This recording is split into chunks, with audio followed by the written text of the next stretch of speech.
Hello?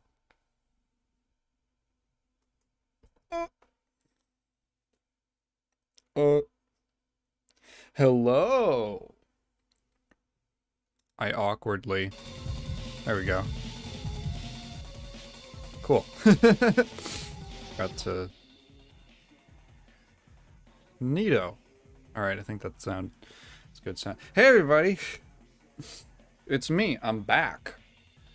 I'm back. I think this is actually the first time that I'm streaming with this mic. Do I sound fine? Let me know how I sound. Let me know how I sound as usual. I'm pretty sure. Yeah, forehead camera. As usual. Streaming is funny. Hey, speaking of... Hey, why am I so late? Well, there's a reason for that. So, my sleep's really funny lately. It's been really unusual. And I woke up super duper early. I was awake at like, oh god, 3 a.m. or something like that. That's when I happened to wake up. I recorded a bunch of footage for I think a very quick video that I'm gonna try to put out before the end of the year. I got like 2 days ago, I got randomly super inspired to make a video on something out of the blue that I was not planning on. I didn't know if I was going to make another video before the end of the year. And I got all the footage that I needed for that, hopefully. Well, at least like 90% of it. Yesterday and today. This morning, specifically. So, I was feeling good, and I was laying down, like, yeah, I'm gonna take a bit of a rest. There was something, like, a little else that I was tooling away at.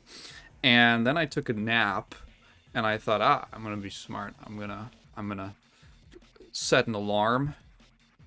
And I woke up with the alarm, and I thought, oh, you know, I got like 30 minutes before the stream. I could probably just close my eyes. And then I woke up and it was like 4:10 or something. It was 10 minutes late. And the problem is that, you know, it's not too hard to just like click 2 buttons and start the stream up. The issue is that I was jumping out of bed so quickly. Let's get the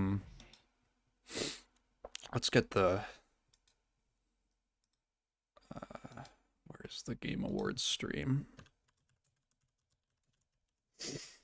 The problem is that I don't know how many other people have this, but when I hop out of bed, turn my swag on,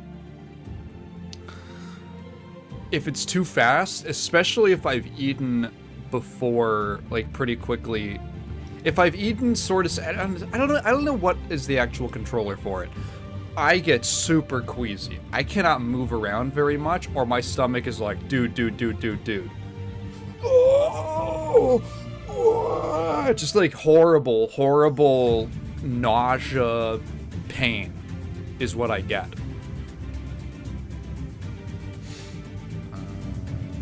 Let's see, here's what I'll do. I'll put this in its tab here.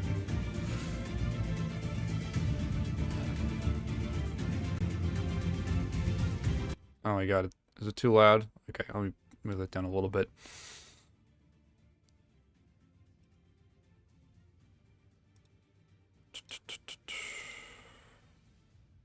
Ah, should be mostly good. Hang on.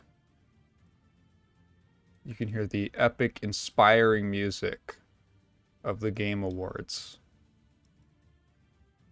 All right.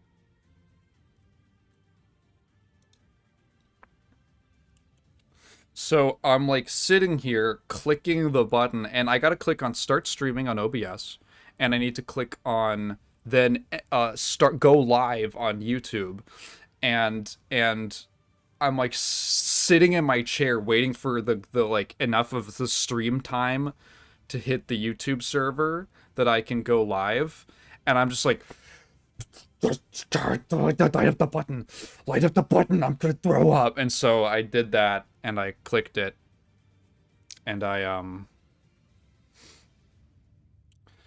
then I lay down for like 2 minutes so that I could feel fine. Okay, cool. I'll just watch it through the OBS window. I think that'll be fine. That'll actually be convenient for when they inevitably play something super copyrighted, and I'll have to mute it so that I don't get annoyed later on. Let's see. What are you guys talking about? Sounds good. Okay. Why is Woody Woodpeckers... Don't say fartois. Don't do that. Why is Woody Wood... When did... Hang on. What stream was this for? Oh, that was for the last birthday stream. Oh, fuck. Wait. Hang on. Oh, it stops rendering. Oh, right. YouTube stops rendering it. Wait, hang on. I can fix this with pop-out chat. There we go. And I'll have you up here, and then chat here, and then... Yeah, great. Okay, cool. I think that works. Cool. Switch that to live chat. I think that, yeah, this was... Yeah, no. So Kat and I were talking a year ago on my birthday live stream about how Ella Purnell looks like Splinter from Woody Woodpecker. The 2 bombshell announcements of the night got leaked. Okay, I saw Evanescence is gonna play. I saw one of the game ones. I won't say it in case anyone hasn't seen it. I didn't see any specifics about it, but it was forced into my eyeballs because I had to go on gaming websites to look up the Game Awards and where the stream was. Hello from Virginia, I guess, or the Department of Veterans Affairs. Are the Muppets gonna appear? I don't mean to be... This might have been leaked, but yes, Miss Piggy is presenting. Don't get rid of it, just keep it. Yeah, I've kept it around. I think it's fun. Why is her name Splinter? I don't know why her name is Splinter, and why do I know off the cuff the name? I only know it because of Kat. I have never seen this character in my life without my lovely Katrina. The other one's named Knothead, That sounds real, but I know it's because he's got like his whatever feathers, I guess the feathers. It's like hair, his feather hair. It's like up in a knot, but to be honest, knothead really sounds like a slur. It really sounds like a derogatory term for some group of people, and I don't like it. Don't forget the third class of '09 game. I heard a lot of people dislike that one. I remember when we played the second one, Cat got really bored because it's mostly novel without a lot of game in it.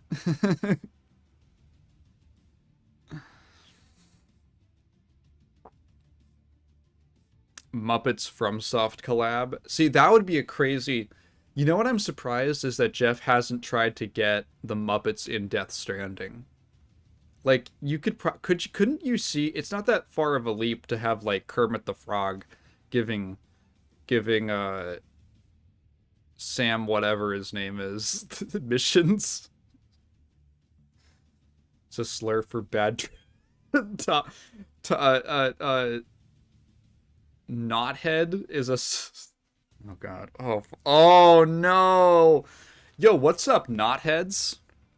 What is up? You want Uma to win? I think it's not... Yeah, it is nominated. Jeff Keighley butchered the name of it. He said, like, Uma Mizume.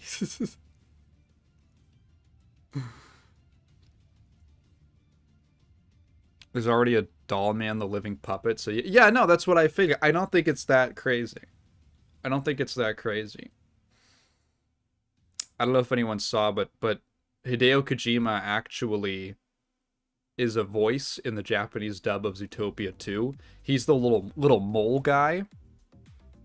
And he was so excited about being that, which I understandable, you know, he's a role in like a big Disney movie. It's just really funny to see him posting pictures with his like regular sort of stoic face, just holding up like Nick and Judy plushes. Let me know how quiet. Let me know if the stream if the video itself is too quiet, because that's like one of the harder things for me to balance. If it needs to be a little louder. Surprise guests.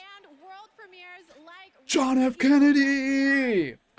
Yo, we got him back for this special occasion!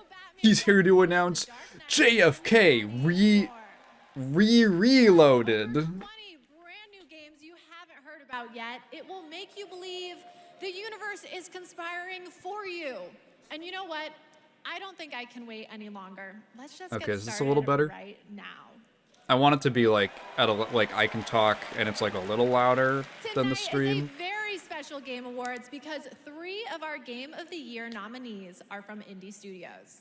So we're going to I was actually talking about that on the podcast. It's really interesting how many with the announcement of a beautiful new game from the Burlington, Vermont-based Frame Interactive Studios. Oh, what did Frame do? This is the Free Shepherd. The Free Shepherd.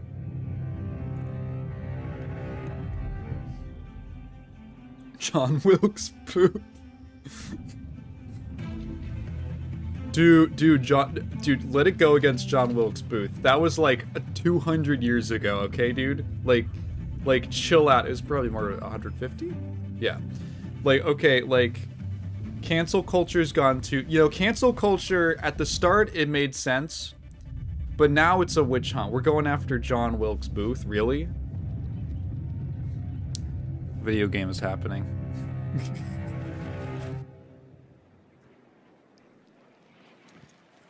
Oh, you're a dog. Oh, you can rub the little dog belly?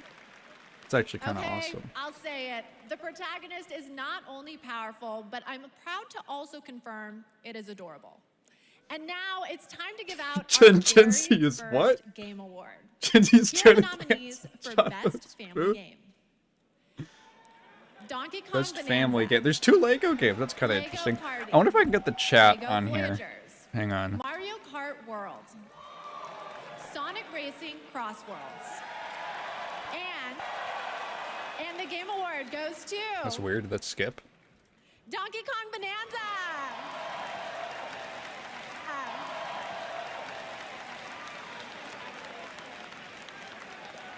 Yay, Bonanza. On behalf of all of us at Nintendo, and especially the Donkey Kong Bonanza development team, thank you.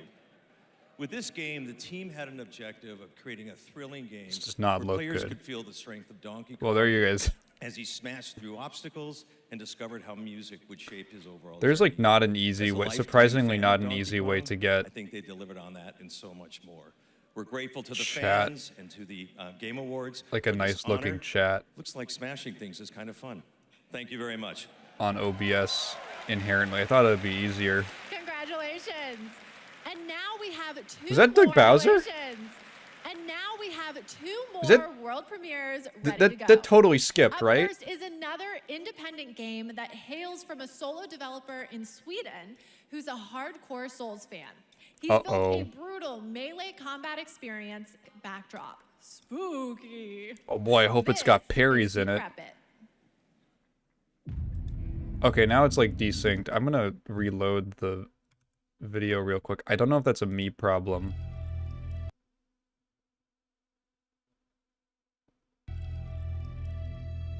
Oh, okay. Yeah, so I'm looking at the Game Awards chat.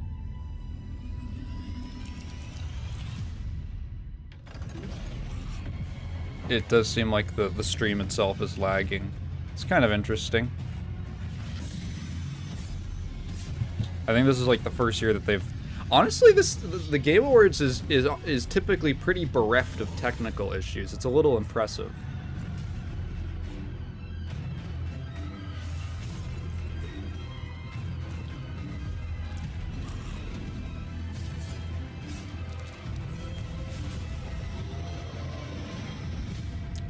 Never look at a game company. Oh, dude, you're so right. Any official chat for any big event, like... I love watching Evo. I cannot watch Evo chat. If I'm gonna look at chat, it's gonna be through someone else's stream, like Maximilian Dude or something like that, or like Wooly or someone. I can't stand any official big. It's the worst, especially for anything gaming related. Nothing could be as bad as the golden joysticks. Yeah, honestly, that was horrific. If no one's seen the golden joysticks, the most recent one, that was incredible. I don't like the dark fantasy genre very much because so much of the shit looks exactly the same. There is,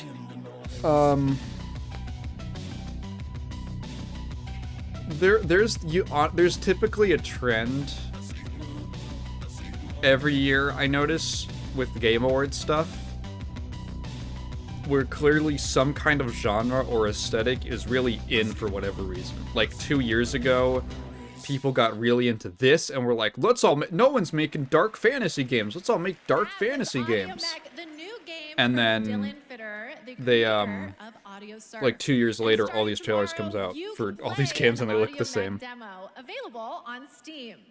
If you want to check out that demo, other Game Awards demos, and wishlist games showcased tonight, we made it easy for you. Check out the Game So like, Awards yeah, page 1 year on that happens Steam. at this awards show. We'd like 1 to year take a it was moment dark to remind fantasy, everyone that tonight's Game Awards broadcast is available on YouTube. and with one of them dedicated was ASL like and descriptive gritty audio feeds. And in that age, spirit, sex, location. it's now time for our next award. One of them was Innovation like and accessibility. gritty This sci-fi year's nominees have all games. demonstrated Last their year was a lot commitment to better. making There was a games lot that of are like as playable Hoyo-looking as games, possible by as many but that players wasn't as nearly as possible. bad. And they are. Assassin's Creed Shadows, Atomfall, Doom: The Dark Ages, EA Sports FC 26. They always give one of these to like a And sports South game, of and I Midnight. just kind of trust them. I just go, yep, And the I'm Game sure you Award could play that goes with to no arms or legs. Doom: The Dark Ages. Oh, okay, cool. I guess they had a really good color blindness mode. Honestly, I'm being facetious, but there's probably a lot of interesting. There's a lot of interesting stuff that goes on in accessibility features. Division, for this with the Thing is, everyone's idea been of aping creating Berserk Dark Doom Souls for so all long, though. Slayers, Doom for It's all a huge Slayers, unintentional and we couldn't male be more power proud of the fantasy. team for I think it's an executing intentional when male it takes power such fantasy. commitment. Thank you also to Xbox for their commitment to accessibility and the support of the game, and as well as our partners at ZeniMax. User research. They should lean QA, more our towards dev heavy team, metal our fantasy like accessibility Bastard. consultants. We couldn't have done it without you. Thank you so much. Yeah, honestly, I think it's fun. You know what we need like a year or two of, Congratulations, Doom of the Dark like Ages. old Still to games come, that look more like brand old new Frank game Frazetta book announcements, covers. awards, and at the top of the Let's hour, get away maybe from Jeff Dark will Souls. Like, I finally love reveal Berserk. what It's one of my that favorite statue in the things. desert is all about. You know, literally I'm thinking me. it's probably not related to Miss Piggy, But who will also be here later. We'll be right back. What was I saying? Yeah. Let's get some of that. Is now. Immerse yourself in a realm of magic. Oh, is the colorblindness mode terrible? That's actually really funny. Adventure. I say unintentional because Berserk is a big influence, and obviously Guts isn't really someone to aspire to be. Guts' growth is, I think, to aspire to, but there are many periods in Guts' character that I would say, like, no, you really shouldn't be like Guts. He's actually got a lot of issues. I don't think you want to be like Guts. Newest expansion, Visions of Eternity. Oh yeah, people just. Oh no, you're right. The guy with the Guts avatar where he's like doing the crazy smile, the worst guy you've ever met. Like when I think of Guts, like my favorite Guts moments, I think about like him on the beach at night with Shirk. You know, like really these moments of like the moments like that one, the bit where Casca falls and he tries to catch her, and like he realizes it's like an instinctive response, but like his arm is gone, so he can't like he can't grab her, and it's like this really like, oh my, whoa moment. Those are the moments I think about with Guts, where I think you really get a sense for what kind of a character that Miura intends for him to be. But there's a lot of guys who just read Berserk and they're like, oh, he's like so twisted like me. You know, to the Joker, going Berserk is just going normal mode. Anime fans have a pretty bad media literacy, but that's a big biased conversation. We are counting down to the big show, so I signed an NDA, but I'm going to risk it all just for you. So here's a hint about what's coming up. There will be lots of new game announcements, including Lara Croft's return in the next Tomb Raider. Okay, yeah, well, this was spoiled. A deeper look at Resident Evil Requiem. Cool. The announcement of the release date for Phantom Blade Zero. And the Game Awards Orchestra, conducted by Lorne Bouth, will pay tribute to our I think that a lot of anime fans lack a really critical critical thinking skills when it comes to analyzing artwork, because it's really easy. Oh, this one doesn't matter. Presented by Game. It's actually funny as fuck. Dude, they got rid of like all the corporate sponsors for this show except for the esports award. That rules. I think it's really easy because of a lot of anime falls in this sort of in-between spot where it feels really mature to watch it, but it's not really that mature or challenging in general. It just has like swearing or violence, and it kind of pokes at like pseudo philosophy and stuff like that. But it's not like actually that crazy, and people watch it and they're like, whoa, I'm like an adult now. And it kind of keeps you in this like weird little thing where you never really have to like think about shit that much. Congratulations to all our winners. Okay, I want to take a minute to remind everyone that we are streaming live around the world on more than 30 Me and a date literally had platforms, this convo the other day. including It's for the kind of first like YA time on Prime novels, Video. but a tiny While bit you're more watching, you complex. can head on over to Yeah, TikTok yeah, I to agree. share your You know, there's favorite nothing wrong moments with using consuming stuff that's hashtag meant the for a Game younger Awards. age We demographic can't and wait stuff to like see your that. videos. I think that there is I some have issue. Yet another world premiere Whoa. and new look for all you real ones. Here's some important news about 'Cause Capcom's she- Pragmata. Oh. She said real ones because she can't say the word. It's more about, like, I think that it's not an issue to have, like, preferences or something, but having a really narrow diet of artwork, I think, is kind of limiting, and it kind of makes your worldview kind of weird. You ever read someone's opinion and you're like, dude, you watch way too much anime. What do you want?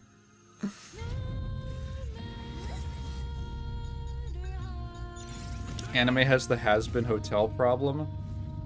You know, I'm really fortunate that I don't know what that means, because I don't watch Has-Been Hotel, and I don't really interact with people who do. Or if they do, we don't talk about it. So, you can write the Has-Been Hotel as anime theory. Analysis. Tigan, what vitamins are you taking to keep your long hair so vibrant and vivacious? I don't take any vitamins besides the regular foods that I eat. Honestly, I don't diet in a very intentional way. I eat a lot of ground meat and like bread and like some vegetables and stuff. April, cool. Oh, in a Switch version. Oh, in a demo. The game looked kind of neat. I was not paying attention. I was thinking about anime.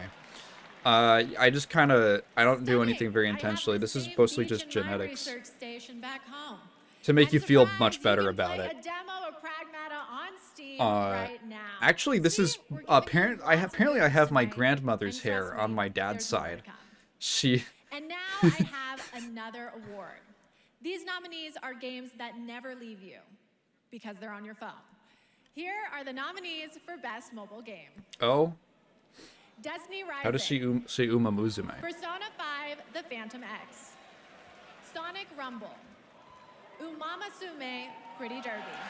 Uma Musume. Okay, she didn't do it. She didn't butcher it that bad. And the game award goes to Mr. Potsdam diet a little bit. Umamasume, Pretty Derby. Oh shit! I know one guy who's psyched about this. It is a tremendous honor to receive this amazing award. This was only possible with the support of our fans. This guy has a really interesting I deeply voice. Appreciate all the Uma Musume trainers Anyway, out there. I forgot what I was To the people talking about. who are not familiar with science, we are dedicated to being the best entertainment. We will promise you. Yeah, you more guys wild are contents psyched. coming, so stay tuned. Thank you so much. I've been getting through Thank you. Fate Stay Night. I really like how Shiro is a deconstruction of a selfless hero where he cares way too much about others than his own well-being. All right, I only have, I watched, I only play Umamasume. Umamusume. It's not my ADHD. It's professional development and my ADHD. I watched, I did watch Fate There's Stay so Night, much yeah. more to come, including 2 brand It new was years game ago, I liked announcements it. from 2 brand new game studios right after this. But I did watch it when I was a teenager, so I don't really have much of a, I don't have a very good idea, My dear children, like, memory of what was I really write this impactful letter about to you it. as testimony of my undying Would I ever go bald? The Orcus, my No. beloved, you will I honor don't our think so. goddess I don't even more have than plans I to ever shave my could. hair. Ricard, or cut my hair. cherished, find your father's steel and face the challenges ahead. Did I see the Uma tweet from happened? PETA? No. She knew Mariko was coming for her. Never forget. The bond Best that entertainment ties the six of you will be horses. your strength. Oh, you could be a little guy. I like that. You should have saved her. I can Devora Wild in this game? I can Ben Starr in this game? Family you must have. Let me look up this fabled. Stay in the light. Uma Musume tweet. Oh my god. They hate it when I open up a tab. Never give in to darkness. They hate it when I try to open up a new tab.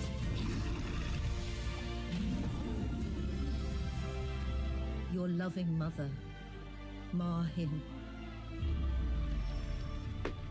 Solasta. Let's see. Uma Musume. Hida tweet. Whoa, what? Whoa.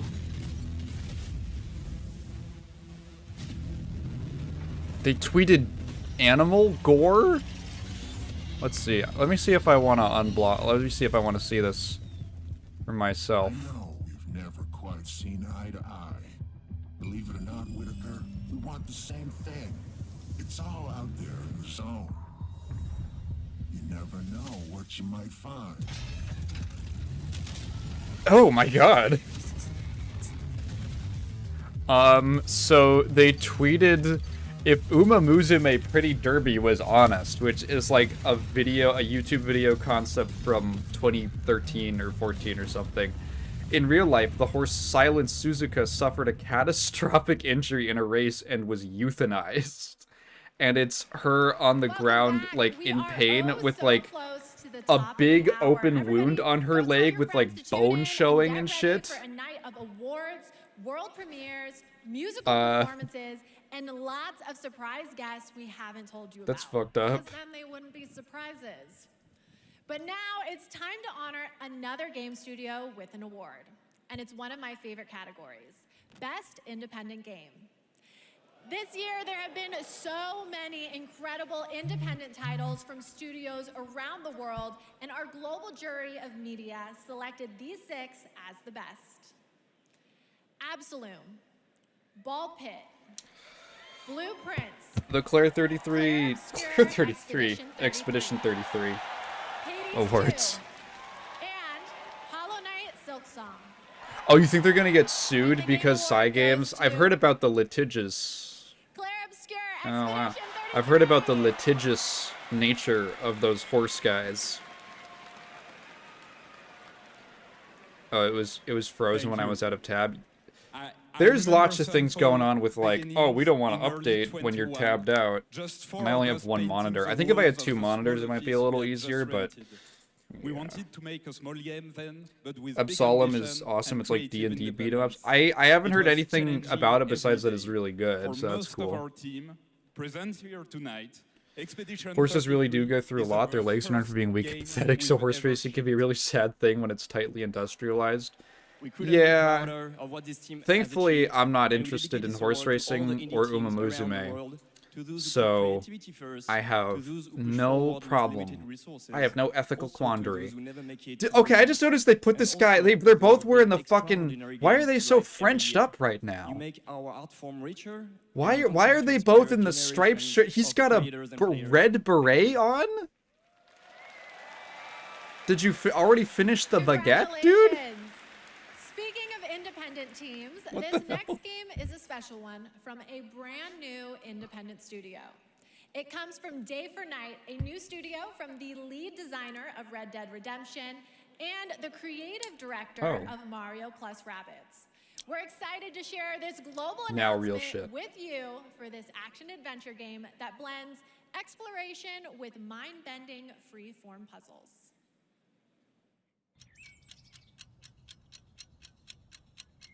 So I should mention that this is the pre-show, so this is where they reveal all the stuff that's not that big. Okay. He just broke out of prison? Wait, I just saw that. Check. Time for a new platforming adventure. Oh my god, my world. My village was gone. All I wanted was to go back home. Badgerborn. Tried exploring. It's called Badgerborn. Did some jumping around. You know, the classics. It's what I do. Okay. Where I went looked strange. It's like cartoony. Unfinished. And that's when I found it. Oh. And everything changed. Literally. Oh yeah! Make your own platform game, baby. Now we're talking. I had a new grasp on things. Oh, it's like little. That reminds me of like a little Big Planet. Oh, I really transformed myself. this is kind of interesting. It's amazing. Made a bunch of new friends. The last Badger. Picked up new wheels. Figured out how to think big. Huh. And small. I had it all. And then the code broke down. No, not his dirty feet.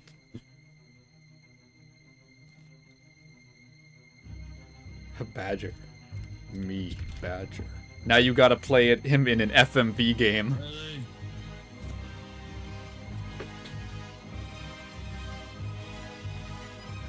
And that's when I found you.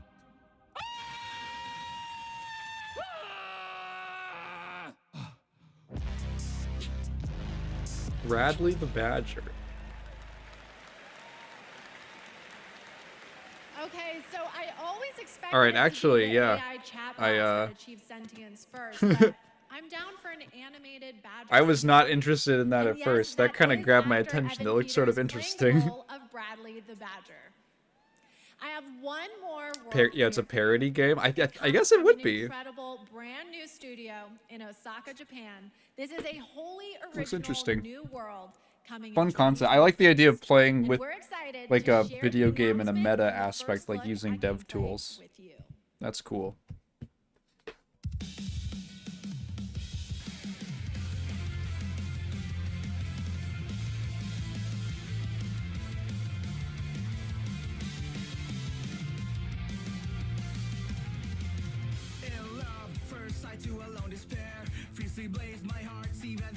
What the fuck is this? This is like Lollipop Chainsaw 2?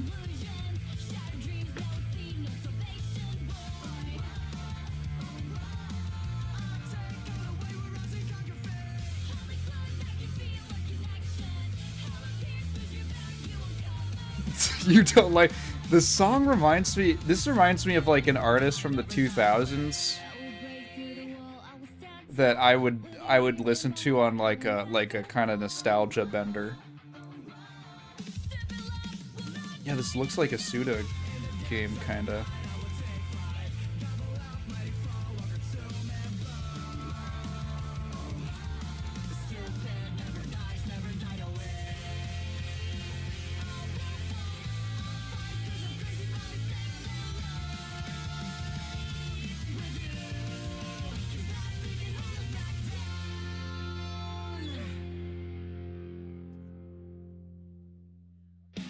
Stupid never dies. Okay. Oh, it's just like a third person beat 'em up. Very colorful. It's kind of neat.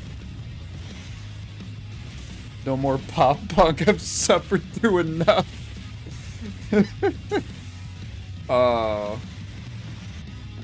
You know, I am not a pop punk guy myself. Oh yeah, Japanese 40s guy, 40s punk rocker Japanese guy interpretation of American teen punk from the 2000s. I love it when there's like 5 layers of filtering going through someone. There's like generational, Okay, if that cultural, doesn't get you hyped for the main show, and then maybe time. You're the problem. That was Stupid Never Dies from GP Track 50, a studio made up of action game lovers who have worked on titles such as Devil May Cry, Dragon's Dogma, and Resident Evil, creating action games for action game fans. Okay, we're minutes away from the main event. Oh yeah, this is a We have Ryan-ass one game. more award for you. A category that celebrates other media that took video Oh, they're game doing IP fighting and game as made part of the movies main and show, TV finally. Here are the nominees for Best Adaptation. A Minecraft movie, Dude, this is so crazy. Devil May Cry, Splinter Cell Death Watch, The Last of Us Season 2, and Until Dawn. And the Game Award goes to The Last of Us Season 2! Oh, what? That's like the only respectable looking thing that they could give it to. Gabe. Wasn't the fighting game category weird this year, or am I thinking of something else? Well, the fighting game category is weird every year. This year, it's weird because they nominated like 2 collections and a remaster. No, it's the DMC Netflix anime Tracer Around. Would you rather have hair for teeth or teeth for hairs? I really want to give a big shout out to our Dude, that's a terrible I actually hate thinking about that both ways. I actually really hate thinking about that both ways. They really threw themselves at this and did their Ooh, best. I'm not going to answer that. And live action, and we're super proud of what they've done. Thank you to the Game Awards. Thank you very much. Fuck this game. Congratulations, The Last of Us. Keep that energy up. Okay, my guys, we have reached the end of Yeah, there's also a Splinter Cell animated series no one heard about. Time for a new beginning. The Game Awards main event is imminent. Includes With big body hair? awards, Okay, that's even actually... more world premieres and amazing performances, surprise guests that even I don't know I really about, hate entertaining because if this you guys remember, hypothetical. I might ban violated you for my that. NDA earlier, and they decided I couldn't be trusted. When both... Oh, I hate... Oh my god. Oh, the be like spike absolutely inserts losing my that they put mind into... when we Dude, get I to can't... Lara Croft's Any... long-awaited return. Ugh. The announcement of the next Tomb Raider, which is just minutes away. And I feel... I get like massive there are a lot of other ones heebie-jeebies from any kind of like All I body get to see, modification completely stuff. serious. Like certain Anyway, piercings that are thank you very, for going I don't know, on this journey common. with I've just me, been and congratulations again to all the winners so immunized far, to all the winners culturally, so far. but Trust me, the fun is a lot just beginning, any so like buckle up. changing the look of your body gives me like a real like it really puts me out. It really puts me out. You'll chill. You'd have to still brush your teeth. Actually, that's really funny. Actually, I found my 6-year-old father randomly watching the Splinter Cell animated show. That would be a funny way to connect with your dad. Is that why you cut your hair? No, I won't cut my hair because I like it how it looks.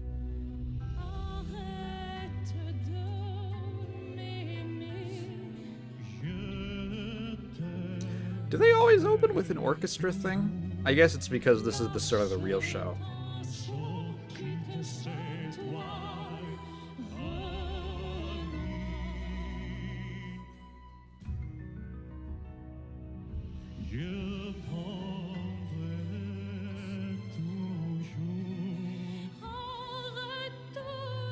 Digimon the beginning would scar you due to the graphic body horror mid-movie. You know, like, it's funny because a lot of animated stuff I can sort of stomach through. Like, I'm a huge JoJo fan. There's a lot of body horror in JoJo because Araki loves drawing the human body in all these crazy ways. And that stuff I'll go, at its extreme, I'll go like, ugh, but that's kind of the intended reaction. I think if there's like gore or stuff honestly doesn't put me out as much as seeing like,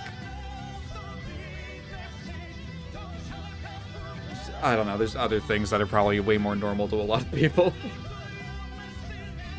He does look like John Travolta from Battlefield Earth. Oh my god, John Travolta should get the dreads back. I think that he could do the dreads.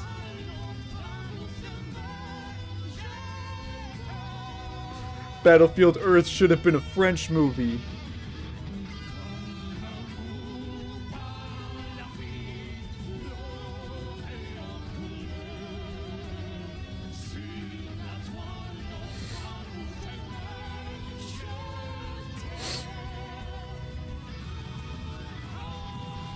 Is he bald? Oh, I think he might have gone bald. That would be a crazy turnaround. When you're like, yeah, I'm going through a tough time. I like accidentally killed someone. I'm shaving my head because I'm going through a weird time in my life. And then you disappear for a few months and he comes back with like super white guy dreads, like hyper white guy dreads. And you're like, holy shit, dude.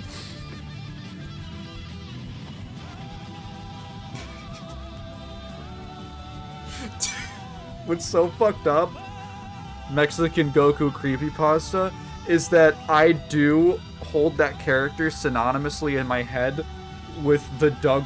No, it's the spoony fucking depiction of him in To Boldly Flee.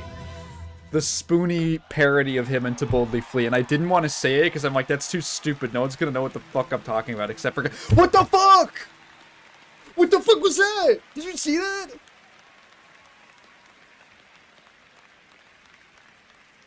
There was like 20 of them! Dude, we gotta wipe them out. The Black Plague did not do enough work. Things can't help but change, you see. They can't stay the same forever. So you can make jokes about stuff like the Black Plague because no one cares anymore.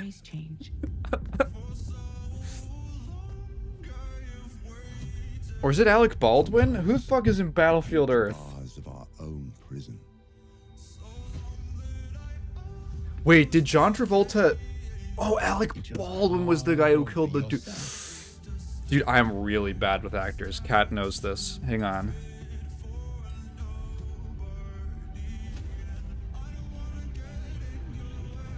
John Travolta is currently bald. He is currently Mondo bald. Let's see. Movies. Say the thing you're afraid to say. Is he the guy in Battlefield Earth?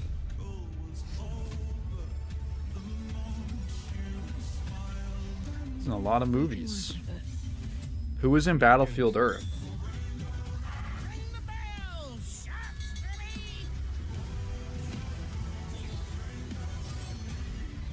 Get nuts? Let's get nuts. That is John Travolta. Okay, it is John Travolta.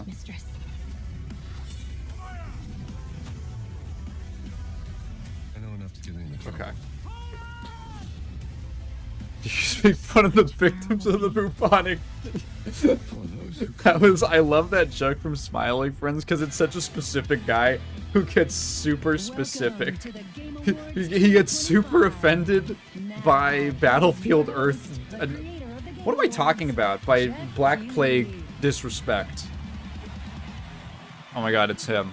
Dude, my brain is fried. Let's just everything that just happened, we're gonna flush that down. Flush it out of my mind.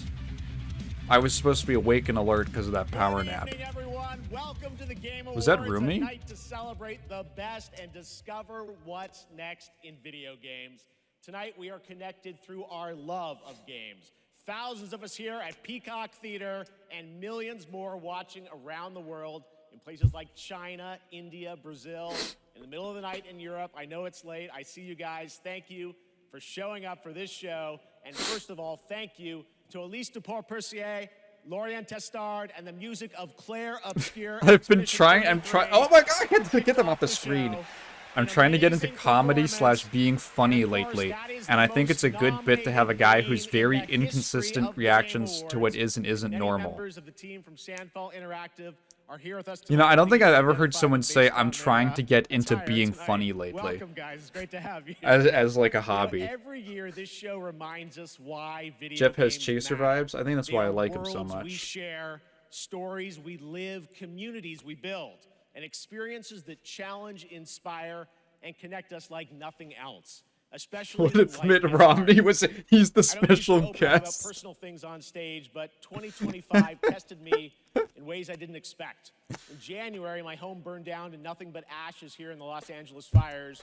And just a few months ago, I lost my dad, who quietly sat in this audience every single year, proud, supportive, always cheering us on.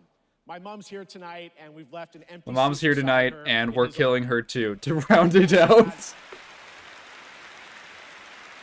But in the middle of all that loss and rebuilding, this show and all of you became a source of strength for me. I think about this night, this moment, and this community, and it gave me something to look forward to. It reminded me how important it is to celebrate games. He's just holding Miss Piggy, and he's like, "This is all I've got. You're all I've got." What do I love about chasers? Somewhere to go when the real world feels I love myself. unsteady. I know I'm not I am alone not in trans. knowing that. It's All not. of you It's not watching because tonight, it's not T4T. you It's not. felt that power too. Stop. And that's why we're all connected in this moment. We're here to celebrate the art. Actually, a traditions, and cold star storytellers who help T4T. this medium soar to new heights.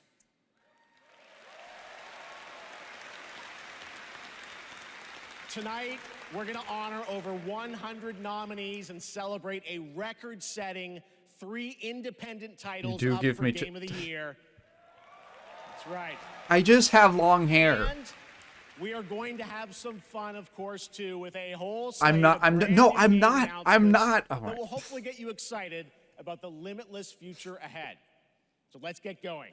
To present our first award, a father and son. What's so Two fucked remarkable up? actors. What's so He is one of fucked the up finest performers is that working my today. lovely girlfriend Isaac in The Katrina Last of is Us to Chasing transgender, Dispatch, and his son and I think brings I your Chase look to life in more Dispatch trans as than well. her. Please welcome to the Game Like, if we're Awards, together, Jeffrey the reaction and people Elijah have Knight. is like, yeah, there's a woman and someone who's not you know, not passing very well. I'm like, I'm not trying to pass. I'm not trying to. Yeah, T4 me, am I right? Wow, this is incredible. There's something I'm about so you have slightly excited to femme be here features. Is tonight it my in the my company big old of, beak? so many incredible My big old artists, beak nose? and gaming And my fans. beautiful jawline? Particularly If I as was with games someone who looked more increasingly trans than me explore but new wasn't, I would frontiers of what? storytelling. But the reason I'm here really is standing next to me, my son Elijah. It was Elijah who brought me into the world of modern games. My son Elijah emphatically brought me into the encouraging me to world. He join actually the delivered cast me. of The Last of Us Part 2.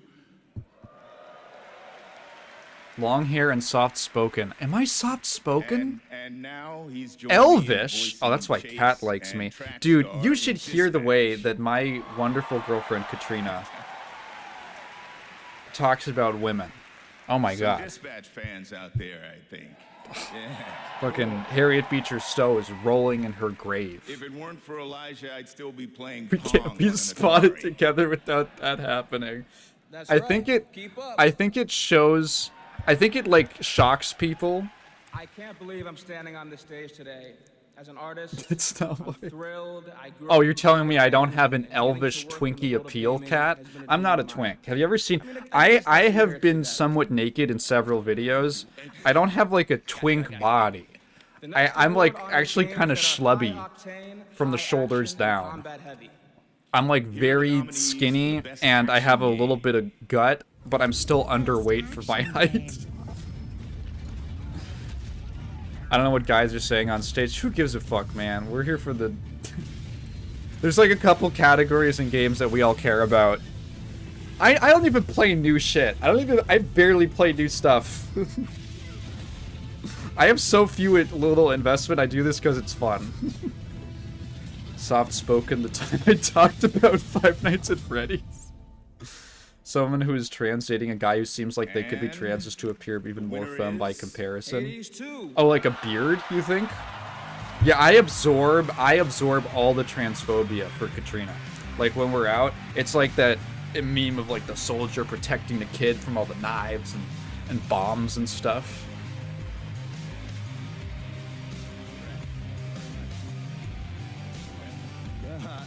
Thank you. The 7 of us who worked on our 82. first action game, Bastion, all still work together at. I keep getting emails because they're like, the Game Awards is happening right now. And the last, I still have, the kids are calling it trauma. Group of us who worked on the game. From the stream that I did where I got fucked up by a bunch of French copyright fraudsters. So anytime I get an email while I'm streaming, I'm scared that like my stream's gotten exploded. Are you a better chaser than Halamede? I'm gonna be honest, I don't know who that is. And also, I've only dated one trans person, that being Katrina. And she is the second person I've dated. Supergiant team, that's amazing. All right, now we move into Oh, one of my Halamede is a favorite and moon. yes, sometimes very dangerous parts of the evening. The moment where we look ahead at what's coming next from some of the world's most talented game creators. The sea goddess All of year good long, counsel. there's speculation online about what may or I may could be the not sea appear goddess on of that good screen counsel. tonight. I As mean, always, God. My only advice is enjoy the journey. Maybe you'll witness the birth of a brand new universe or the long-awaited return of a legend. That's the magic of this show. Anything can happen. So, A transphobic let's get sponge? started. It's Yeah, time I'm a tank. I for pull our very aggro. First world premiere, something truly special that we're honored to debut here. The French lore was unexpected. That was what happened. It was a French company that that submitted a bunch of public domain movies to the copyright database, and why I think I went over that on the stream that it happened when I got super pissed off.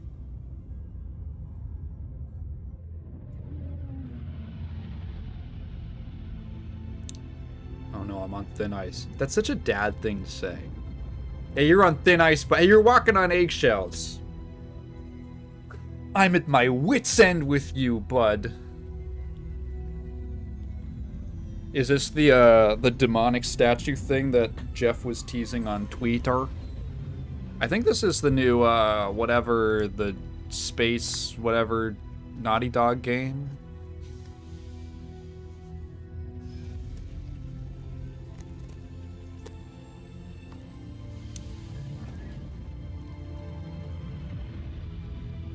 What does Taigen mean anyway? It sounds quite weeby.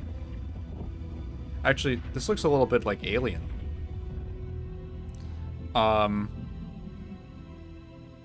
This is a very zoomed out camera. Is that just for the trailer?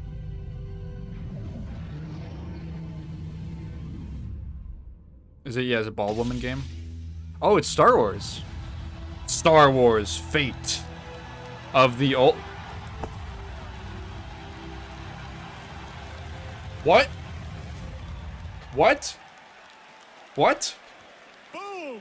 Star Wars Oh shit! Republic is a brand new single-player action role-playing game set in the Old Republic era, of course, and directed by Casey Hudson, who's joining us here tonight. Casey was, of course, the director on Star Wars Knights of the Old Republic and the Mass Effect series. Oh fuck! Wait, actual real shit?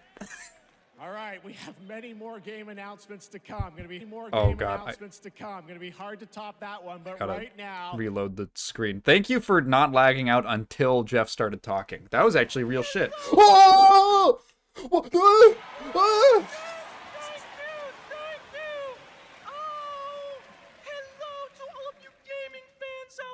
Hey, everybody focus up. I'll talk about my name in a second. My little Jeffy Poo.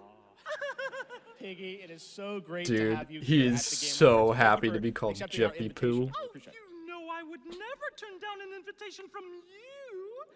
Not after Bora Bora.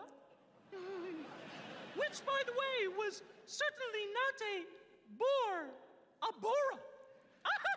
Piggy, come on. This is a public event. Oh, someone's being shy.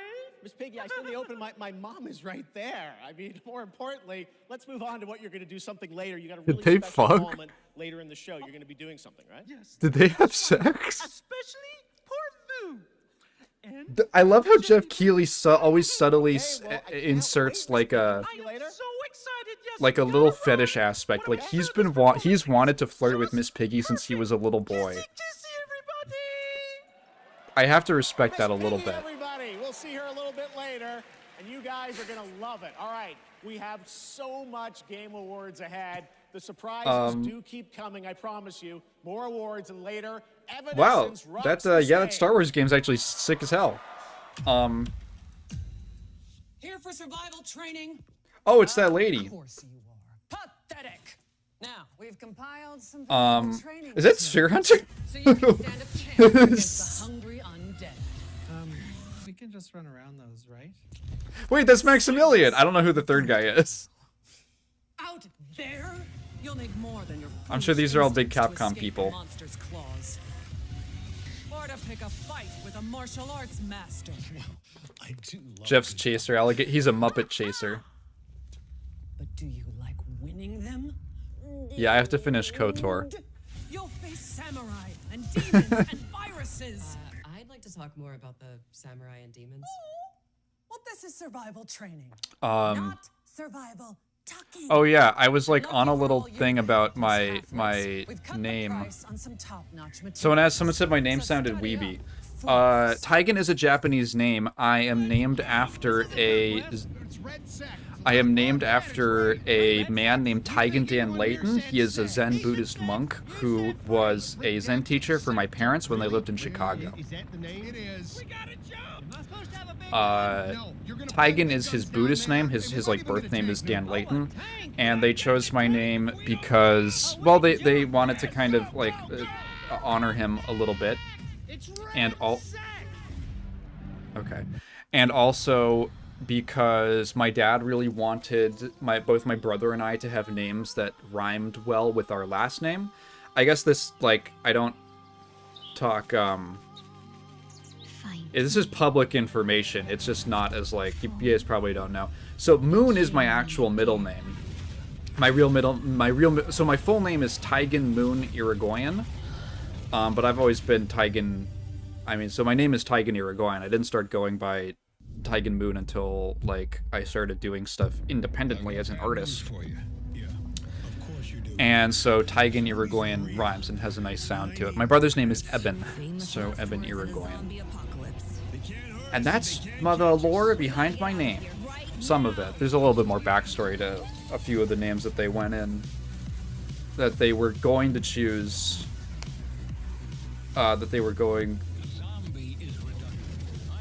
Some of the names that got left on the cutting room floor. Yes, Taigen Moon is technically my real name. It's my middle name.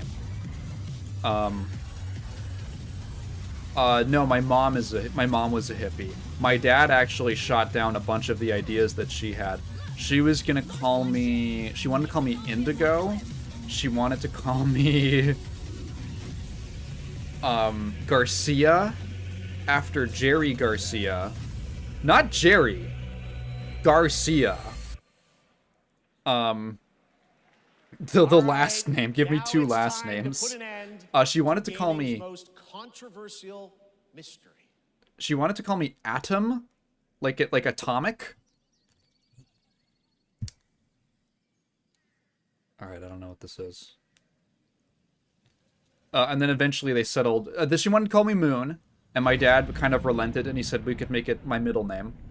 And they picked Taigen, and he was cool with that one, and it's a cool name. Did your mom turn into one of those crusty alt-right? No, she's normal. She's a wonderful, sweet lady. I love her very much. I'm helping her set up for Christmas on Saturday. Oh my god, they fucking stole him! Holy shit, peasants?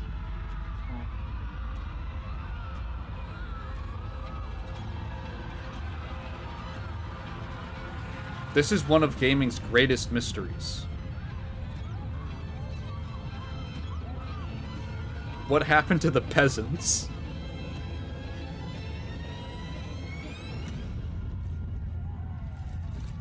My dead name was almost Zephyr after Zephyrin Cochrane, the inventor of warp drive in Star Trek. Your new name could have been Zephyr.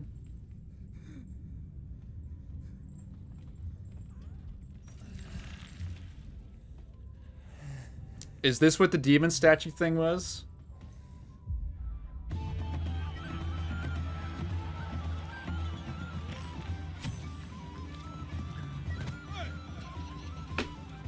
More fantasy stuff?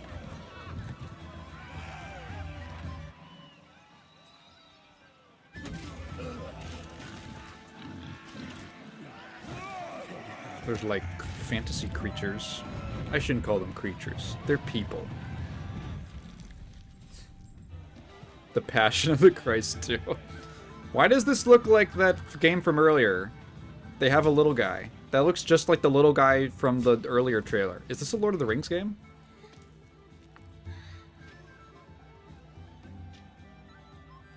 New Middle-earth. There's like I can't tell if there's like a very slight stylization to the characters or if they just use some interesting face models. It doesn't look like Elder Scrolls unless I'm just crazy. It could be. Oh, they're gonna burn the Wicker Man. Oh, it's a Wicker Man. It's Nicolas Cage. He's coming back.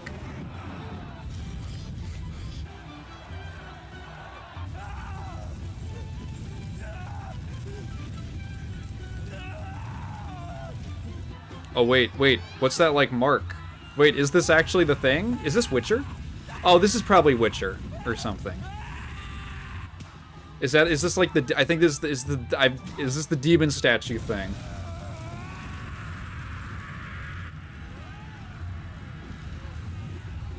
This is called Happy Tapioca.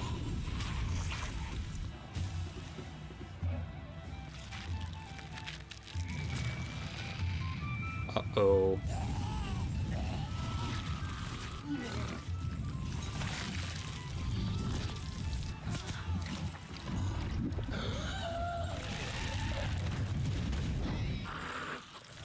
It would be a little boring if they did that build-up and it was just a new Witcher trailer. What was that stock scream sound effect?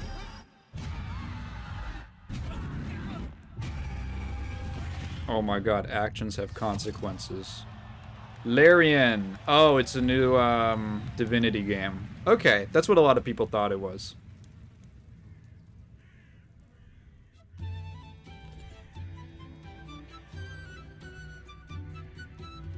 There it is.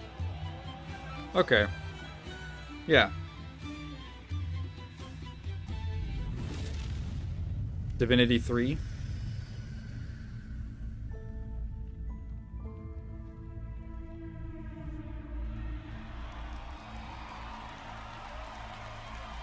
Divinity 1.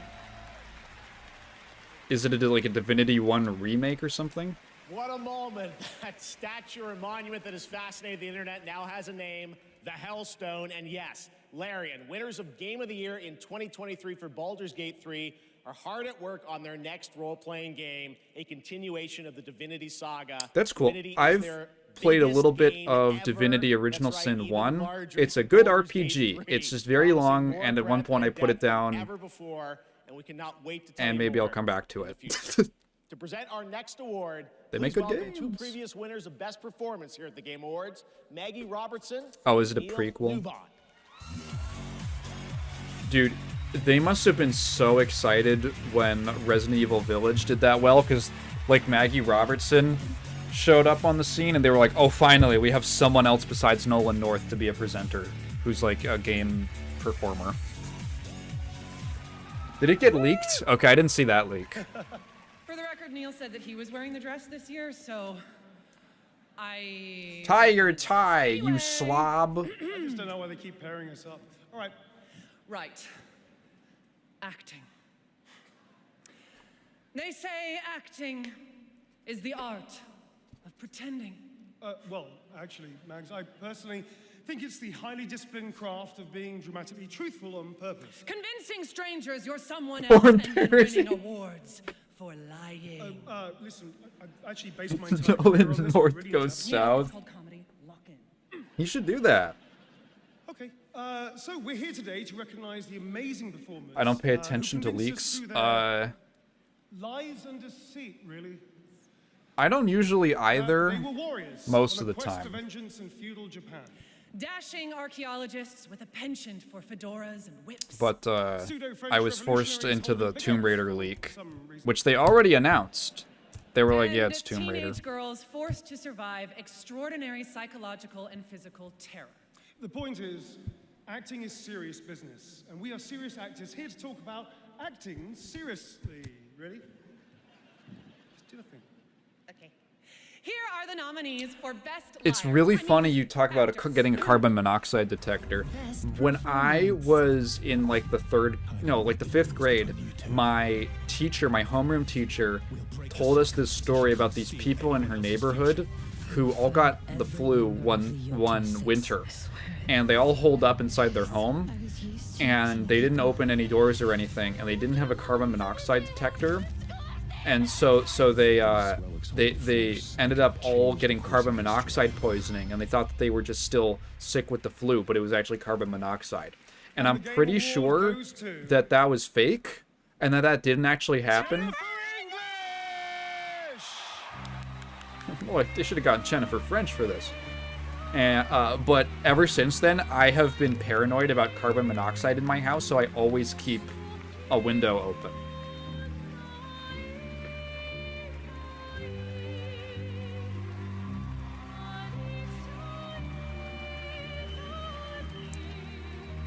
What is carbon monoxide used for in American homes? Carbon monoxide is just... Am I confusing with carbon dioxide? Let me get a chemistry refresh. Go on, Jen. Go on, Jen. You, Thank you to everyone who voted. Wow, this is loud. This is not just my award. This takes a village. And oh my God, I love my passionate, beautiful Oh, it's soul, flammable. It's artistic, like used clever, in like the gas gray system of your wearing home. Village. Every single one Yeah. of you. Okay. Guillaume, It's used in Jen, gas and special shout out to Charlotte and heating. Adeline, and of course, Dioxide is my what we breathe wonderful out. Ben, who has been my ride or die throughout all of this, my big brother. And it's in the earth. Thank you. Yes. Thank you to my beautiful girlfriend. And I just want to say to every Girlfriend? neurodivergent person watching this in this room, because I know there's probably quite a lot of you. Awesome lesbian couple. To all of you that feel like Evil how and life is intimidating stuck on hard house. mode, this Because one it's is got a for you, carbon and monoxide thank you leak. so much That to the is games community and that's a little spoiler. That's a leak of my own for the title of the podcast clip where I talk about Gone Home. I don't know if that came out today or tomorrow.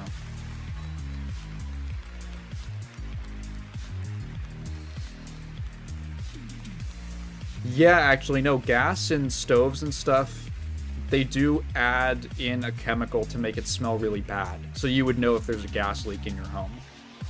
You gotta have a really smelly house or no sense of smell in order to miss that. Welcome J.J. Abrams and the creator of Left 4 Dead, Mike Booth. Oh, hi J.J. Abrams, thanks for fucking up Star Wars. For 10 years? Watergate Souls. We've been so lucky at Bad Robot to get to work with some incredible artists to tell stories on stage, TV, and film. And it's been an absolute thrill and honor to have spent the last few years working with a brilliant Mike Booth on an original universe that brings our passion for great storytelling to the PlayStation and PC. Thank you, JJ. At our Bad Robot Game studio... You know, working in a with our funny friends at way, actually, J.J. Abrams is responsible for Warframe. That builds upon what I learned. Do you guys know about Left 4 this? Dead. I don't give a fuck about what they're announcing right now. I'm gonna go into the butterfly effect. So the 2009 Star Trek movie came out with that guy, the J.J. Abrams one, the J.J. Abrams one, and the video game based on it was made by Digital Extremes. For early playtesting and check it out for yourselves. And but first, the welcome to 4 Loop. The game was like kind of rushed and shitty. It was from the very like tail end of when console like movie tie-in games would still end up on consoles. And the game was actually so poorly received. In fact, one of the only this is actually another weird lore. The Super Best Friends. The Super Best Friends did a Let's Play on it. They were like the only people to do a Let's Play of the Star Trek 2009 game. Of like around the time that it was like one of the sequels. One of the sequels or whatever. It wasn't from 2009. They did a Let's Play of it. They were like one of the only people because I don't know, they needed like a filler series. And that Let's Play was the inspiration for Digital Extremes to just say, fuck it, let's just make the game we wanted to make for years. And they made Warframe. There's some really weird convoluted lore from J.J. Abrams' Star Trek to the Star Trek game to the Two Best Friends Let's Play of it to Warframe being developed. Yeah, the game is pretty ass. From now on, nothing is impossible.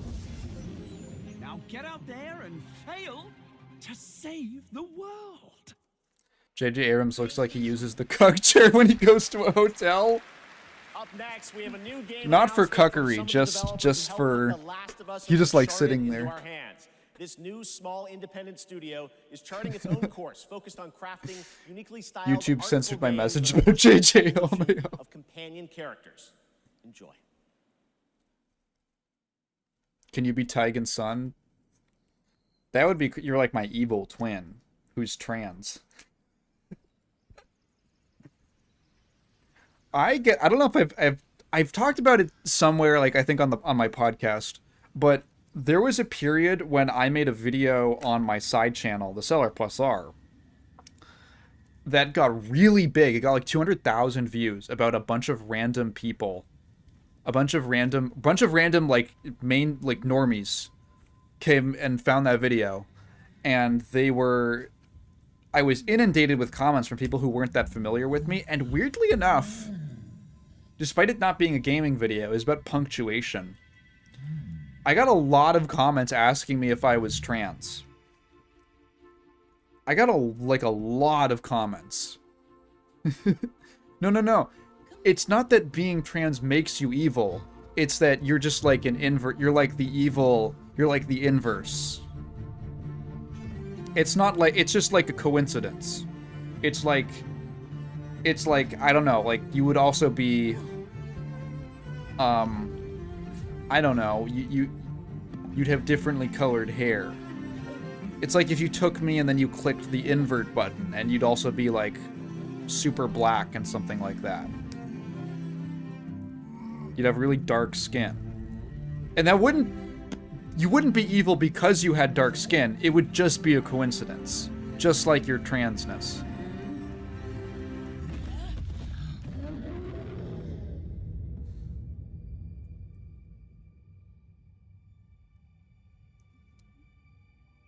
I'm just gonna let it linger. No, I'm right, and you guys are choosing to misinterpret me on this topic. There's no hole that I'm digging myself into. If anything, I'm up above, and it's just because of the perspective, because you're evil, not because of your black skin or your transness, that I look like I'm in the wrong. Grandma game. What if I had no teeth? Well, I'd have to use dentures. I can explain what's going on. What the fuck? They got 100 mice. What if you could only communicate via 100 mice?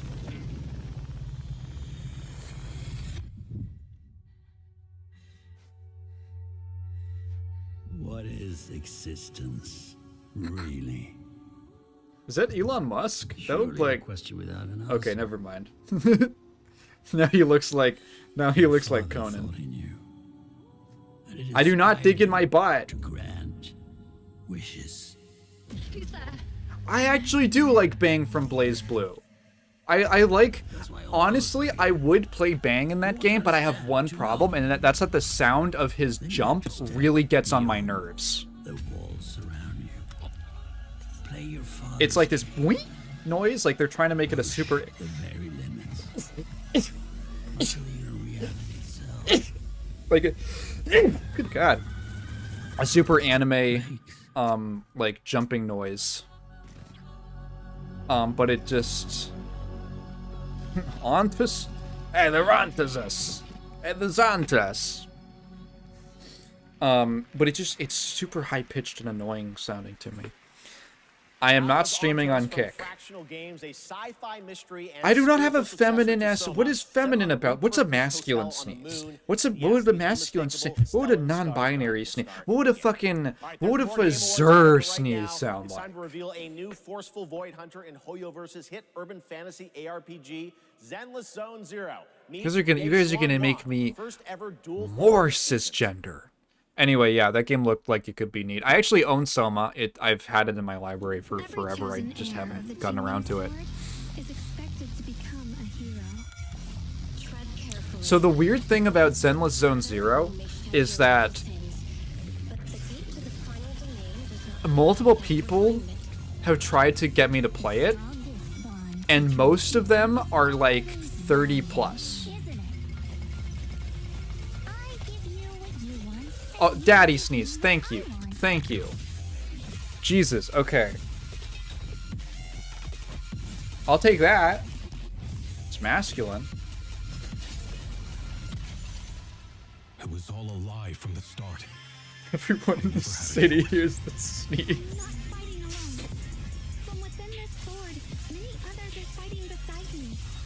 How am I supposed to... I can't win. I can't win. I can't win. You know, I actually used to sneeze in a much more, like... I used to go, like... I used to... That just was the way that I sneezed. And people in high school would make fun of me for it, and they'd call me Windex.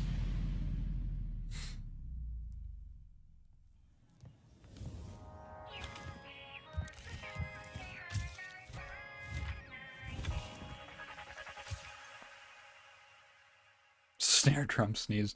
This game really appeals to millennials because it has CRTs and MP3 players. Yeah, that's what they're like. Oh, but it's like 2002 or whatever, when I was 10 years old. Is that just like wait, was that Resident Evil 9 footage? Everyone in high school called me Fat Boy. Okay, dude. Finish this.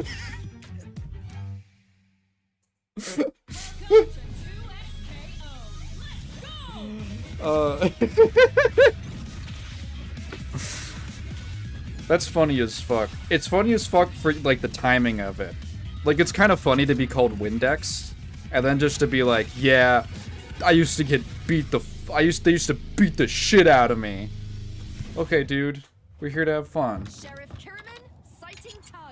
Oh, they got the only other lesbian in League of Legends. They need a little more diversity in the cast. Prime members can go to Amazon.com/thegameawards to save up to 25% on select nominees, including Split Fiction, Sonic I hope me Racing roasting the Crossworlds, fuck and out of you was what earned those little heart emojis in the reactions. From the award-winning games, Journey and That was old RE9 footage. Okay, I didn't know what's out there. I don't really follow it. CEO and creative director, Everyone in high school just sort of acted weird to me because I had autism, but it wasn't explicit bullying, so they got away with it.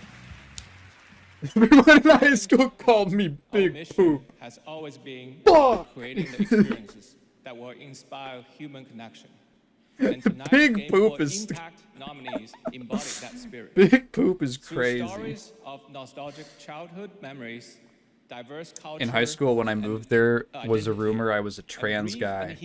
They were these games clocking my us T, how I interactive guess. art bring us closer together. Here are the nominees. Games for Impact. Eat me. Consume. There's a term of endearment. You should reclaim it like the N-word. Hey man, Big Poop is our word. You just said clocking my T in the most heterosexual Tucker Carlson tone. Goes for They're calling it Cells of Midnight. clocking my T. Now, a lot of people, to many people, I appear to be a cisgender man, but other people claim that they are clocking my T. What does that mean? Who are these people? I don't even drink tea. I'm American. I didn't get called names, but I got bullied for making Half-Life 2 mods.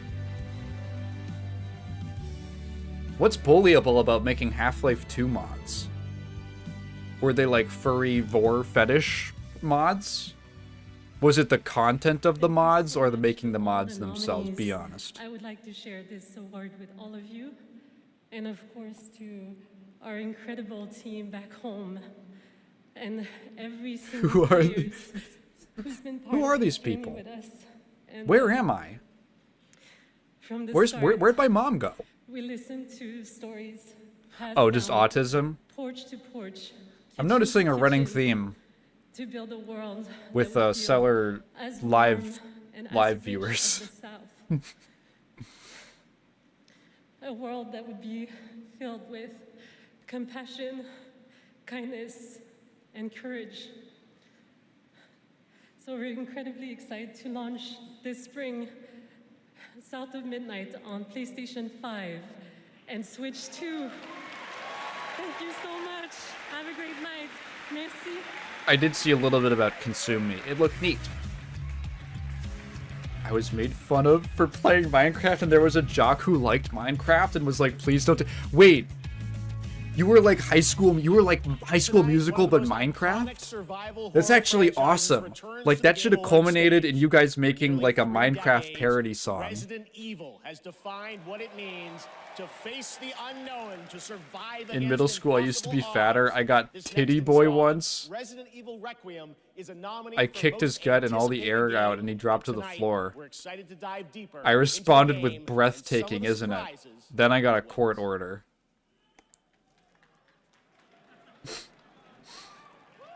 That's a great story? Yeah.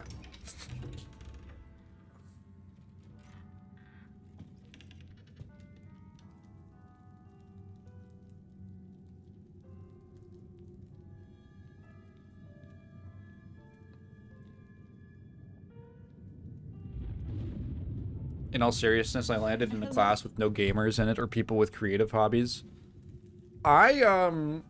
I was very fortunate to go to, I don't know if it was just like a generational thing or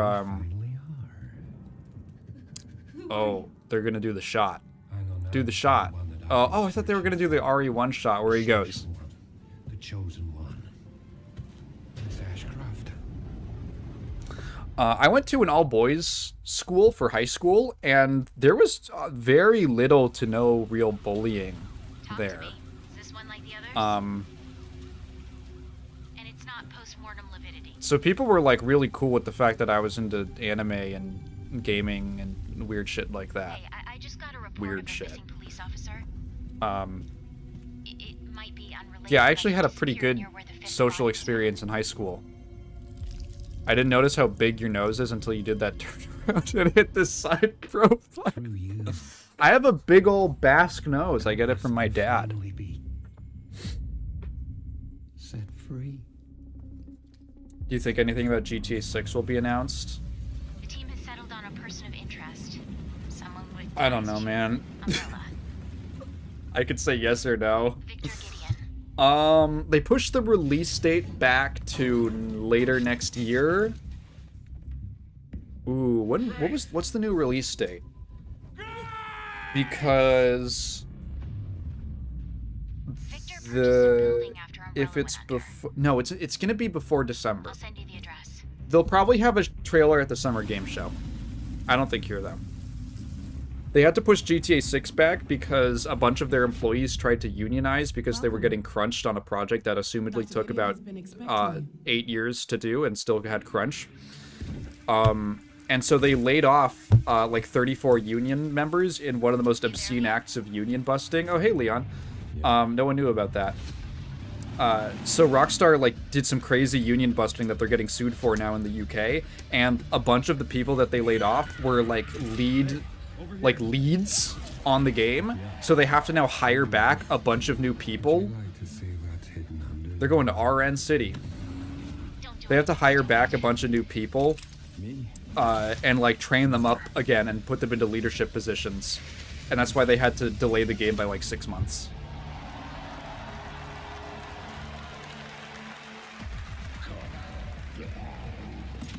Glad to hear your experience was good. I wasn't actually fat. Stolen Valor. They could have called me Taigan Goon.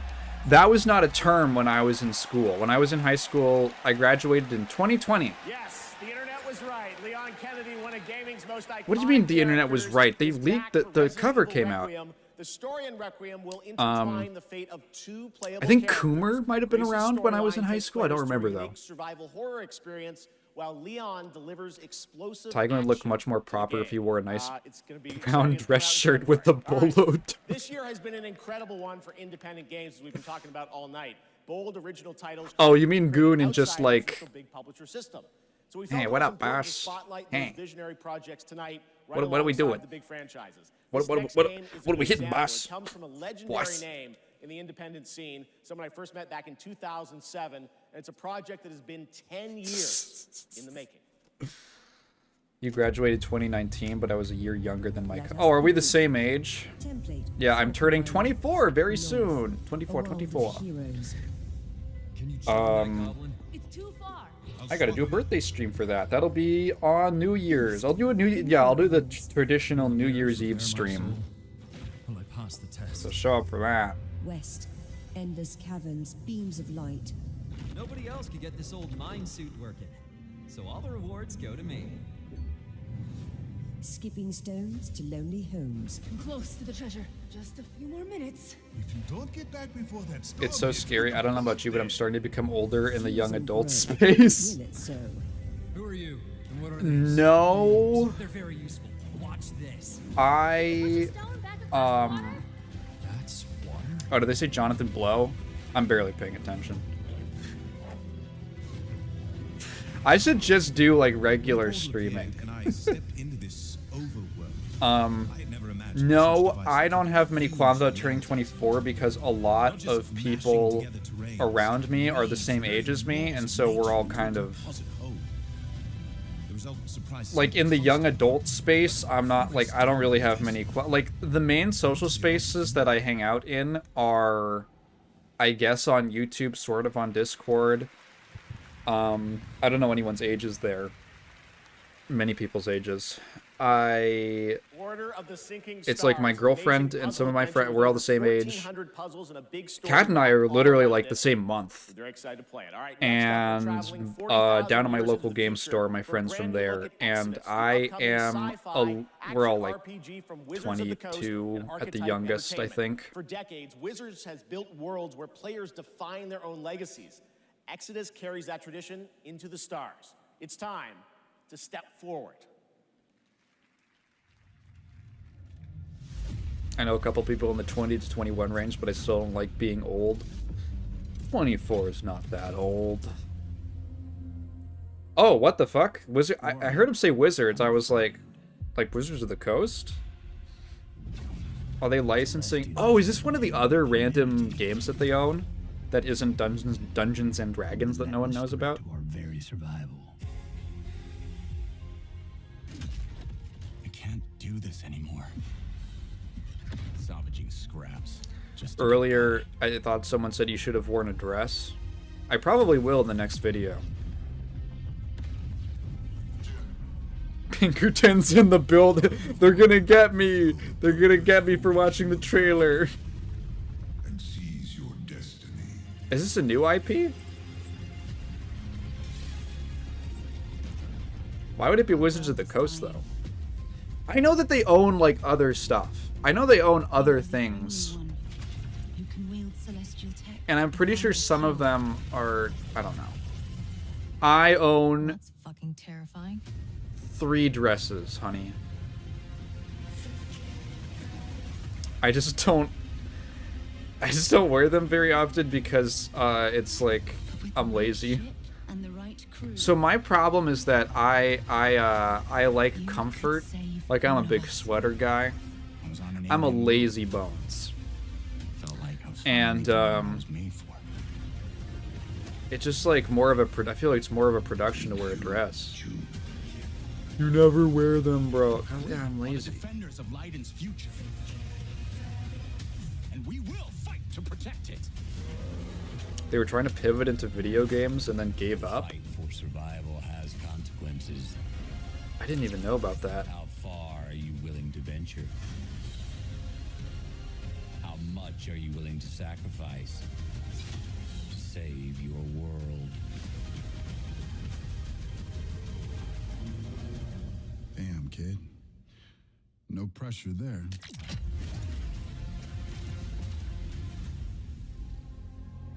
Blank expression. The game is called Exodus. It will fade into 1 million other games called Exodus. Is there a special occasion for you to be wearing a dress? Yeah, it's a holiday. 2027, and I'm very excited. Actually, wait. The game is super appropriate for that. Wait, I'm a genius. I am a genius. I also have like a skirt. Are those cutouts like on the hips? I also own a skirt, and that is my like at-home loungewear in the summertime when it gets hot. Because usually I like wearing sweatpants. I'm wearing sweatpants right now because it's chilly. But where I play the main character. See, a lot of men don't understand that skirts are one of the most comfortable pieces of clothing that you can wear. And in the summertime, it feels so nice. It feels like, it's like, wow, this is comfy as fuck. There's like great air circulation. I'm still covered. What is the cost? One of the biggest reasons we gotta, like, change some cultural norms is that men gotta get onto the wearing skirts thing. It's really fucking comfortable. That's my secret tech.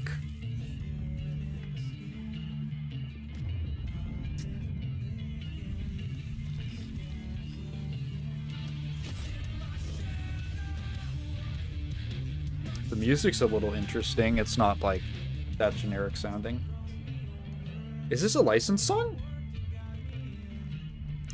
Being careful not to flash. The one I own is very long, so I have no... Like, it goes down to almost my ankles. I don't have to worry about flashing people. Oh, I own another... Oh, this is Tool? Oh, shit. Okay. Sorry. I'm not letting it happen again. Is this a Dungeons & Dragons game? What is this? I own 2 skirts. I forgot about that. Warlock Dungeons & Dragons. Gameplay reveal. Launch 2027. Oh, that seems neat. I guess this is the fruits of their games initiative. More on Warlock coming in summer 2026. More comfortable than wearing a... All right, still to come tonight, the return robe? of Tomb Raider, Phantom Blade Zero, and a performance by Evanescence, like a robe? who are also releasing a new version of their hit song Afterlife today on Spotify, alongside new video game-inspired singles from Labyrinth. Short with skirts Sonic feel the more Hedgehog comfy than and long Bill ones. You Murray. gotta get up. Not I that like Bill Murray, along with Cyberpunk being Edge covered. Runners. Here's your first listen. I like being covered. Like, I'm wearing clothes for a reason.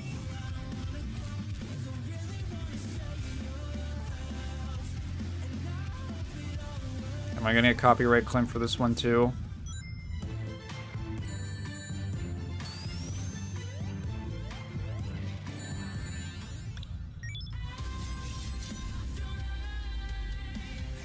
Okay.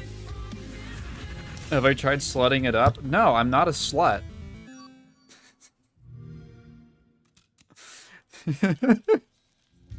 I don't know what you... Have you seen, like, the way that I dress? I'm a very, like... I like dressing in, like, lots of layers and being... I like dressing in lots of, like, big baggy layers. Like, I'm a comfy guy. You can do that. You can take all of that shit and I'll take the longer comfy clothes. Okay, Ryan, fucking chill out, dude. I am not a slut, okay? I've had like 2 sexual partners my whole life. Yeah.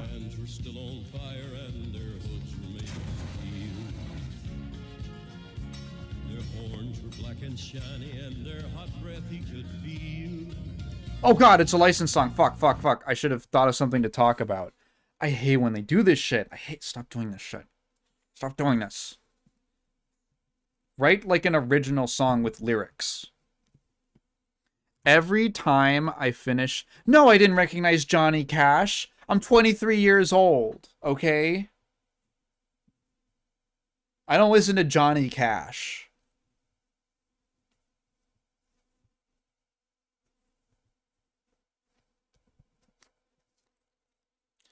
It's very intimate now. It's very... You guys come here often? Probably not, because I don't stream that much. I want to stream more, actually. I want to stream more. I think that I've got some movies. I like, honestly, doing the movie streams more than playing video games. Just because I like the experience... when I play a game, I kind of like to have my my experience be relatively like It's him. It's Gabrielle. I don't know. I like to have it be a little pure, I guess, and not have a ton of cars.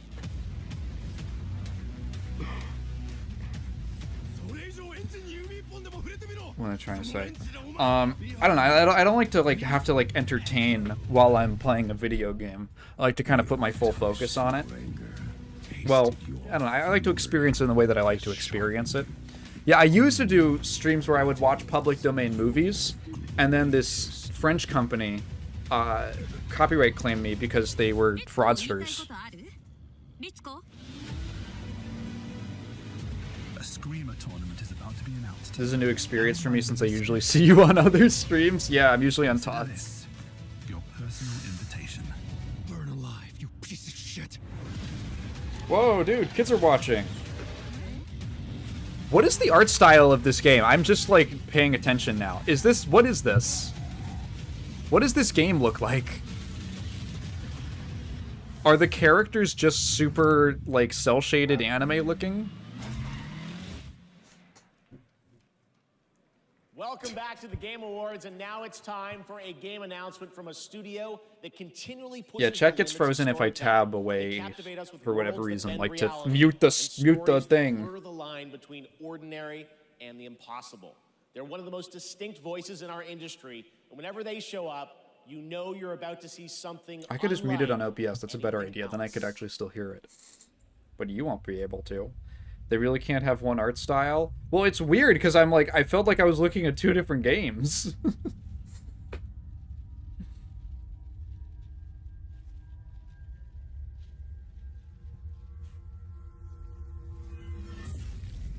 What if you lived in a world that only had paper?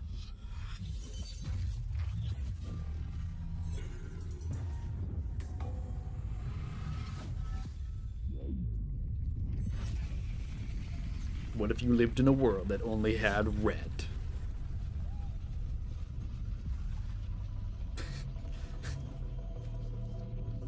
Oh yeah, this looks like a control thing. I have not played... So I played Alan Wake. I liked it a lot. I haven't played any of the other games. I haven't played Control. I have not...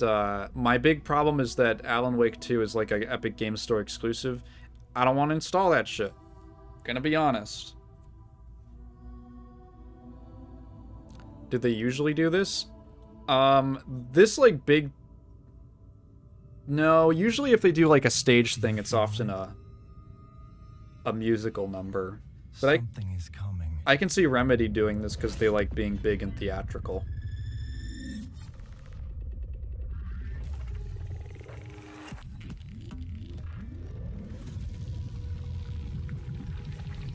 I should play Max Payne.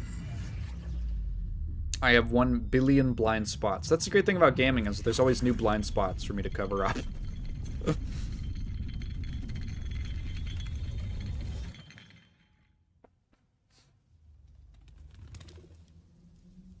Oh. Intrusive pattern.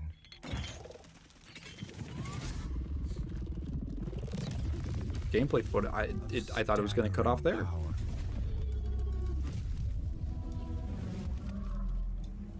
Reshaping reality as we know it.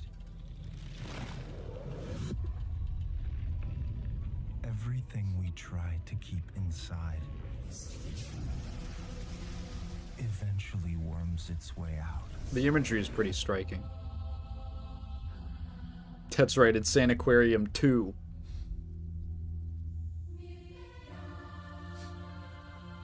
There he is, Mr. Wake. Mr. Wake and Bake. You must have had good reasons.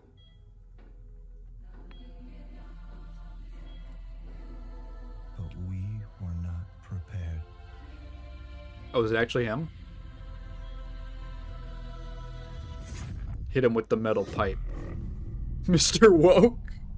Alan Woke. For what would follow. That should be my nickname, Mr. Why am I Mr. Woke?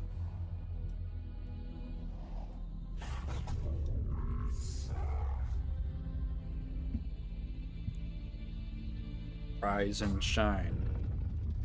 The sibling has gone fishing.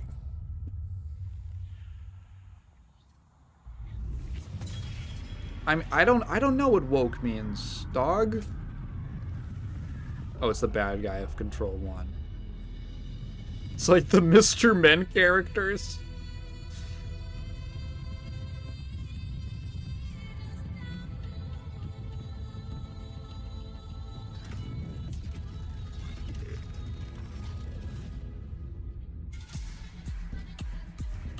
looks a little different.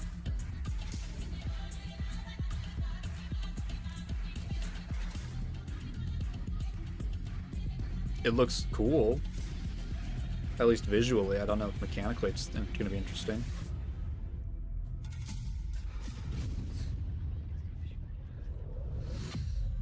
Control resonant. Control a resin ant. They made this ant out of what?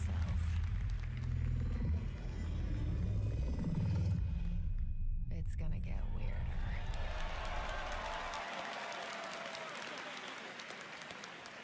That is a good one. Control Resonant is coming in 2026 from the Masters at Remedy Entertainment in Finland, whose last game, Alan Wake 2, won multiple awards here at the Game Awards in 2023, including Best Game Direction. It is always exciting to have past TGA winners return to our show to showcase their upcoming projects.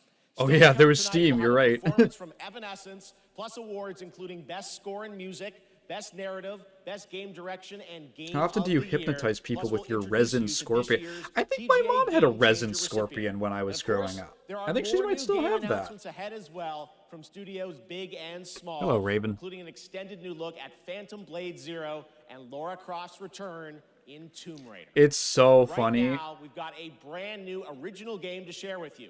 This global announcement comes all the way from Tokyo, Japan, and a legendary game developer. He's working on an ambitious new project, and we are honored he chose TGA as the place It's to so share the funny first when details something's on Epic and people go, in-engine footage with the world. I don't know. I don't know about that.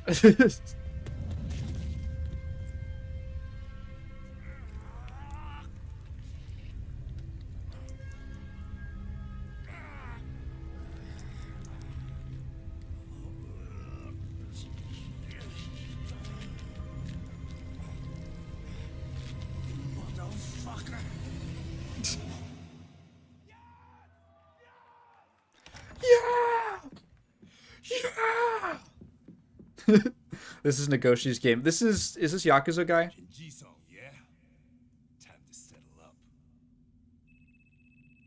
This would be very Asian for a Hitman title.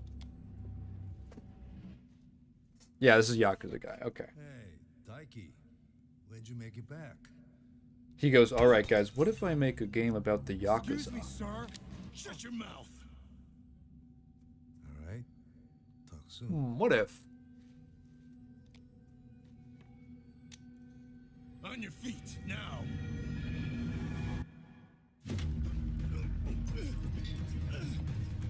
Oh, is this the 1920s one? Fuck it. Just kill him. That was funny as fuck. Boing. It looks more modern day. I mean, they just use modern handguns. That's a big fella. It's a big dude.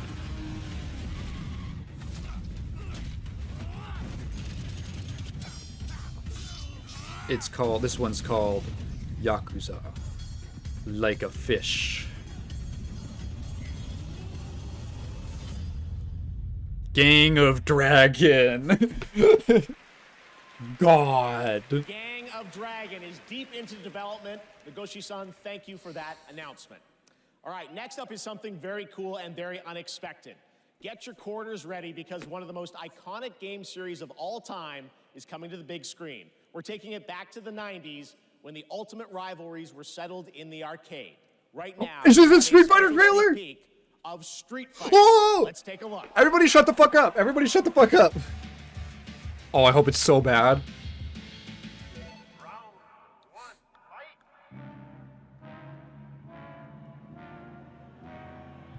Oh, it's 50 Cent. What the fuck?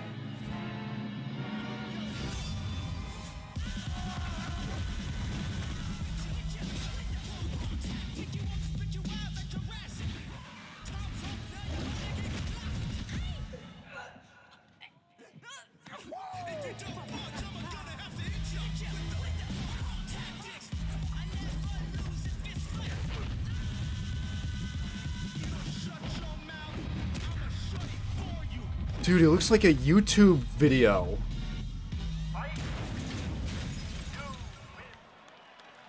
Oh my god, it looks... It's him! Some of the warriors stepping into the ring. It's Eric Contra. It's Noah Centineo.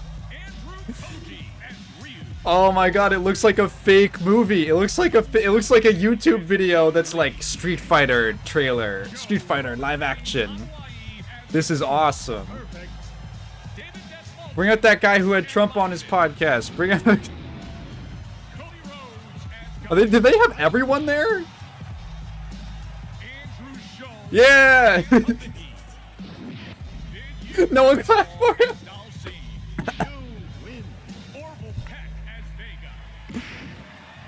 They got the whole cast! Fucking bring out the custodian, bring out the catering guys! Julie? Oh, that's interesting. Did we know that? Dude, that looks like... Oh my god, the wig is crazy! Blanca, what the fuck? Oh, I can't wait for this shit to be so bad. Oh, I'm so happy. I love Street Fighter so much. I mean, yeah, all the castings were known about. They've been known about for months. Dan is comedian Andrew Schultz, who famously invited a bunch of Republican politicians came on his podcast during the 2020 election, or sorry, 24 election, and he was like, "Whoa, what?" I didn't know about it's so funny. We miss it too. As a lifelong Street Fighter Oh, fan, dude, like, Kylie Minogue cameo was fucking crazy. Did you know, like, in the Street Fighter the movie game where they were like, I assure you, Miss Minogue, we really need to, like, oil you up for this one, for the sprites. It's imperative. Not Ryu. Okay, we're also here tonight to present the award for best ongoing game. Cody Roman Reigns. Oh, he's also a Trumper. This is so fucking funny, man. The games in this category are the ones that never quit delivering all year long. They keep us looking forward to what's next. Cody, I told you, the dedication, the passion. I'm sure there's some WWE inside joke thing going on here This ain't enough, you know that I'm not picking up on. Oh, is Eric Andre not here? Wait. Guys, it's so important that we appreciate you all here for being great patrons of Street Fighter, okay? If you played the game, make some noise in your life. Come David Desmelkian looks lost. This movie is not possible without you guys. Dude, they kept zooming in on people who did not look enthused. That appreciates your patronage. There's another game out there. Oh, is this breaking kayfabe? From around the world to be here because they appreciate you. So give it up for the whole cast of Mortal Kombat 2. He was so loud. Wait, the Mortal Kombat 2 cast? They didn't come. They don't care about you. They only care about money. Okay? We care about money and you. Street Fighter forever. Schultz cannot be trusted with baby, forever. Kidding. He's joking. All right, okay, so these are the nominees for best ongoing game. What the fuck is happening? Best ongoing game! Oh.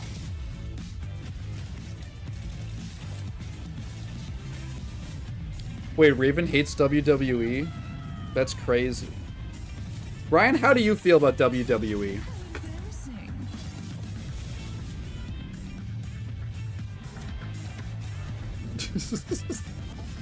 I have no opinions on the Wu-Wei.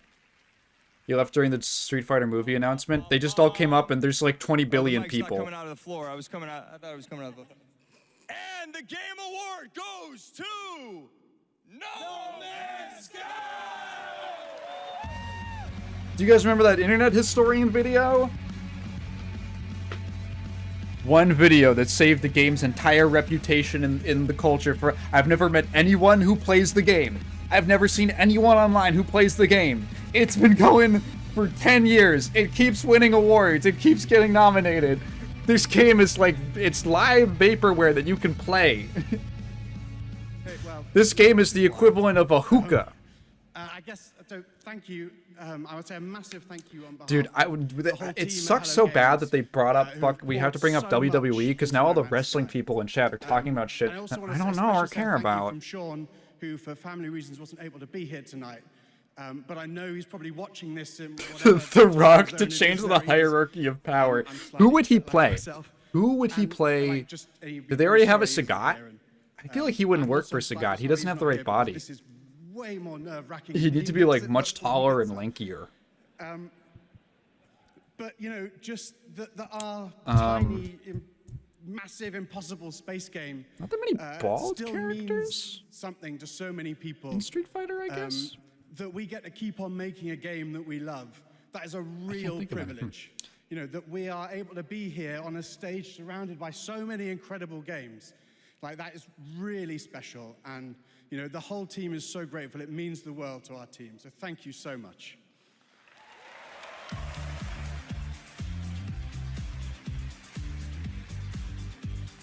Balrog? That would be awesome. The Rock is the goth girl with the feet. Jury?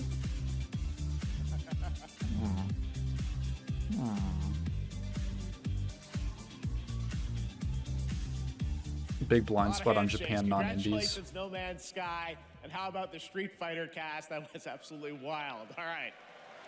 There's lots more games. Oh, Andrew Schultz said that the Mortal Kombat cast didn't come out here because they don't care about you, they just care about... Wow, okay. Well, we'll pick it up, I guess. Hello? Hello? Wait, one of the few games I'm really excited for. All the way from Gotham City. I love Lego Batman. I love Arkham. How you doing, buddy? It's great to see you tonight. You having a good time? Commissioner Keeley, sorry I couldn't make it in person. I've been trying to decide what batsuit to wear. Abs or no abs? Anyway, great show so far. I'm genuinely this game looks very cool. Because it's time for a new look at my upcoming game, Lego Batman, Legacy of the Dark Knight. Batman out.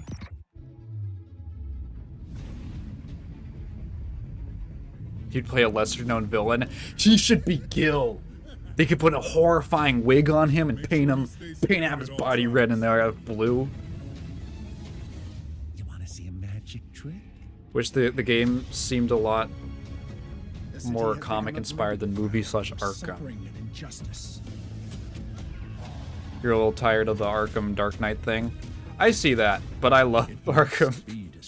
I have so many hours in that series.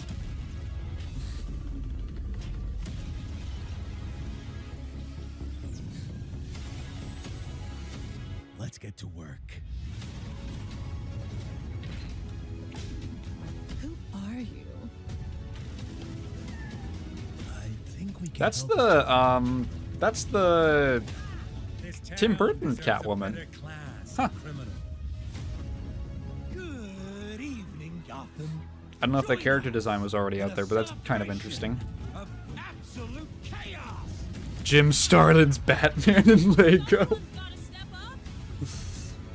Imagine Death in the Family, but it's just like, and they just like blow apart as little Lego pieces.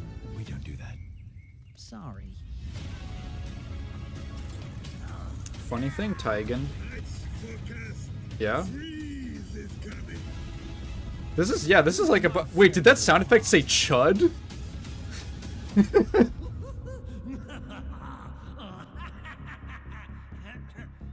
That's funny. That's cool. Black Catwoman didn't have a black suit like that until the Burton movie.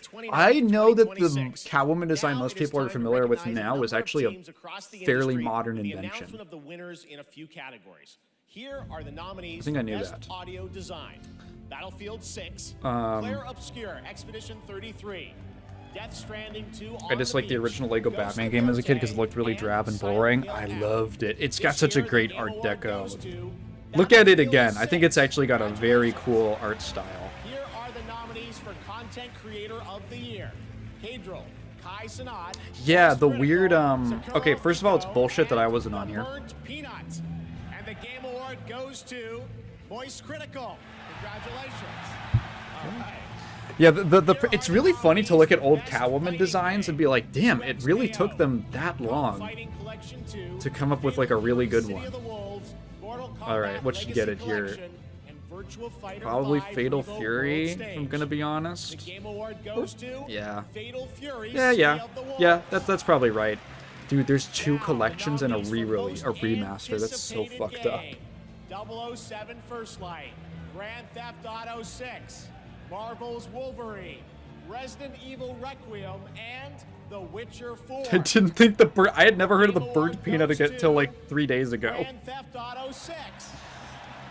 What? For more of the Game Awards, some of tonight's biggest surprises are still ahead.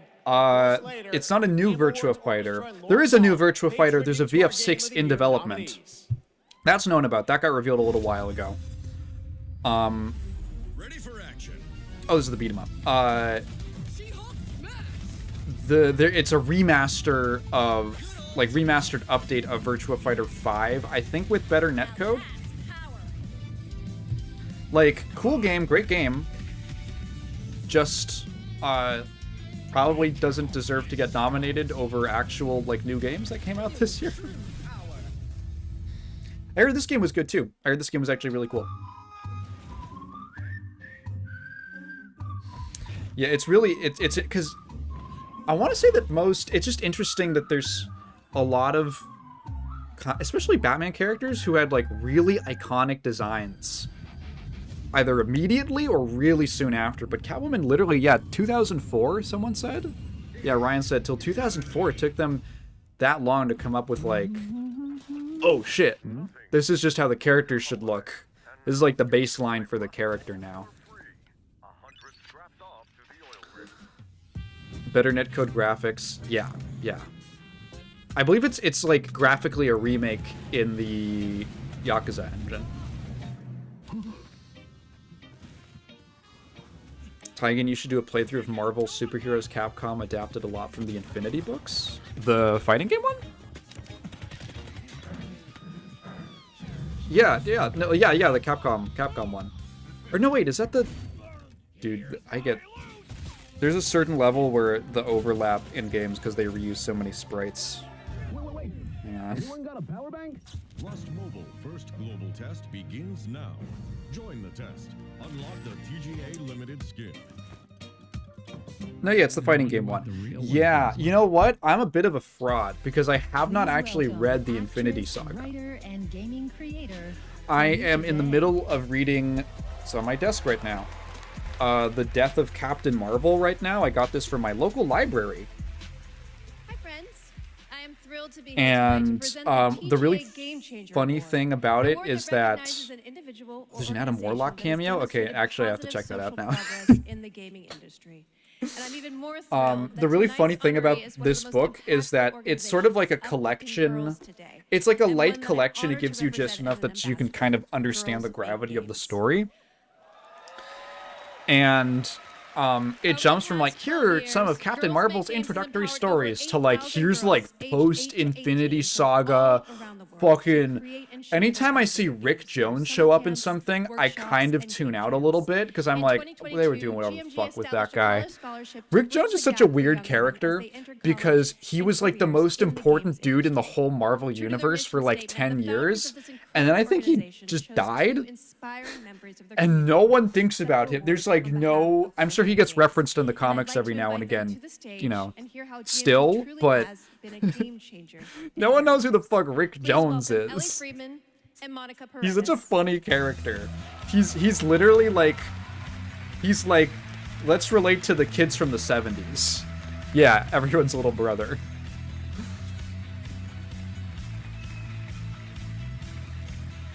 I am into comic books. I fuck with comics. I'm not the most well-read. I know a little bit of stuff. I read around a little bit. I have very specific knowledge of stuff. Just got into comics too, and I found a whole series called Soulfire. And it's so 2000s sci-fi, fantasy sci-fi, but it's really gorgeous. That sounds cool.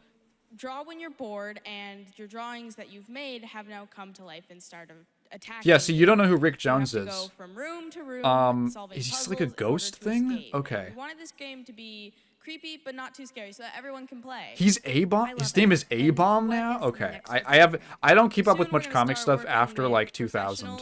Or honestly, starting in the 90s. I kind of tap out at the end of the 80s. With Marvel, at least. Not too much that I've read. I'm As in, personally basically super excited nothing. to see the prototype we made at camp turn into a full-fledged game. I mean, it sounds amazing. I can't wait to play it. I mean, A-Bomb hopefully was with my daughter, before. because I'm not she's going to keep actually up. I'm not the going to Scary bother Girl trying to pay games attention girl, not me. I to the Rick Jones play lore. cozy games and grow virtual turnips. Do you have turnips in your game? A-Bomb, he's like Blue Abomination. So Monica, your journey is a little bit different with GMG. You never went to the camp, but you actually were one of the first recipients of the college scholarship back in 2022. Is that right? Yeah, so I grew up loving video games, love all that you do. You know him from the Hulk cartoons? Yeah, Rick Jones is so funny because he's basically, he starts out as Hulk's sidekick. He's the teenager that Bruce Banner is like, get the fuck out of there, you idiot! And how he becomes the Hulk at the testing site. Like, that's Rick Jones. And he just stuck around, and like, the problem is that Jim Starlin, I think, really latched onto him. And I think he just really liked... It sounds like it's really helped he you really set you up liked for success. Rick Jones for whatever reason. To give girls out there So who might naturally, because Jim Starlin wrote all the big event stuff for Marvel, like all the Infinity stuff, he just made him like super duper important. He's one of Jim Starlin pet characters are great because they're just like some rando no one else uses, but he's like, and this guy's at the center of it all. I do know Doc Samson. He looks like an OC character. Thank you. Every Superman needs a Jimmy Olsen. And now, oh my I always gosh, think a she's Jimmy sick. Olsen Okay. guy from Geek It is Love. my honor to present the TGA Game Changer Award to Girls Make Games. Congratulations and a huge thanks to Monica Paredes and Ellie Freeman for accepting on behalf of GMG. This the era of RPGs when Felicia Day was a companion and everything. Dude, that's a blast from the past. That's a Felicia Day. Wow. Thank you so much. I'm in 2012 again. To Girls Make Games. It's an incredible program. Well, I think the reason that you need a character like Rick Jones for the Hulk comics is because when the Hulk is the Hulk, he's not that much of a character. So it's nice to have a person who, like, you know, can do math. I have no doubt that some of the girls in Doc Samson body swap with Sasquatch from Alpha Flight. I know who Alpha Flight is. I know Sasquatch. That plot thread was unresolved. They've just been body swapped for like 5 years. It's time to move on to our next That's pretty funny, actually.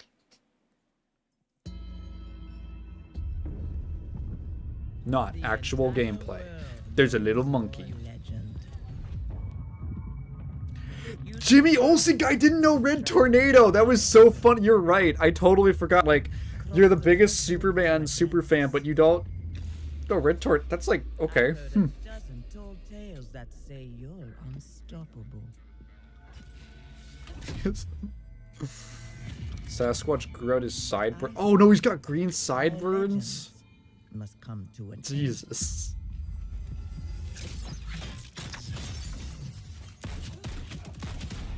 Oh, this is the Tomb Raider game. That's right, it's Kathy from the Sunday Funnies. She looks really good. I like how she looks in this.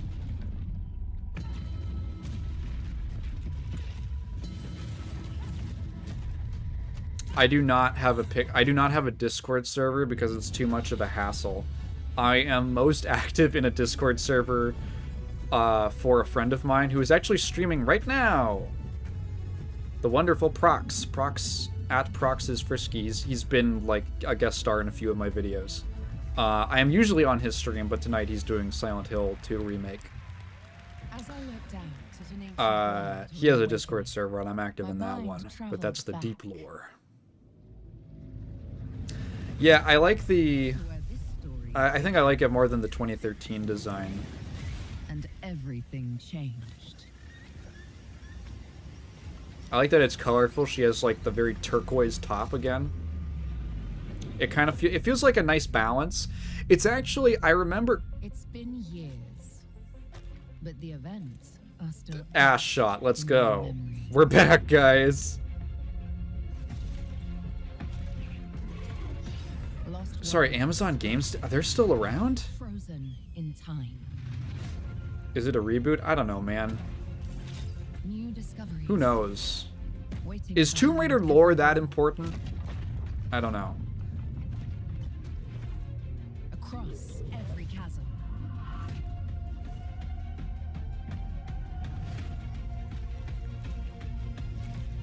I didn't know then the path this adventure would send me. Who did she put the is there dinosaurs? No way.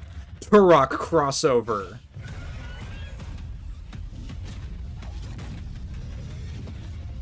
But it lit a fire. Tomb Raider, Lara Croft versus Turok. Still burns.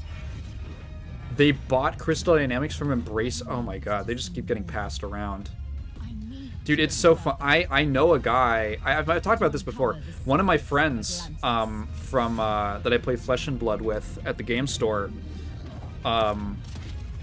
Wonderful, charming fellow. His dad was the art director on Gex. He worked at Crystal Dynamics. Some legends are destined to be retold. Oh, I've never played Tomb Raider. Atlantis. Shouldn't she be underwater? That's cool. And cattle. Okay, sure, there's another game.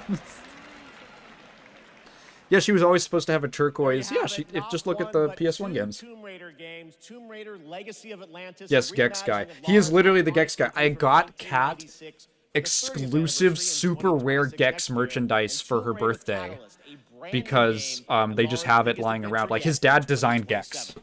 And now for something completely unexpected. Completely unexpected. Is this Bald Lady game?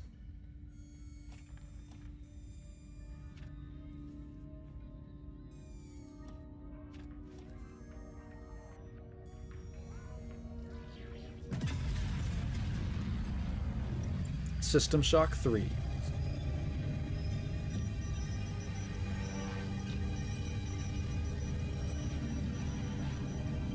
My uncle works at 3DO.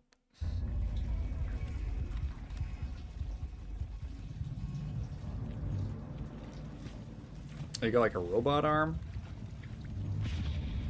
Yeah, this is okay. This is not. I don't think this is Bald Lady game. Oh, this is gonna be like a survival thing on an alien planet. Oh, you can pick up grub?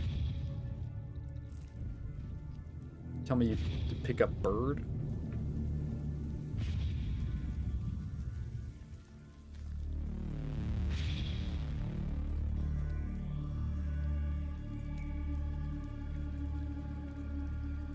Can you pick up person? Oh, dude, they turned the dev tools on. You can see the bounding box.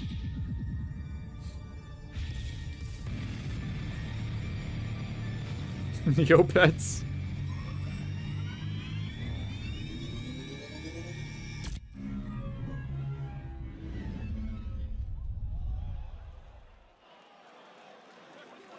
Hi, I'm Robert Kirkman, co-creator of Invincible. Is that and the- I'm here to introduce a brand new character to Game Awards. Okay. Sorry, Robbie. Is that like Forest, the Sons of the Forest thing? You, Keeley. Love what you've done with the. This is a weird thing. Like, they just like hard cut into that with no fanfare. This is apparently a new character. Cue the seething jealousy and meet the second best character in our 3v3 fighter, Invincible Verse. This is a new character for Invincible Versus, but it's created by the original creator. Roll it. That was very odd cutting. Like, they should have left a little more black or something like that. I thought that that guy was like, I'm here to talk to you about the forest. Who is she? She may be some minor Earth hero. My name is Elemental. You seem pretty cool. But that won't stop I don't know that much about this game. I don't have too big of an interest in Invincible. It's cool that the developers of Killer Instinct get to make another fighting game. So that's neat. I talked about this before. I think one of my hang-ups with Invincible as a fighting game Oh, this is a new character. Okay, this is the new character. One of my issues with Invincible as a fighting game is that I don't think the characters are that compelling as standalones. Because they're all meant to be like background generic superhero characters in a thing that's like a superhero subversion thing. Because they weren't like designed to carry their own books. So they look like they have like functional superhero designs.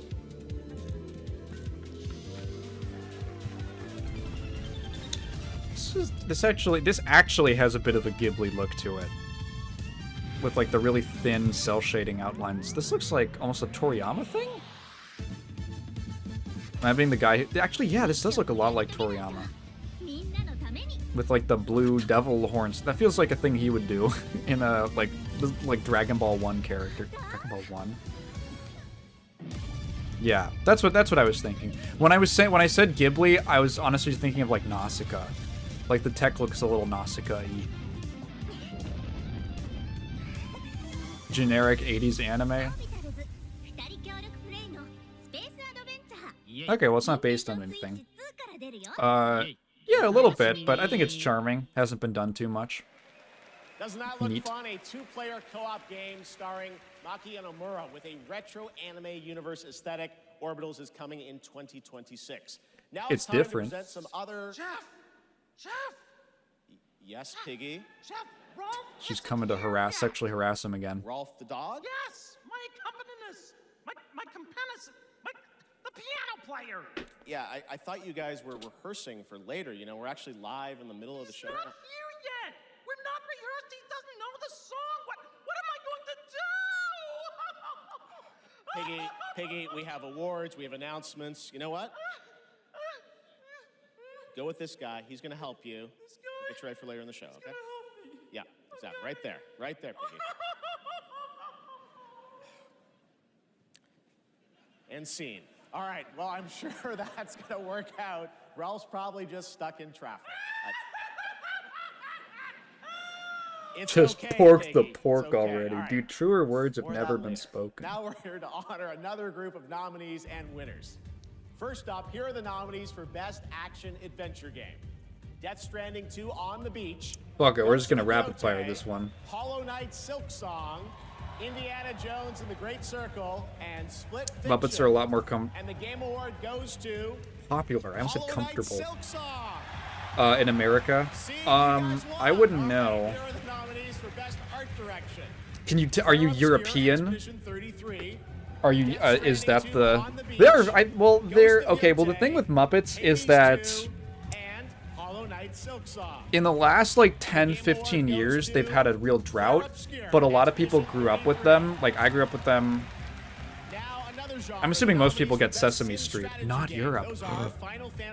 I'm assuming that a lot of people at least know of Sesame Street and stuff. So like Jim Henson has a pretty big presence over here, especially if you're like, maybe like kids now wouldn't be the most familiar with them unless their parents showed it to them. But Now the nominees for Best Debut yeah. Indie Game. Blueprints. Oh boy, I wonder what it's gonna be. 33, I wonder what it's gonna be. Despelote, and Dispatch. I never really saw Muppets either. It was just. Oh wow, crazy. It was just. There was just more of a Muppets presence, I guess, in culture when I was a kid. Here's a first official reveal of Wuthering Waves 3.0 coming on Christmas Day, and a nominee tonight for both Player's Voice and Best Mobile Game.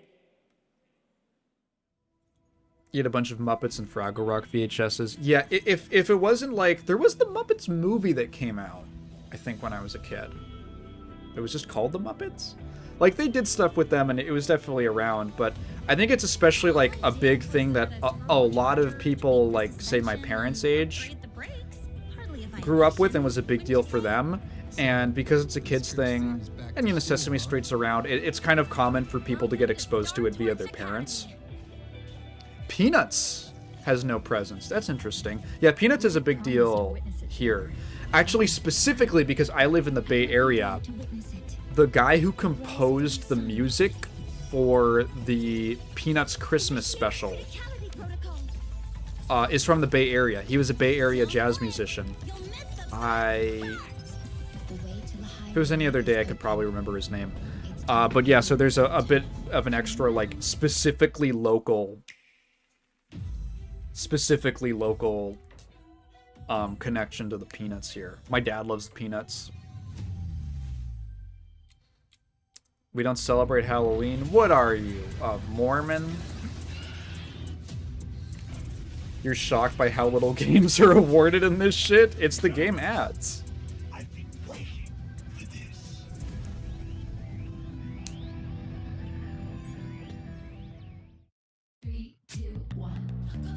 I will give them this. The actual trailers have not been as repetitive as in previous years, which is like refreshing. Like there's a pretty good amount of variety, which last year was also the case. It wasn't that repetitive. Sometimes there were just so many trailers that look so similar, and it's like I just get so fatigued by it. Victory is yours. And so Gonna be honest, I never fucked with Metroid Prime. Dude, I love Metroid Prime. You can go to fucking hell, dude. I love Metroid Prime so much. That game kicks ass. Getting heated and toxic over Metroid Prime opinions. We both like honestly, I like both. I just enjoy Metroid in general. Southern Hemisphere. Okay. We're narrowing it down.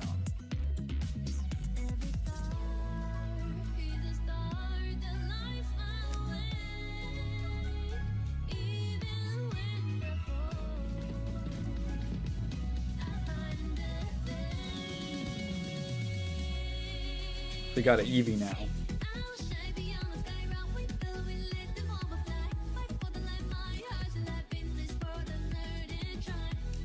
Stop playing geoguessing.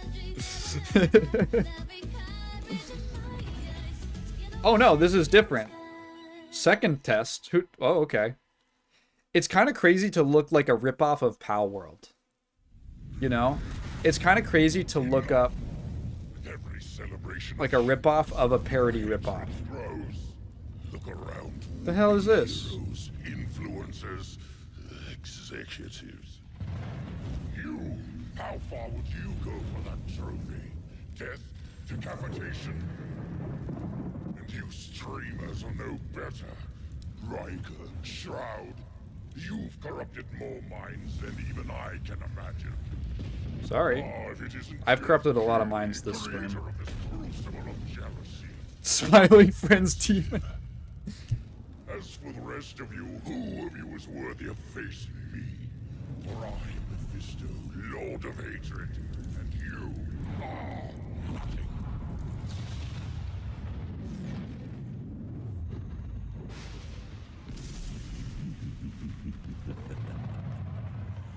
Yeah, the camera point where they go. What's this? This is a Diablo thing? Making me tolerate a single chaser. What can I say? I'm so lovable. Blizzard, it's a Diablo. Diablo 5, or some expansion. Probably an expansion for 4, like Reaper of Souls with 3.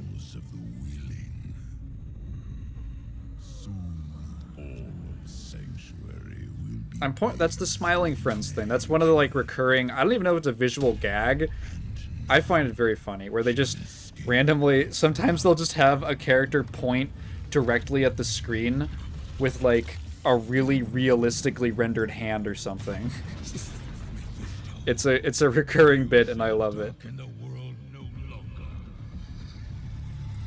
They got Shang Tsung in this.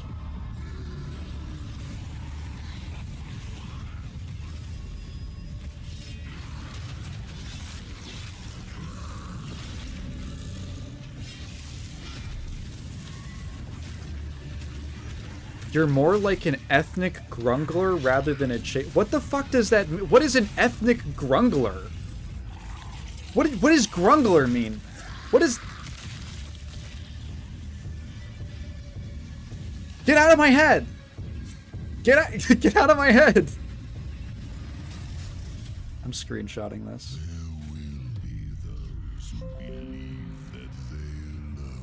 Did you mean to say ethical? What does grungler mean? Is a grungler a implied unethical thing?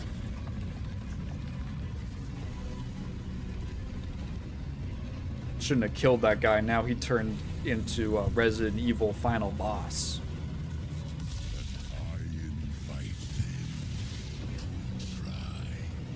Ethnic. What the fuck? Like, am I ethnic? Or are the other people ethnic? Get reckoned on. Diablo players, your wait is over. Get in the fight and play as Paladin today, and get ready for Lord of Hatred coming in April. It is great to have Blizzard here at the Game Awards. Want to know who else is here? Well, it's time for an update from Marvel Rivals, a nominee tonight. The Grunkler sounds like a Seuss but creature. the latest Marvel hero set to join the game in 2026. You have to be bisexual to be a Grungler. Grungler. Oh, hi, Deadpool. Dude, you guys are distracting me from, like, the dead... That's cool. They have to do Deadpool eventually. This is gonna be fun. Whoa, easy now, fellas. I'm the one who Are you calling me ethnic for being straight? Yeah, what is that? I don't think he looks bad. I think he looks kind of neat.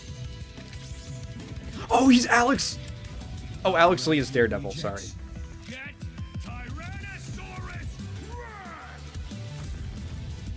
You know who he reminds me of? He reminds me of that one character from Battle Fantasia who kind of looks like a Klansman.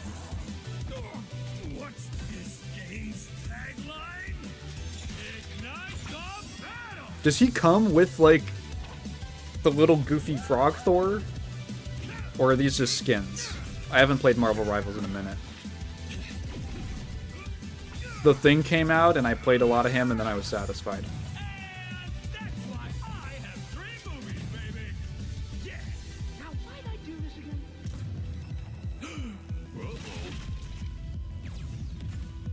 Oh, right. She's my rival. Okay, who was that character for Katrina? That was a big character for Kat. That was for Kat. Welcome, actress, producer, and activist Gemma Chan. I feel like it's not hard. Elsa Bloodstone, that's a Kat character. Oh my god, a cowboy lady? Oh my god, I'm gonna come. Yeah, look at her right now. Look at her right now. James Bond has long had the fortuitous, I feel like it's not hard to get daring habit activist on your like with credits rather dashing list. antagonists. You just gotta like This make a one couple is tweets. I feel like undoubtedly anyone could be an unforgettable. activist. Take a look. You don't have to be that active. She does. I've never actually heard of her. She's a vampire hunter. Neat. So this is a left. We're in the lion's den, Bond. Try not to draw attention to yourself. Me? Never. I am sometimes asked, Bafma, how is it that you hear every whisper in every corner? Is that okay? That's from this. That was mixed. That's mixed so much more loudly than anything else. My blood. I don't know if that was noticeable for you This guys. city is an extension of my being. My body. Today. What? What the fuck? Infected. What is? Easy girls, plenty of meat for everyone. Girls. Okay. Of course. Get the Lenny Kravitz DLC.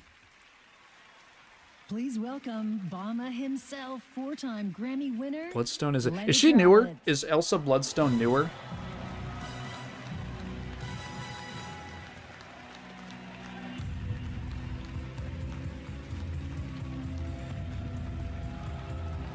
Oh yeah, this is kind of the only James Bond thing that's going on. She's not newer. Okay, I'm just out of the loop. Good The evening. 90s. Okay, that's why I haven't really heard of her. It's a Okay. great honor to be asked to join 007. Hey man, I know shit like I know Stiltman. First voyage into the world. If there came out after like the year 1990, I am not familiar with it. I know the 90s Deathlock Play run, Bavma, a which is wild, pretty cool. unpredictable pirate ruler of Africa's biggest black market hub, I knew I was stepping into something special. Where others see chaos, Bubma sees freedom. He rose from nothing. I'm kind of hungry. I've got some cake over here. I'm gonna get cake. Of Aleph, and his story is just beginning. Every world we build needs the power of rhythm through music. We had this massive like These tuxedo musicians layer cake that's turn really violence yummy. into beauty And and my dad, silence anytime that into something tension. comes in, we have this wonderful Here are the neighbor, nominees and she volunteers at a food pantry. And if you've ever volunteered at a food pantry, you know that a lot of the stuff that they get, they actually can't use, like they can't give out. They have a lot of leftovers, basically. So she just brings us like bread and desserts and stuff. So I've been like munching away on this cake because anytime it comes in, my dad goes like, oh, too much sugar. Oh, you take it to your room. Take it to your room. So I've had like cake in my room for a minute. And the game award goes to Lorient Testar. Oh my god. Expedition 33 won? Blow my mind. Blow my mind more. I had the worst vodka I've ever tried in a grilled cheese for dinner. Kitchen Cells post.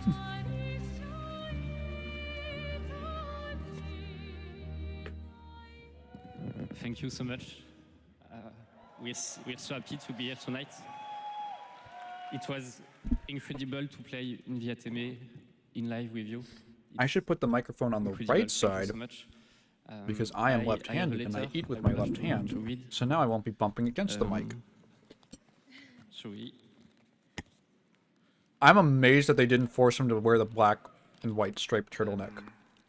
I would really love to start by thanking all the musicians who work on the soundtrack with us, who give their soul and their hand and their voice to the sound of the music. I also want to thank you, Alice, to standing by my side. It's an immense gift to share Is he like this gonna journey propose? with you. Thank you for carrying each note within you and for letting Alicia's love voices resonate in the world of Clair Obscur. Thank you, Guillaume, for lingering on one of my songs. Has there ever been a on that proposal night at an award when show? our stories align. And thank you to all my loved ones. That would be crazy. For their love and their support during all these years. And to all our players, thank you for letting Clair Obscur and our music find a place. It's kind of crazy because you'd have to like, you are the lumière you that gotta make bet us want on to it. keep You gotta dancing, bet on winning. keep loving, and keep dreaming. Thank you for reaching out your hands to us.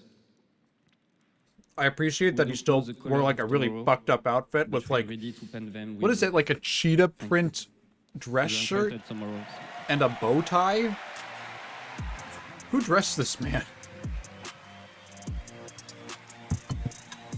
This guy shouldn't be. I would like to say something too. Does he need like a handler? I'm so grateful to receive this award tonight. It's a wonderful recognition of our work over the past 5 years. A hug thank you to Lorient, who made this bold adventure possible.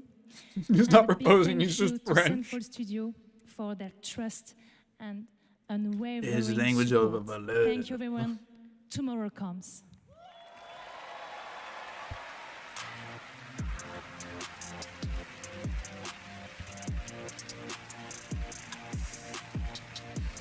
There's this one great clip from, I think it's after a tennis match. It's like a press conference.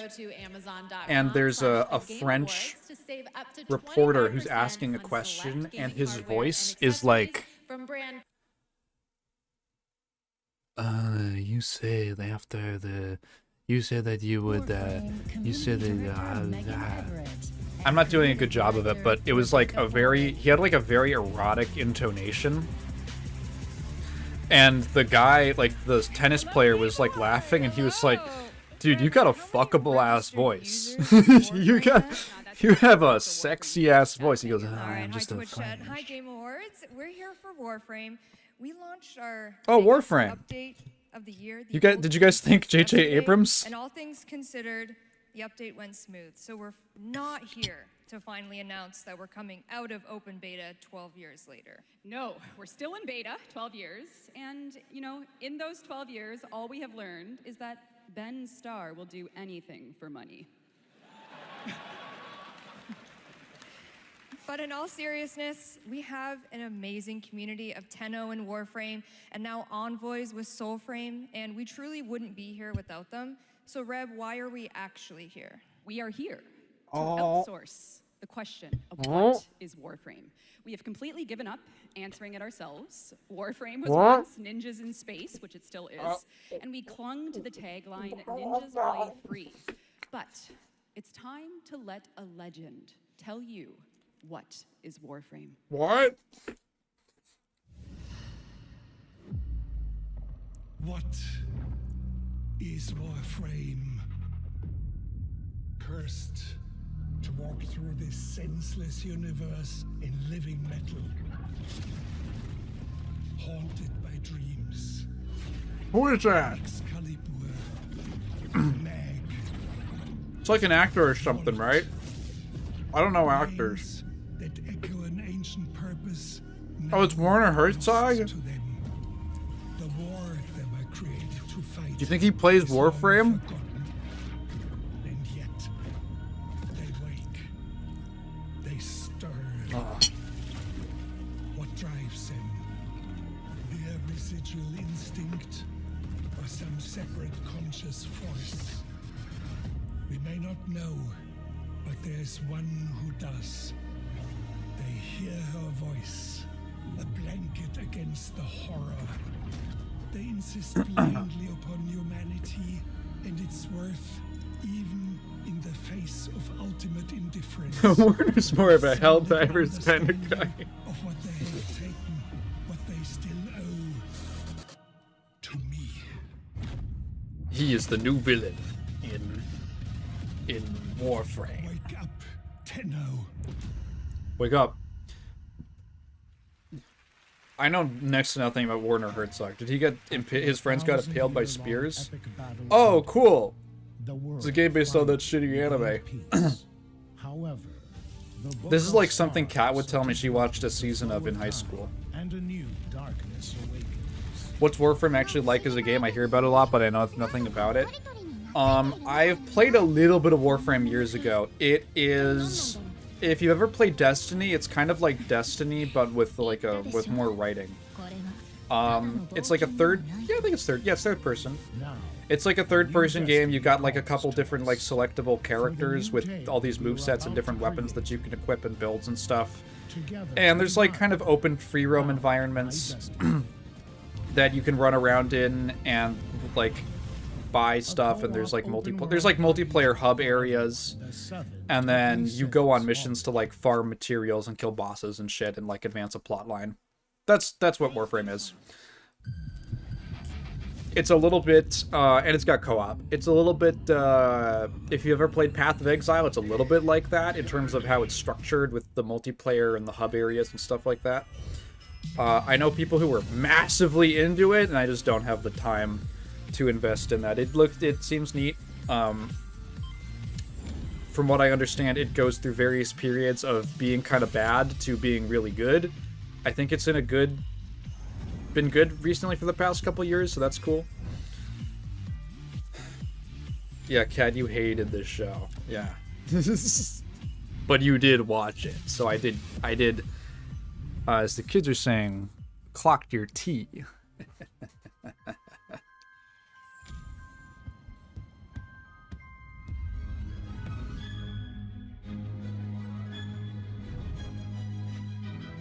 No way, you can get the transphobe game. That's right, Hogwarts Legacy is free on the Epic Games Store right now, and there's even more Harry Potter fun coming later this month to Fortnite with customizable Hogwarts house outfits. Play Hogwarts Legacy on EGS before You can be December 18th transphobic in and unlock a Fortnite? That's so Harry Potter awesome. Chocolate frog back bling in Fortnite. It's the world we live in, guys. All right, back in 2023, Lords of the Fallen surprised and impressed players with its brutal combat, dark fantasy world building, and stunning dual realm design. Tonight, we have your first ever look at the gameplay of the sequel. Yeah, the free, if you don't count your soul. One must travel many paths on the road to salvation. Kat, you don't even play Fortnite, and nothing's gonna make you download Fortnite. I know this. You don't even like shooters. Through shadow, I will walk them with you. What's my game of the year 2025? What did I play that came out this year? No matter. I played a lot of stuff this year. I don't remember what came out. I rarely play new releases. I'm gonna look through my Steam library. I played a little indie game called Pachinko TD. The developer was very nice because I streamed their game and they gave me a Steam code. That game's cool, check it out. It's like a tower defense game, but the enemies come in like a pachinko machine. It's called Pachinko TD. What did I play from this year?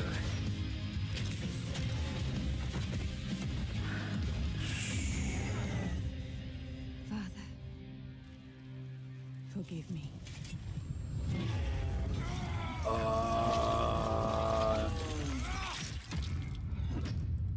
Wish list now. Lords of the Fallen version 2.5 with new veteran mode out today. This next set of awards recognizes Did that the freeze first set of the games bullshit across a when variety I was of in Steam? genres. I don't Here know are what the I played nominees for this year Best Sports that Racing came out. Game. Oh, I EA played Sports Skin Deep. 26, F1 25, I played Skin Deep. That Mario came out Kart this year. World, Rematch, and Sonic Racing Cross Worlds. And the Game Award goes Skin Deep to was cool. Mario Kart World. What else? Congratulations, Nintendo. Here are the nominees for Best Community That was a Support. cool immersive Baldur's sim. Gate 3, Final Fantasy 14, Fortnite, Helldivers 2, and No Man's Sky. This year, the Game Award I played goes Peak. to That came out this year. That's a Baldur's fun Gate little 3. co-op game. Played that with some friends. All right, here are the nominees for Best VR AR Game. Mouthwashing was not this year. That was last year. Arcan Age, Ghost Town, Marvel's Deadpool VR, and The Midnight Walk. The Game Award goes to The Midnight Walk. Congratulations. Now, the nominees for Best Role-Playing Game. Avowed, Claire Obscure Expedition 33, Kingdom Come Deliverance 2, Monster Hunter Wilds, and The Outer Worlds 2. This year, the Game Award for RPG goes to... Gonna be honest, I think those Claire might be the Obscure only games Expedition I've played that 33. came out this year. And finally, here are the final 5 nominees for Player's Oh boy, Voice, Player's Voice. a 100% fan-voted award. Claire Obscure Expedition 33, Dispatch, Genshin Impact, Hollow Outer Knight Worlds 2 is like Silksong, and 2 weeks old. Wuthering I hear Waves. it's good. I hear it's This better than year, the first game. fans That's cool. selected Wuthering I thought the Waves first game was as cool. the winner. Congratulations. All right, and now we've got something great for you. Please welcome actor Rahul Kohli. I don't know how deep we are on the show, I'm gonna be honest.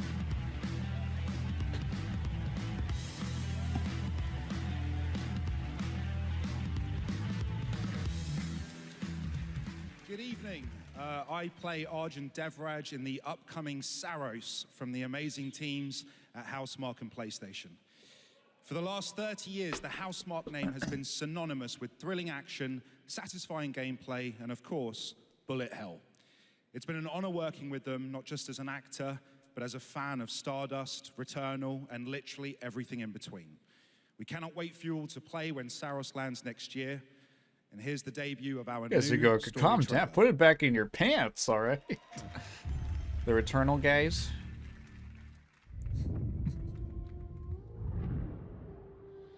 The sun is forever.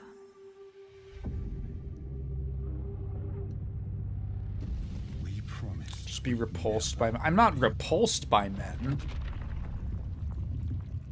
I'm not repulsed by myself. It was promised. I just like looking at women. I need to know that I just made the right decision. It's me, boss. Wait, how How long? Since the last time the sun died, mate. Okay, fine. Okay, fine. Let's stop throwing accusations around. I don't know who's been doing it.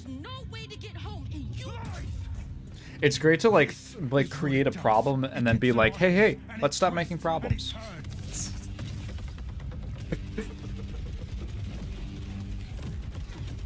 Men are nice. Controversial statement.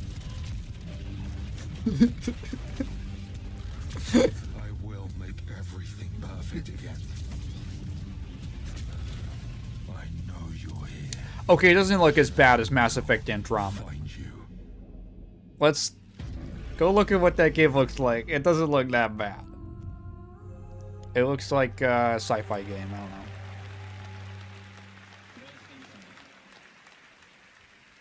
Saros looks great. It's coming next April, and I'm very excited that Rahul is starring in it. I heard good things about Returnal. It seemed a little niche, but some people really liked it. Winner. He's the writer and director of some of the biggest and most critically acclaimed video games of all time. Grand Theft Auto 3, 4, 5, Vice City, San Andreas, Red Dead Redemption 1 and 2, and Bully.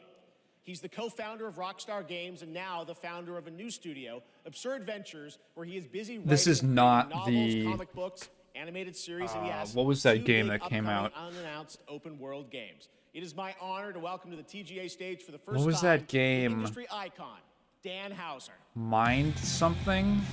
Mindscape? What was that game that came out that was like a fucking disaster from one of the former Rockstar guys? Yeah, why are they all former? Well, they tried to unionize.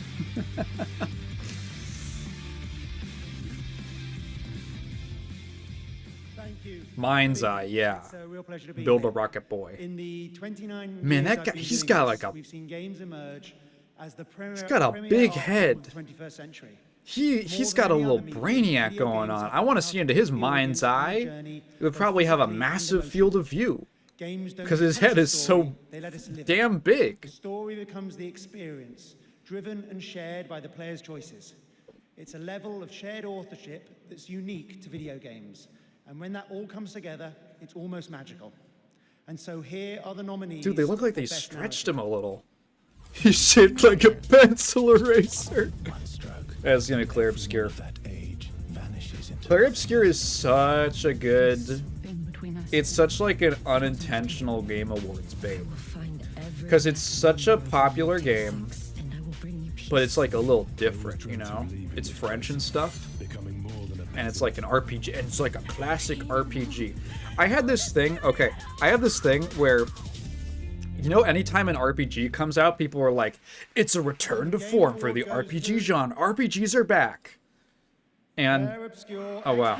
And like, the reality is just that RPGs take like a couple years. So if you're not like super into them, a big one only hits the shelves, like hits your radar every 2-3 years. So just long enough for you to forget about them. What if they Charlie Kirked Jeff Keighley? We are Jeff Keighley, we carry the flame. Wow, there are a lot of people here. It is kind of weird to think that if he died, the show probably wouldn't happen. He's the only thing keeping this production alive. But first and forever is my husband. He is my light in the darkness. Thank you to our beautiful player community. Everyone's just making fun of that guy's head. In games, a story is a shared creation. It starts with words on a page, but the player experiences Counting or not through the work of each of our teams. Character and environmental design, quests, combat, UI, cinematics, acting, music, VFX, and through localization into other languages. It is funny that for them to lean into the French dress stereotype as hard as they have. Is our players I can't think of anyone else who does in the that. context of their own lives, and who keep our Like, story Japanese alive through their developers own don't come out creative wearing like the fucking expression conical and rice discussions. hats. The marvelous thing about games is that we create that experience together, our team with our players. Thank you so much. The funny thing about the Game Awards is that when you compared... I should just extra American. Funny thing about the Game Awards is that when you look at other award shows like the Oscars, there is a actual industry... Prime members can go to Amazon.com. There is an actual, like, industry incentive to win the award and make, like, Oscar bait. Because there is actually a cultural cachet and a weight that comes from a small studio in Uppsala, Sweden. Neon Giant known Uppsala. for the Ascent. This is No Law. There is a level of like weight that comes with being an Academy Award winner, even a nominee, but especially a winner. And so if you're an actor and you get an Oscar, that's actually like a huge deal. Like that's a selling point. They can put that in the trailer for the next movie you're in. Like it actually like can set you up for a few years of coasting off of an Oscar win. Said the city needed order. But that does not exist in the Game Awards. Like I really don't think that like game of the year winner like has that much of an impact on people's. I don't think it has much of a market value like it does with an Academy Award winner or an Emmy winner or a Grammy winner. And I don't know if that's just because of the age of the Game Awards themselves, or they still came and took everything. Or what? Probably a little bit with that, but also because video games are a silly ass medium. They're gonna learn something. Yeah, there's Game of the Year edition, but I think they could just call it like, I don't know, like that means it literally means nothing. There was Game of the Year edition before they were even doing this. It used to be that like 5 games would come out with Game of the Year editions, because like the fucking DICE Awards gave them that. Okay, cool. People know about 6/7, but not 9/11. You should start doing that whenever 9/11 comes up. You're like, 9/11. Europe. I know 9/11. We got a lot more show for you, but coming up, we've got more awards like Best Game Direction. I hope they Todd have more Howard is here to reveals. present that from Bethesda, and more announcements, including one I promise you that nobody could have anticipated. But right now, Game Awards, get ready to get on Yeah, it's just like your Ultimate feet. Edition or Earlier Deluxe. This year, Netflix's Devil May Cry brought Capcom's iconic game franchise to life as an exceptional animated series nominated tonight for Best Adaptation. The show also featured a #1 single from our next performers. Okay, who time just to beat the announced stream. their The 2026 video where you World compiled Tour. 5 videos Here in to one should have been perform YouTuber of the Year edition. Please What video was that? welcome Evanescence. Okay.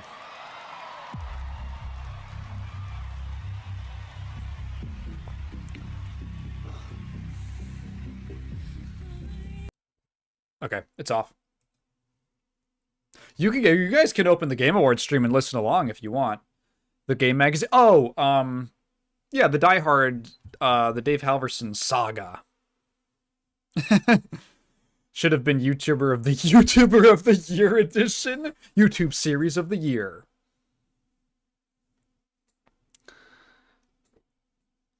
There's a famous Batman Arkham game. Oh yeah, the Arkham City Game of the Year edition. The original Arkham City cover is actually really nice and minimalist. It's like it's black and white, but it's almost all white. It's really cool and like washed out looking. It's very striking. It feels very much like of its era, like 7th gen, but in a good way. And then the Game of the Year edition come out, and they were just like, fucking... I'm sure someone thought it was so cool. They just put all of their 10 out of 10 reviews on there and like all the quotes, the pull quotes and stuff. And it just like ruins the appeal of it entirely. That's right. She's singing, "We are Charlie Kirk." Are the stage lights making a French flag? Yeah, kinda. If I played We Are Charlie Kirk, I would get a copyright, which is what I'm trying not to do. The problem is that it gets blocked. I don't care about claims. What's annoying is when it gets blocked. Like, Kat was telling me a few days ago that one of my, I think the 2022 stream, Oh, I have to go back and fix that then. Is still blocked in the US or worldwide. I don't know the song. I don't listen to Evanescence. Is it a good one? That's cool. We are Charlie Chaplin. We carry the what does he have? He has like the hat. Isn't he known for wearing that hat? Doesn't he? Charlie Chaplin also had that like Hitler mustache, right? Make up a song and sing it. Let's see. Well, I gotta mute this because it's. Let me just mute that on my end. I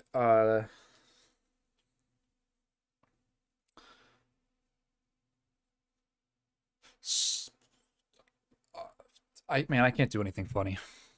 I can't do anything clever. I'm not a clever person.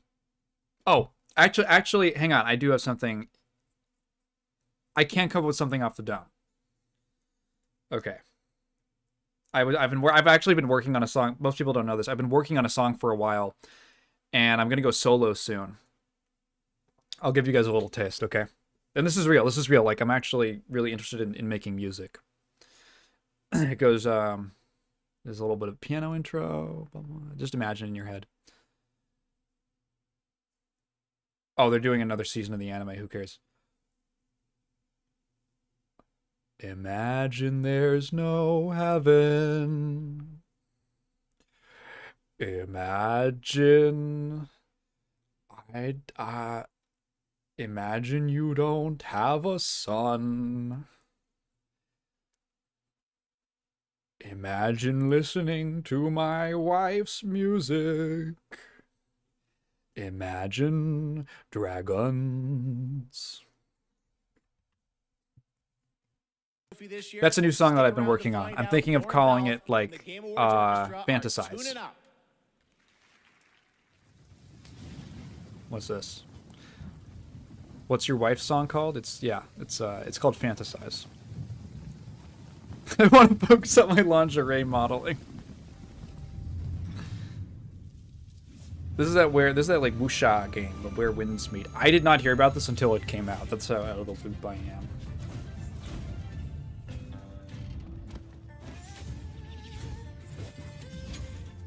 Oh, I killed it? Thank you. Thank you. Yeah.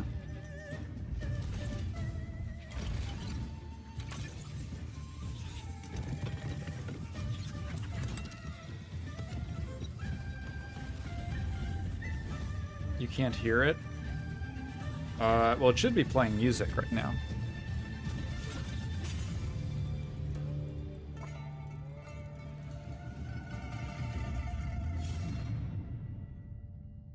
Thank you, Ron. Thank you. DLC for a game I hadn't heard about last week.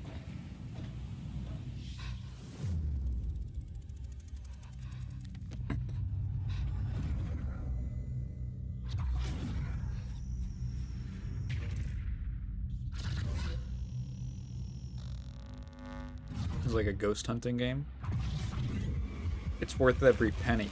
Well, honestly, the value of pennies might go up in the future because they're not making anymore. They're not making anymore. Oh, it's Phasmophobia. Oh, okay.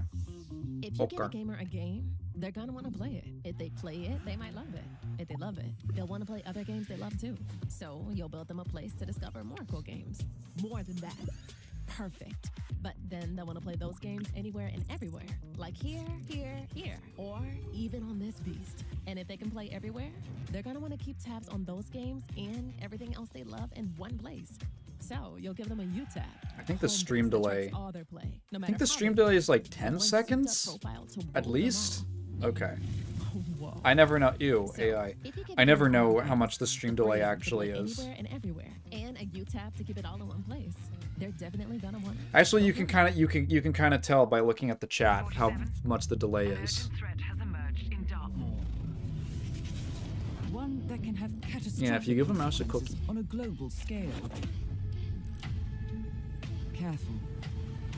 One touch can be deadly. Mila Jovovich? What the fuck? Welcome the actress behind Hitman's next Have I elusive played the target. Okayu visual novel? Like Nekomata Okayu? No. I haven't played a visual novel since Class of '09. Damn, she wanted you to see these boots. She must have spent more on the boots than the pants. And hello to gaming fans around the world. I'm thrilled to be making my debut in a video game as the Video next game. elusive target in Hitman. Why'd you say it like World that? of Assassination. They always get like random celebrities in this game. I own Hitman. I should probably play it sometime. I think Now, I'm I happy dig to it. present the Game Award for Best Multiplayer. Modern multiplayer represents a monstrous challenge in game design. I mean, imagine having to develop games that account for the absolute unpredictability of thousands of Here's live Eminem versus opponents. Marshall Mathers Or DLC. even worse, the persistent And yes, she is from the dominance Resident Evil of movies. Human teammates. It's no easy task.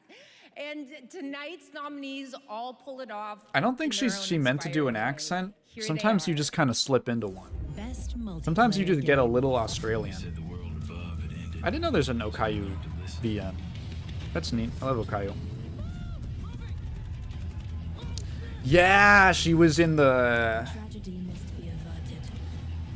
She was in the Monster Hunter movie that they geared like entirely towards China and then opened it with a super racist Chinese joke that immediately made Chinese people hate it. That I think was unintentional and due to localization. Hilarious. See, people have a lot of favorites out here. Sometimes you slip into one. It's not a good excuse. No, I mean, like, so you've never like slurred your words a little bit and you sounded like a little British or something like that. And you got a little New York.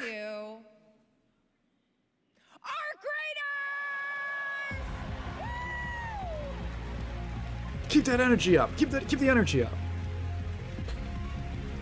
And first of all, I've never done a racially charged impression. That's a lie.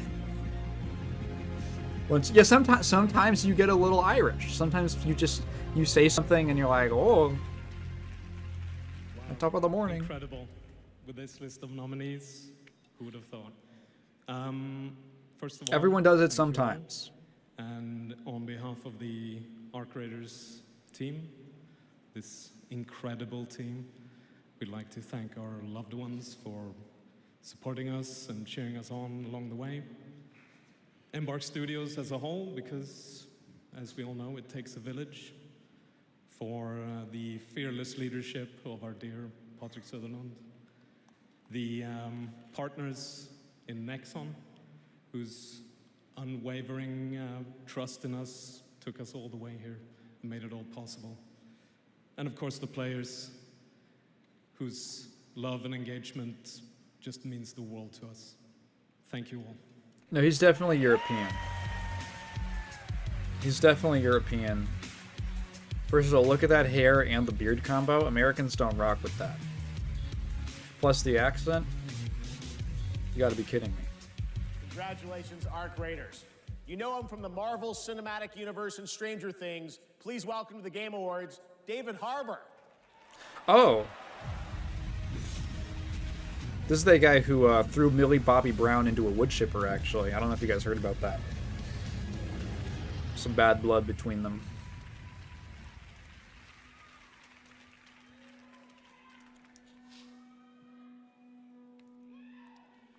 For 25 years, Creative Assembly has entertained millions of people all around the world with the Total War franchise. Today, Total I'm War? here to help announce where Total War is going next. And Total War for Warhammer 40K. Wait, he's wearing in a universe he's wearing an Inquisition shirt. so close to my heart. I'm excited to reveal that Total War Total is War Stranger headed Things. to the grim, dark future. Oh shit! With Total War One that I can play. Warhammer Let's fucking go! 40K! Yo! Wait, this is awesome. Some of you may know this, Fucking but, finally. Some of you may not know this, but I am a huge fan of tabletop gaming. It just clicked with me that he was wearing the Inquisition shirt. Spent a crazy amount of time dropping dice under a table. Of course, as you might expect, I'll be Total in the War. game. Who is he playing? Total War Stranger It Things. connects to some of my favorite aspects of It's the Total War Warhammer game is Warhammer Fantasy, which is a different thing. That's the fantasy one. Let's take a first look. This is the sci-fi at one. Total Oh War shit, there's gameplay. Warhammer 40K.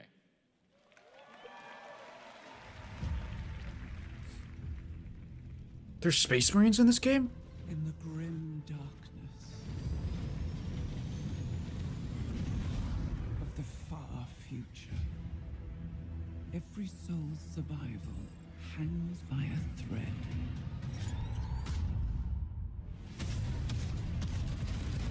The nice thing about these games is that they just add so many of like the in-game races. Like there's so many fucking races, playable races in the old like the Warhammer Fantasy, the Total Warhammer Fantasy games. And the one thing with Warhammer games is that for some reason they always feel a little bit hamstrung on using like the whole universe. Was that a Beaky? No, okay.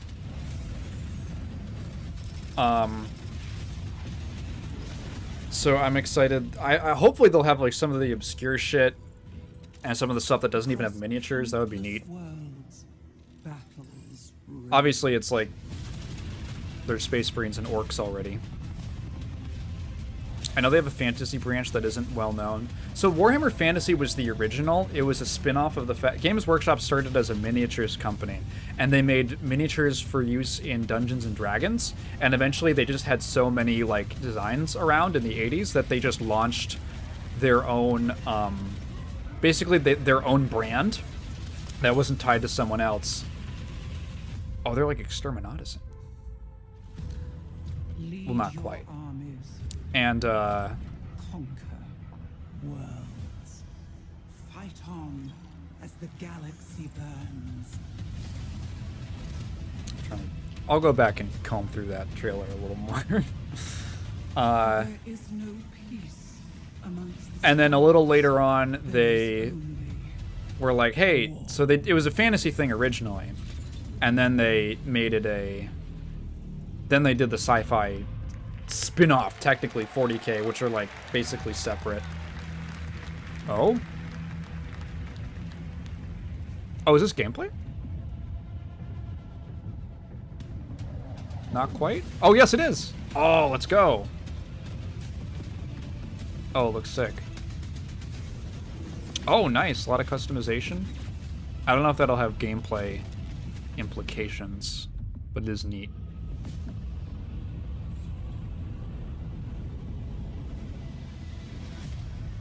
Nice, like a campaign thing. Warhammer 1K. If you're talking about original fantasy, no. Okay, so the original Warhammer Fantasy got rebooted a while ago into Warhammer Age of Sigmar. Weirdly enough, the Total War games are all still based on original Warhammer Fantasy, which has now been relaunched as Warhammer The Old World. As like a sort of nostalgia play, because a lot of people didn't like how they rebooted it. So they have like sort of 3 different Warhammer universes now. Anyway. What a sight to behold. Isn't there a villain in Warhammer who's gender fluid and likes fucking with people? There are a couple characters that could apply to. It kind of sounds like... Is this Metal Gear? Thank you for joining us. Metal Gear. What did I... For some reason I thought Konami. I thought that said Konami. This reminded me a lot of MGS5. Yes. This is like Ace Combat. Undermanned on this ship. Don't worry Life of Pi the game. The wings of thief. You're riding shotgun with a legendary Because there's a lot of characters who are like demons or like the first thing that comes to mind is like Slanesh. So there's like 4 different chaos gods in Warhammer, and they each represent different things. Slanesh is the god of, oh, what is the specific term? it's like excessive. It's like sort of like indulgence or excessive. The god of excess. That's what they are. And Slaanesh has different genders based upon the interpretation of Slaanesh is different depending on what culture is like in different cultures. There's sort of people usually say she because she's usually depicted kind of a little more effeminately or more androgynously. I think it's like to the Eldar, it's actually like a he. But to other people, they interpret Slaanesh as a she. Over the past few weeks, fans have been visiting the Game Awards vote in Fortnite to help us select the best creator. Slaanesh isn't necessarily a troll. Zinch, that kind of makes me think of Zinch more. Zinch is the god of change, and he's like he's like, ooh, what am I doing? It's all part of my master plan. Some of the key folks behind Burnout and Need You gotta for go to Speed bed, Tracer. comes an all-new racing Well, thank you for joining experience. us. Have a nice night. Oh, hello. Star Wars? Are we getting Star Wars Pod Racer? The Empire shut it down. Massive engines, Oh my god, it's actually like a Star Wars Pod Racer game. lives on the line. The pilots were incredible. Best of the best.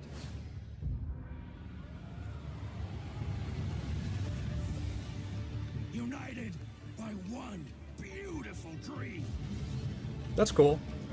I know people really love Star Wars Episode 1 Pod Racer. People love that game. I'm not like a racer or much of a kart racer guy myself, so I'm not... It doesn't have a connection to me, but if it's as good as that one, that's cool.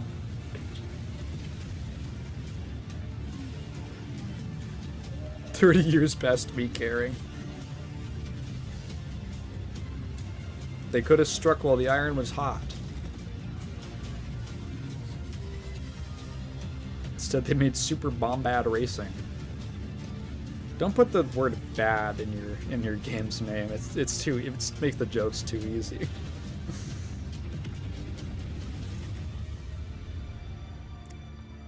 Galactic Racer, sure.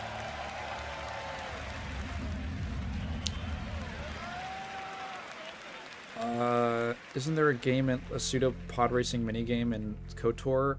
I kind of remember that. Epic Publishing?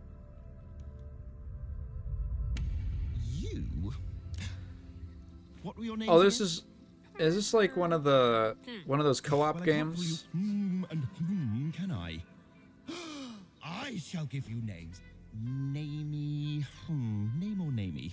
Yes, Naomi. And you, Backboy. Yes, children, I have a feeling. It's a feeling of destiny. Follow me, Naomi and Bagboy. Destiny awaits. This looks like one of those It Takes Two games. You will be Nay Nay, baby.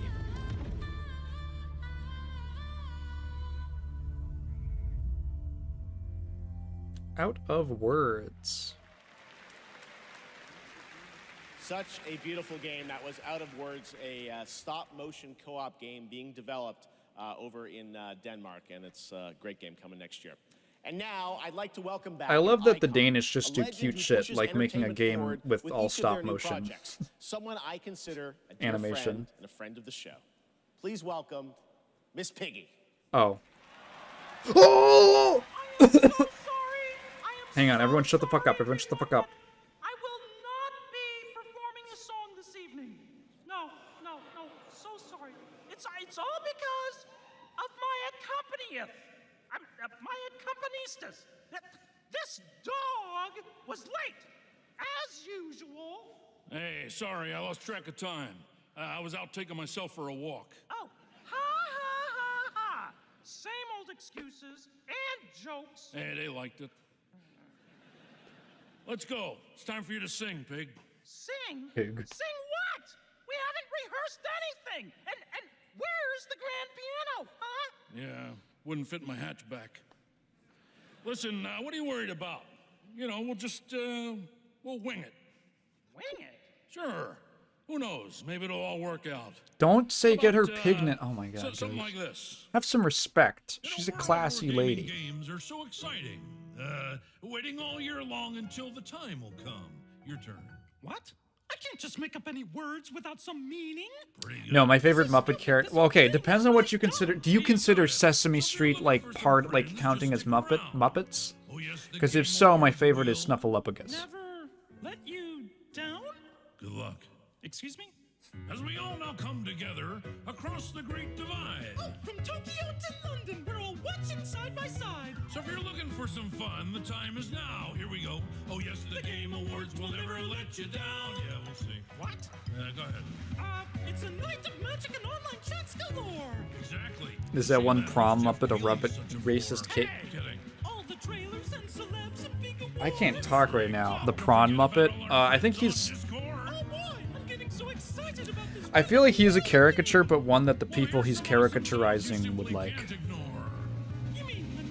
Piggy does a tender rendition of Snake Eater. Now let's get ready. Let's get set. You guys keep score.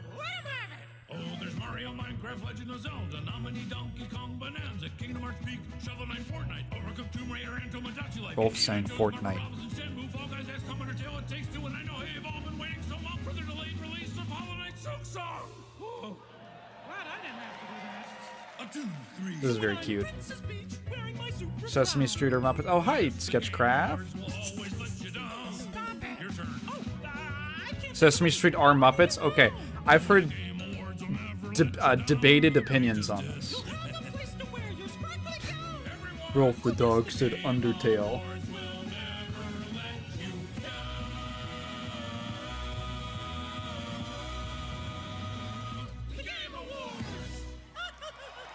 The Muppets segment of the Game Awards, I have to say, it's always the part I'm never disappointed by. Miss Piggy and Ralph the dog. It all worked out in the end for them. All right, the Game Awards. Yeah, Kermit's on Sesame Street sometimes, after yeah. This new look at Duet Night Abyss.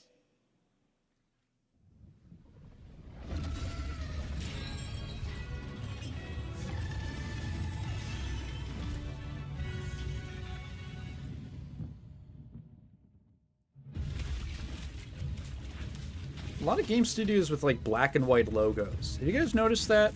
I feel like Kojima started that, and everyone, all these Japanese studios thought we got to have like a really stark black and white logo.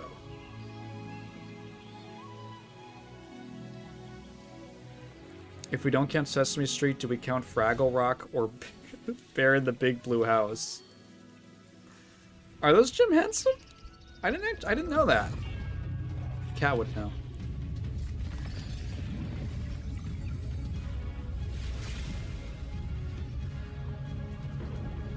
Well, okay, you say, like, Kermit appears in both, so they're in the same cinematic universe. That's because the Muppets are real. He's just a real frog showing up on the set of Sesame Street because they are real. That's like saying that like any number of real life actor guest stars is in like a share. It's like, yeah, it's real life, dude. Sesame Street Muppets and the Fraggles are all in the Muppet Family Christmas Special. I don't think I've ever seen that one, actually. I don't know if I've seen that many Muppet specials, now that you think of it. Kat made a point to show me the Muppet movies. The theatrically released ones. You know what's weird? What Jim Henson Holiday Special I have seen is the... What is it? Oh my god. I have to... Jim Henson. The Tale of the Bunny Picnic. For some reason, my art teacher, when I was in elementary school, every year she would play The Tale of the Bunny Picnic. For, yeah, Bean Bunny. For Easter. And that was, I knew Fraggle Rock was Jim Henson. I knew that. What is this? I was thinking about, trying to think about Bean Bunny. Yeah, that one's really cute. I really like that one. I have a lot of affection for that. One time Kat got really into Muppet Race Mania, the PS1 Muppet kart racer, and she needed my help to unlock some of the secret characters. And she had me, because I'm like a pro gamer and stuff. And I helped her unlock Bean Bunny, and that's the only character that I ever played as. I love him. Muppet Race Mania sounds like an unfortunate historical event. The Muppet Race Riots.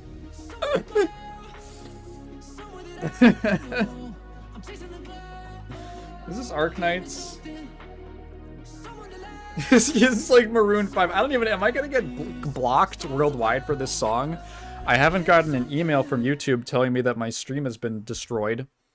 No, it's something called Arknights Enfield. Is that a spin-off? Oh, it's a... Oh my god, One Republic! That was the announcement. Dude, I haven't thought about them since middle school. Arknight Enfield, which arrives January 22nd, Wow. 2026. I remember when they were like, oh, is this band gonna be a big thing? And then they Register now and weren't. be the first to join the frontier. Okay, here's another world premiere, only for you here at Okay. the Game Awards.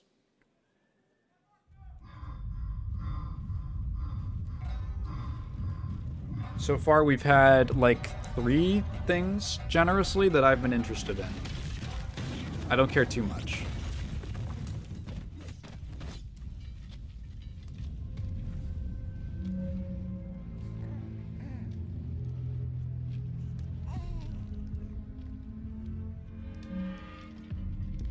Oh, it's a mask.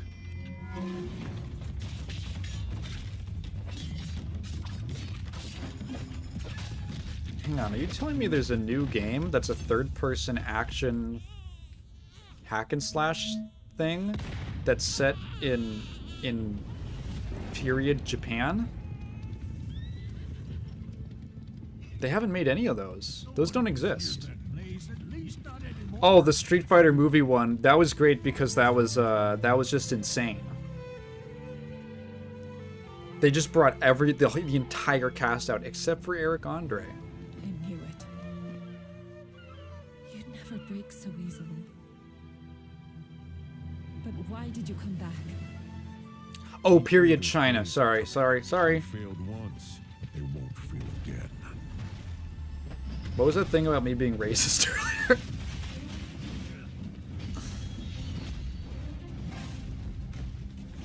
I can literally... There's like a reel in my mind playing of like 30 games that look like this that I've seen at past Game Awards. I guess it's kind of interesting that it's like, I guess it's a Chinese developer as well. Ever since the... Wow, the physics on those blocks swinging around was kind of weird looking. Ever since the Sun Wukong game, Black Myth Wukong, came out, it's the Chinese games market has been pretty interesting. Please, take it. Save our people. So, you know, it's something. That was a huge... I remember talking to... I wasn't expecting it to be Chinese. Yeah. I remember talking randomly to... I was in a waiting room, and I was talking to a Chinese guy. Or, well, he was... Not like from... He was ethnically Chinese. He was Chinese-American. And he was telling me about how Black Myth Wukong was like such a big deal in his, like he was like his family members from China, like his aunts and stuff were like, you gotta play this game. Like, I'm not gonna play because I don't play video games, but you gotta play this game. Apparently it had a bunch of references to old renditions, adaptations of the Wukong Journey to the West storyline that were like very specific for the Chinese audience. I saw someone say something like the Black Myth Wukong stuff is really funny because people were like, oh, this game is like forced hype or it's astroturfed or whatever. And so I was like, this is like if Americans just invented Call of Duty. That was like the seismic level of Black Myth Wukong in China.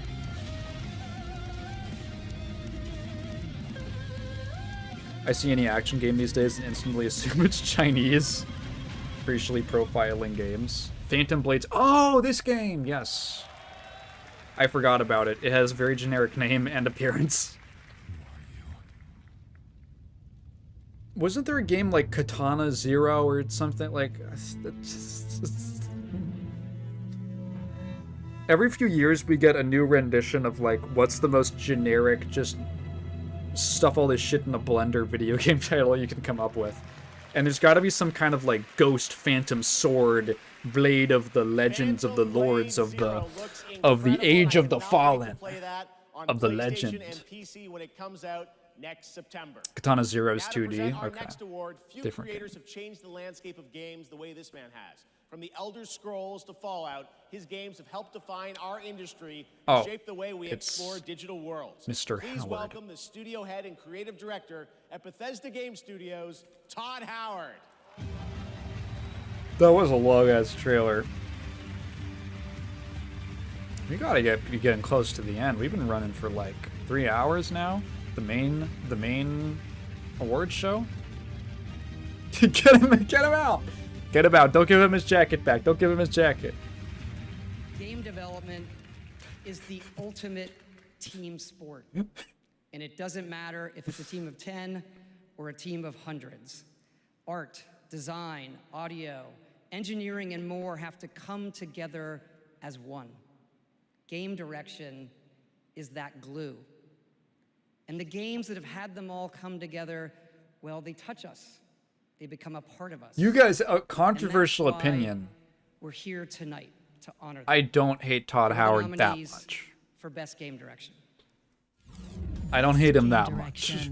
I think that there's people way more worthy of bad feelings. Seeing you without extra color correction on the video is cursed.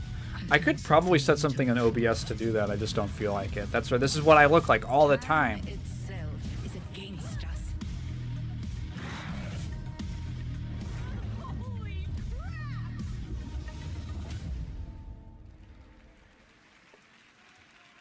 And the game award goes to Expedition 33. I can't believe it. It's like seeing me naked. I have been naked on camera before. Not like full frontal, but like you can see me without clothes on. The yellow, there's no yellow tint, it's just my lamp. Don't say Chris Chan vibes, by the way. Don't. Yeah, this is a... There were like multiple videos that I filmed with like almost like entirely naked or almost naked. Yeah, so back in You can't see that I'm entirely naked, but I am. Anonymously. Just, yeah, make a game, they said. What was with male video essays and being shirtless? Yeah, what's the worst that could happen, right? Yeah. What the fuck? What video essays? I've never seen a video essay by a guy who's just So to shirtless. this day, we still look at each other of how crazy this What are you timeline watching? is. I think that says more about you and what's in Don't your really understand, algorithm. but, you know. It's a timeline. I'm not an however, where we're exhibitionist. It was convenient. eternally grateful for the support and love we've received. I'm not getting naked. I'm not making an OnlyFans. All the ones with us tonight and the ones abroad, friends and family who believed in us and made this dream come true. And yep. So I was watching a video essay on Frankenstein, and there's a section where he's in the bath. I think she's watching it. She's in Brazil, so Totally unnecessary. quite huge. The naked videos. No, let's see. I've got two videos. Let's see. The video on Super Mario Brothers Frustration, I think it's called, was the first viral Let's Play a Sham. No one watched it. I don't think it's a particularly great video. I filmed that one entirely naked because it was hot during the summer and I just taken a shower and I didn't feel like putting clothes on, but I wanted to record the video. So I'm just from like the shoulders up. I was in the Ill Bleed video, there's a section where I'm just in my underwear. In the Michael Jordan video, there's a section where I am mostly naked. At the end with the Wheaties. There might be another one that I can't remember. Oh, you watched it.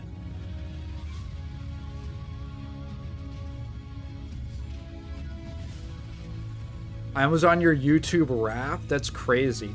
I took a screenshot of my YouTube Wrapped. Hang on, what was it again? My number one, I thought this was very funny because I didn't really expect it. I'm in the top 2% of Coney viewers. I love Coney. Coney, the band Ogbert the Nerd, Timothy Kane, Maximilian Dude, and Woolly Versus were my top 5. And my top artists were Ogbert the Nerd, Fleshwater, Modest Mouse, Abandoned Pools, and Mage Tears, which is interesting. I didn't think I listened to that much Mage Tears. I was on your guys' Wrapped? Okay, anyone who didn't have me on your Wait, what the fuck? Wait. Wait. Wait. Wait. Did I miss something?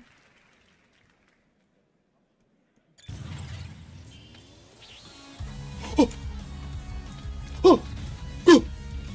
Go. Oh. Oh. Mega Man 12? Yo! Oh.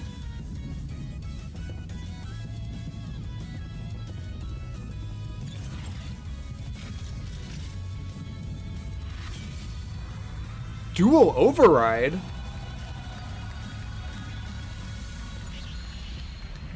$27?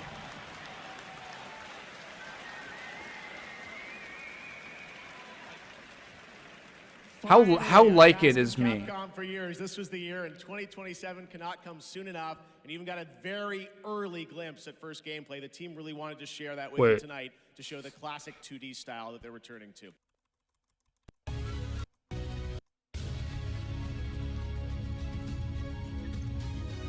Oh, okay. Dr. Light number 1. Mega Man. Oh, and then the fucking theme!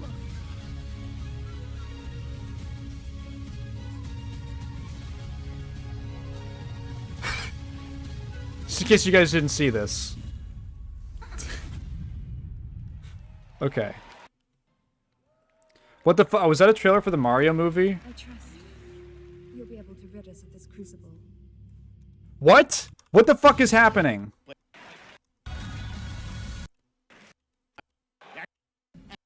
Oh, Mario movie trailer. Who gives a fuck? The light who traverses time. Okay. Team Ninja. Dual Override. It's not a direct sequel. Huh. Dude, I was looking at my phone. I didn't think they would announce anything that I would be interested in. This whole award show has been shit that I don't... I looked up at the chat and I was like, hey, what's going on? Alright, we got 4 things on the board, baby! I think. I'll have to go back and look at the thing. What are the odds I missed the Mega Man thing? 100%. 100% that I missed the Mega Man thing. You know it. Oh. Good day. Good day. Oh, who gives a fuck? Okay, now I can tune out. Why couldn't this have been the fucking trailer when I was looking at my YouTube Wrapped? I think it's interesting that it's not a direct sequel, it's some kind of spin-off thing. They called it Dual Override. I was thinking... So, Capcom has this problem where their business strategy from the last couple years has been to focus on quality over quantity releases. They used to just pump shit out all the time. And that was much more tenable when the development requirements for games were a lot... it was just easier to make games. Pre-HD, right? And then once HD development started coming around, it gets more costly and more expensive. A lot of Japanese developers struggled with this. Capcom kind of like tanked their way through it, but they struggled a lot. And then they, in like the 2010s, and then they kind of came back and they refocused their strategy on like fewer releases that are higher quality. And the problem is that is not how Mega Man works at all. Not to say that Mega Man games are bad. There's actually only a couple truly bad Mega Man games, which is impressive for how many there are. But just that, like, it's a yearly thing. They just pump them out all the time. Then Inafune left, and there was really no one who was, like, pitching Mega Man games and willing to take the... Our last reveal at the Game Awards is willing a to take teaser for the something years and years thing away. or whatever. Not So it's tonight. Our final world premiere comes from 61 members of the team that built Apex Legends and Titanfall. 4 years ago, the principals founded a new independent studio with the hopes of pushing the shooter genre forward with a new original game.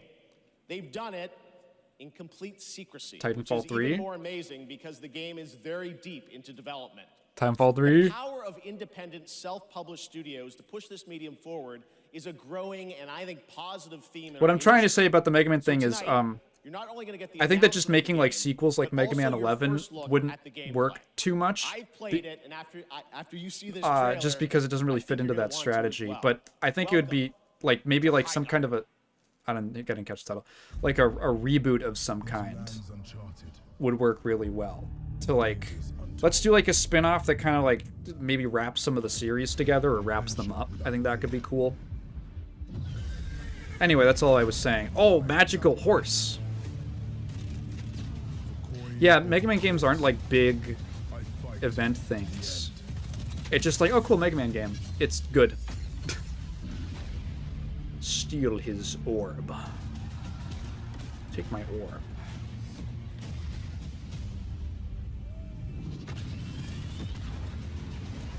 Those destructible environments and stuff. This looks like some kind of a...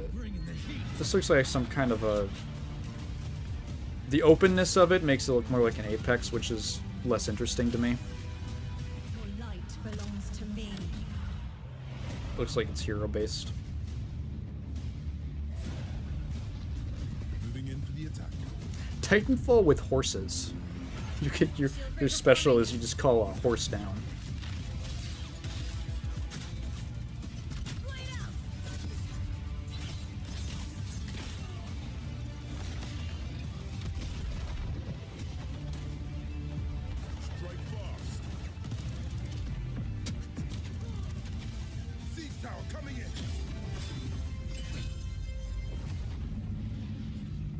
Oh my god, I call him the Panther Tank. Mega Man with the RE engine. You can see all of his pores.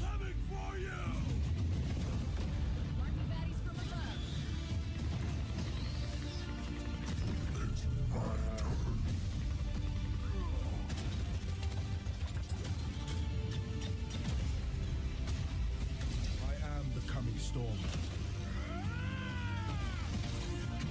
Well, it could be cool, I guess.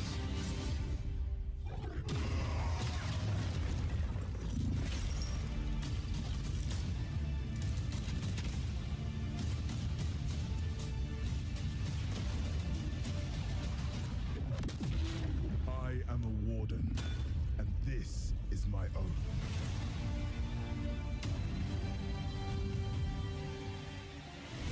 Hi, guard. No way, Cat's birthday? I know what we're doing. Pretty crazy, that's right. High Guard launches in just 7 weeks on PC, PlayStation, and Xbox. It is insanely fun to see, fun to play, as you saw. New game is most likely RE engine. That's what they give to college students in Japan to make Mega Man levels. Yeah, it looked a lot like Mega Man 11. It looked a lot like 11. I wouldn't be surprised if it was just kind of like their dev tools for 11. Please welcome Nico Doucet. Cat's birthday is Australia Day?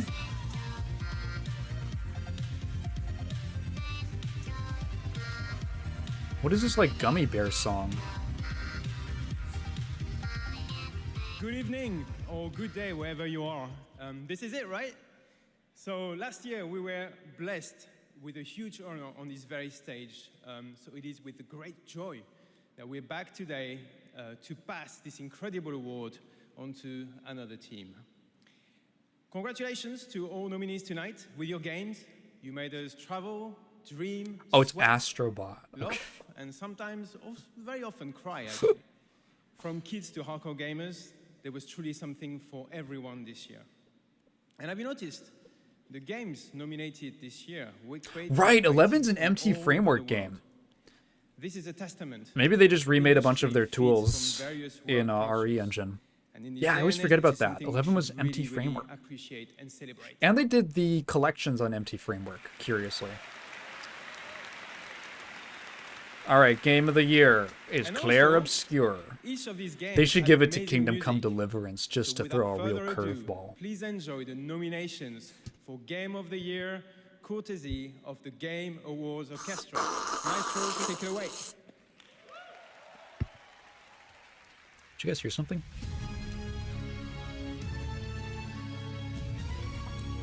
G of the Y.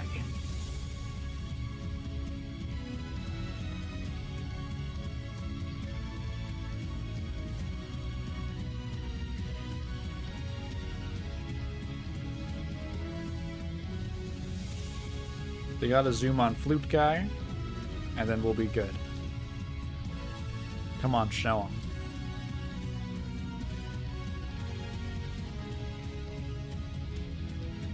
Is it a clear trumpet? What is that? That looks gross. Do you know how much spit goes through a trumpet? Like a lot. Oh, it's him! They got him! Oh. It's Flute Guy.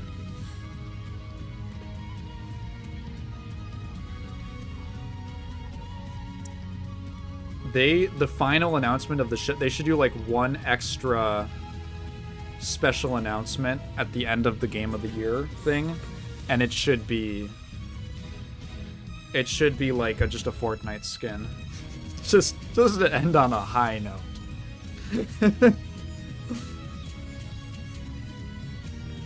He swapped instruments. He's so sick. They should do like best commercial product tie-in. Imagine if he had a loogie and it got stuck inside the trumpet.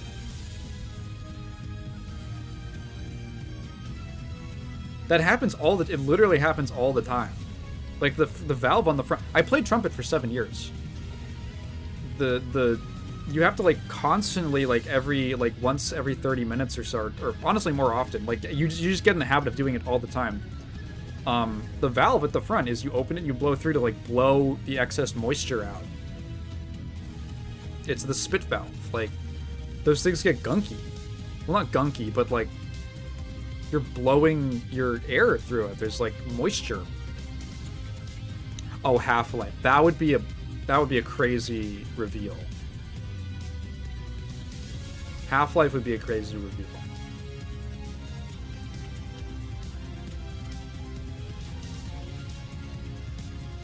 Did Kojima have a presentation? You're right. I don't remember. Cause he's got stuff. He's got the OD game. The valve on the the spit valve on the trumpet. If you look at a trumpet on the very front of like the pipe, there's a little valve, and you pull it up and then you blow through it because that's like spit essentially pulls up there. He doesn't do presentations the years he's nominated. Actually, that makes sense. That makes sense because that's a conflict of interest. Dude, he keeps swapping.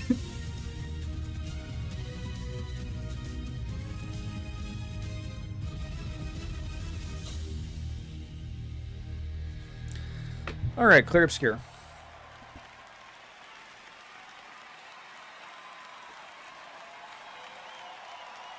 They're never gonna make Tekken Cross Street Fighter. They're never gonna do that. It would be really funny. Unknown, have you never seen the Game Awards orchestra thing? They do this every year. And the Game of the Year is mon ami Clair Obscur, Expedition 33. All right, guys. Someone's getting lucky in Vegas tonight. Dude, this Street Fighter movie trailer doesn't look like a real movie. It looks like a YouTube fan film with like a lot of money. It looks like a Rocket Jump production. That's fine. I heard the game's great. I heard it's really good. I have a friend who will not shut up about it, and he wants to get it for me because Specifically, if you guys know the YouTuber Bricky, he has a video about all of the French philosophers who are referenced in Clair Obscur. And my friend knows that I like philosophy, and I'm currently making my way through an actual book by a French philosopher I've been reading on and off because it's extremely dense. The Anti-Oedipus by Guy Deleuze and Félix Guattari. And he's like, I need you to play the game. What a weird timeline for us. So that you can watch this video, but you have to play the game first. The Berian Narnia. I have no idea what's happening. Very milquetoast. It's actually great. I love that you spelled it like that because it's spelled with a milk is Milque. And I think I don't think toast is spelled like that either. But that is how it should be spelled. Funny enough, I think it's because it's a French word. So this is a very milquetoast year. There was a Pac-Man movie? I'm trying to read Enquiry of Human Understanding by David Hume. Well, you could start with his own name. It does have toast, okay. But also our localization teams, our yeah, I don't know, it's cool. It's for both motion capture and voice, and all the people who worked on this game to make it happen. It's really a teamwork. It's cool. This wasn't like the biggest year for games. This was just like there was a lot of good games this year, but this one like really stood out. So, thank you. Don't worry, I will shame you for having poor spelling. It's the only thing I've got in this world. A personal thank you to an important man in my life, Mr. Hironobu Sakaguchi, who made me fall in love with games. I wanted to read Count, but I think I need more pretext. I mean, Deleuze is like almost fucking impenetrable, and it takes me 3 reads. I have to read every chapter 3 times to kind of understand it. But I'm doing it. I'm like 100 pages in. I enjoy it a lot. Embarrassingly, I started reading Deleuze to better understand JoJo's Bizarre Adventure, because part 8 and 9 of JoJo are heavily based on the Anti-Oedipus. And I love JoJo so much that I want to understand. I want to understand Araki's thought process more. Thank you, and for those who come after. And it's been very interesting. Sakaguchi? Did they mention him? I'm sorry, I barely picked. I'm barely even paying attention. Whew. Well, what a show. Congratulations to Sandfall, an amazing Game of the Year winner, and that is going to do it for the Game Awards 2025. Thank you all for watching, voting, and being a part of this community.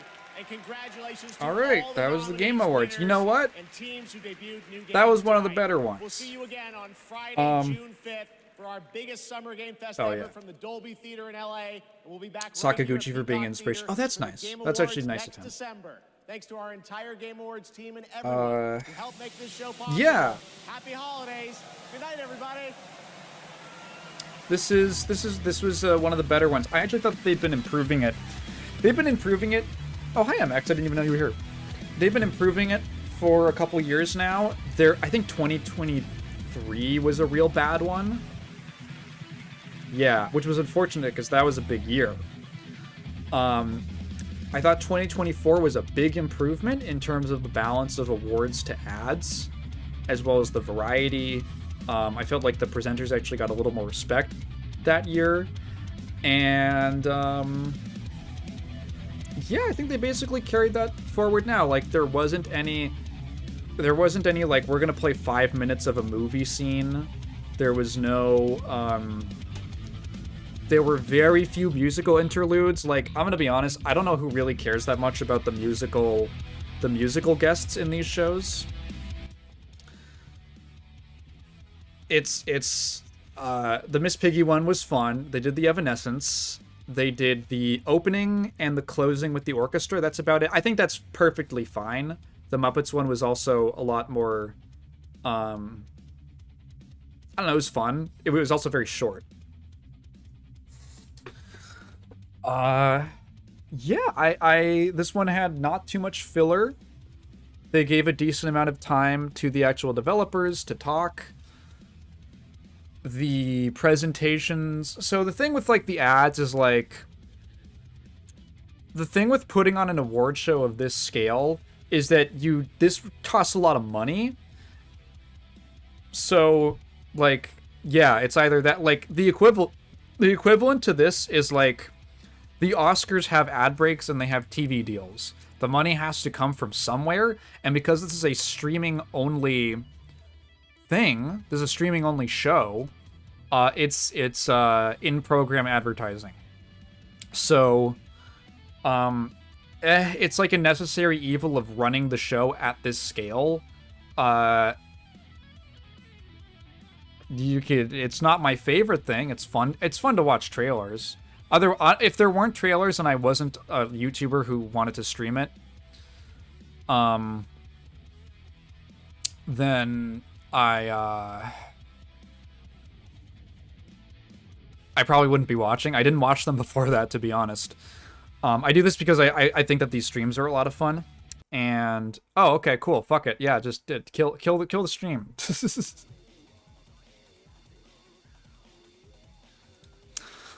Yeah, this one was pretty good. They have to do with the ads to make the money and to do the thing. It's like, if you'd like a show that had no ads. Okay, well, here's what I think is funny.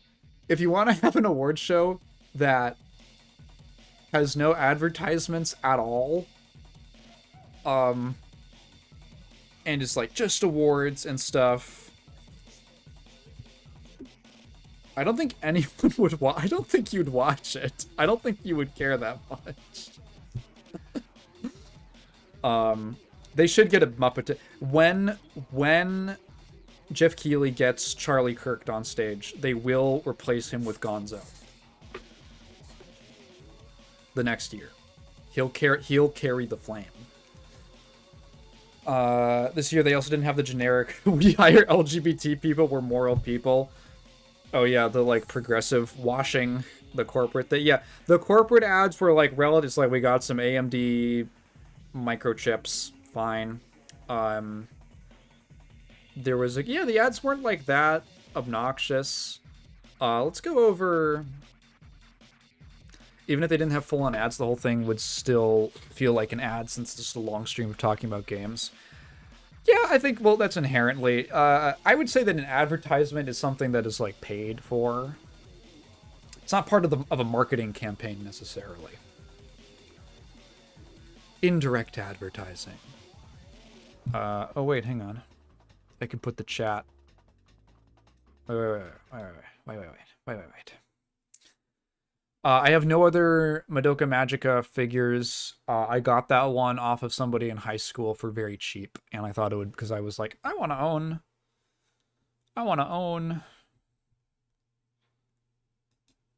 Where's there we go. No, where's the? There we go. I want to own some anime figures. Let's see.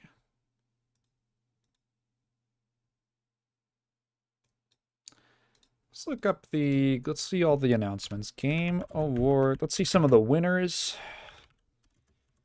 Losers. Okay. The IGN. Can I just get it like in chronological or I don't remember what order stuff was announced in. Let's see, the PC Gamer one looks relatively up to date. Oh, they do it like in reverse. Okay.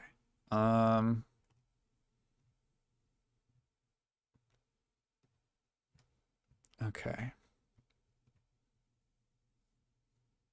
Let's check this out.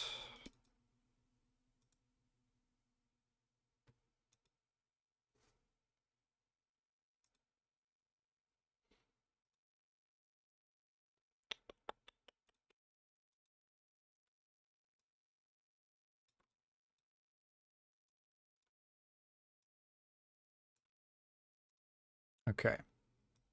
There it is. Let me pull up chat. What the fuck? Okay.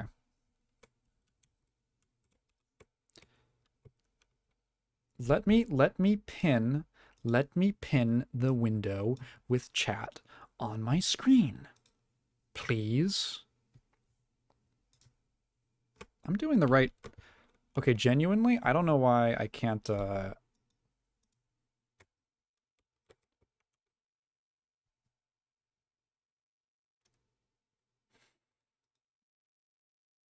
I don't have power tools on. What the fuck?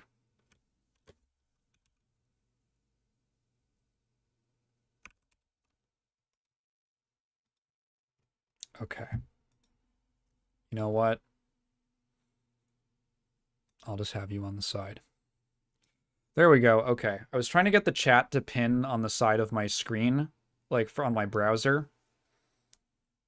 Power tools. There's a very useful Windows Power Tools thing that just pins a window for you. Hang on. My friend who said he wanted... My friend who wants to buy me Claire Obscure just messaged me.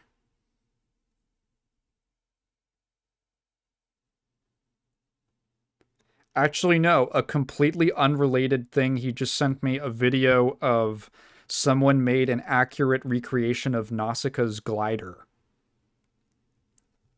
Okay. I thought it was going to be about Claire Obscure. Okay.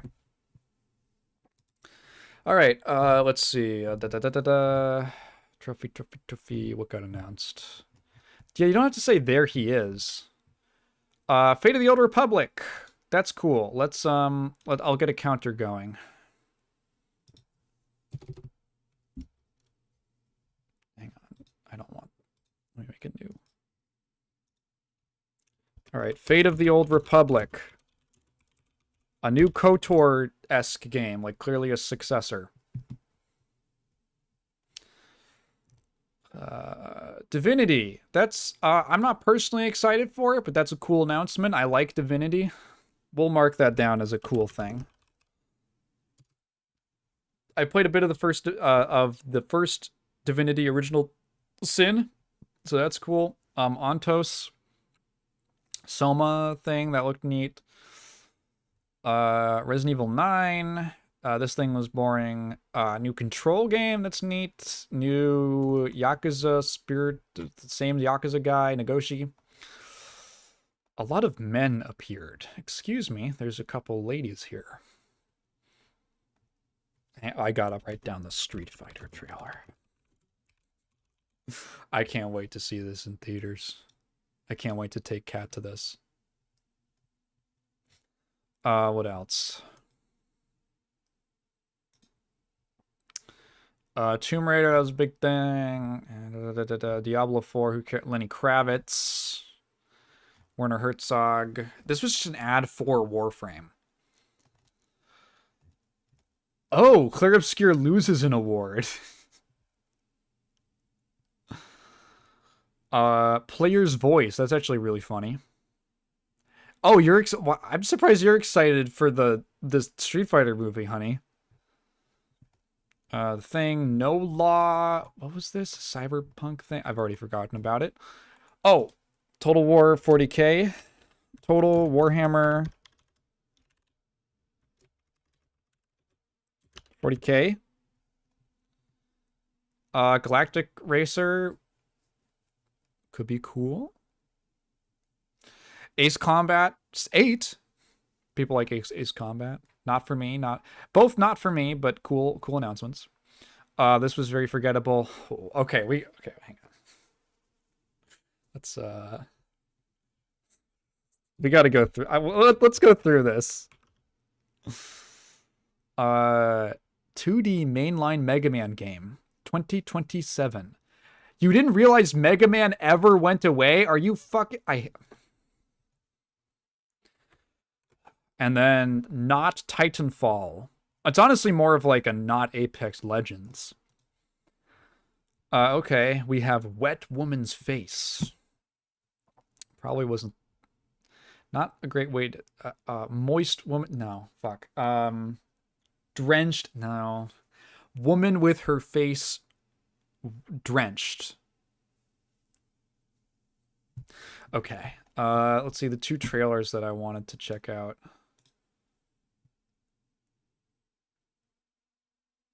All right.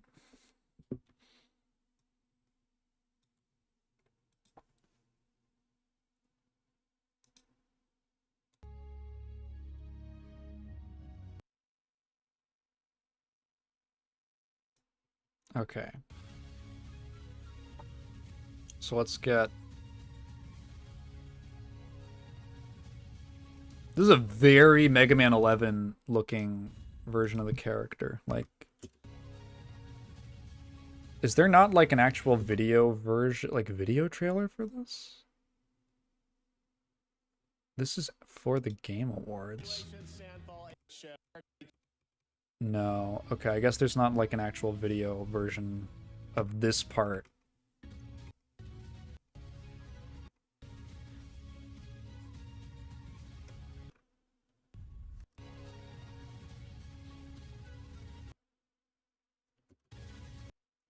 Yeah, that looks a lot like the 11 design. Okay.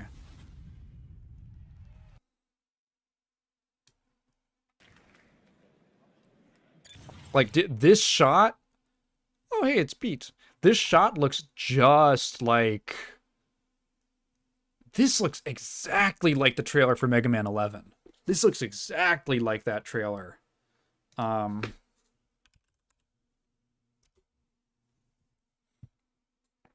It's actually a little... Go back and look up... This exactly like with the pose and even like the way it's framed and the lighting and stuff is very similar looking. There we go. Okay, now I just booted up Power Toys. It's Power Toys. No, this is not a mobile game. I'm just gonna look through this trailer for a second.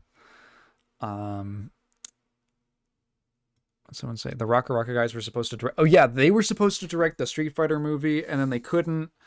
And then yeah. Oh, these little red dudes. Hang on, that's these little red guys in the back are totally an enemy. Whoops. Whoa. Whoops.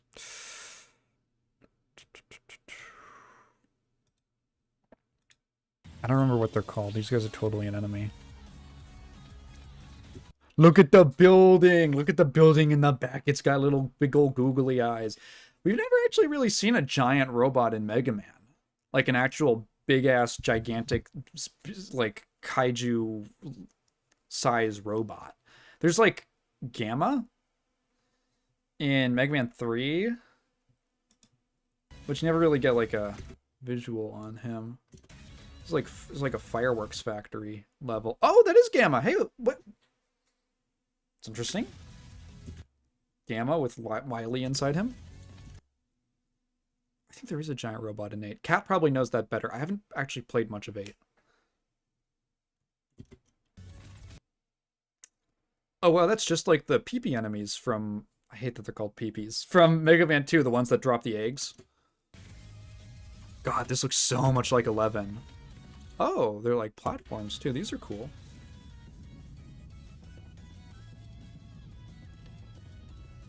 Okay, well it's not very much to go off of.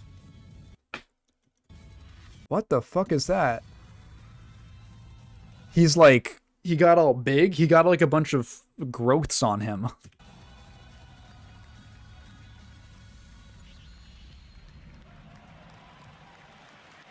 Dual Override. DO. CapcomGames.com/Mega Man DO. Let's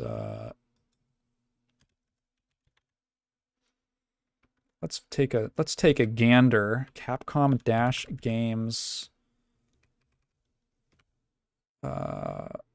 .com/Mega Man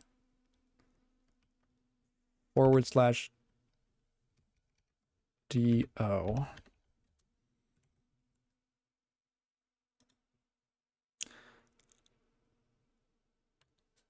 Okay.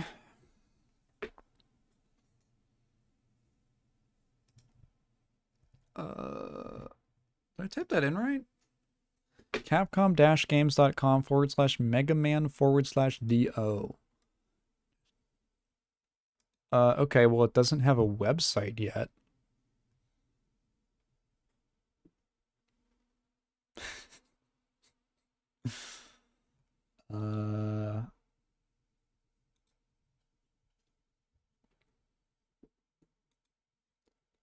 Repressed mem. Oh, the Mega Man fan film. I've actually never seen it. I've actually never seen it.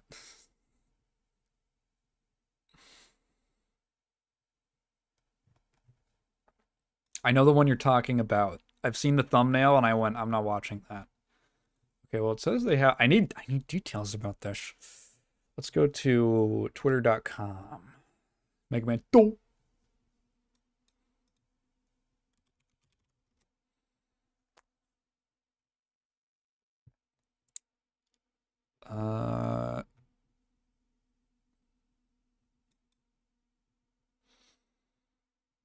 Capcom, why is it so hard to say... What the fuck? Okay, Capcom, let's see, they have USA? I'm looking on tweets right now. Okay, well, they have a tweet about it. They have a tweet about it, but...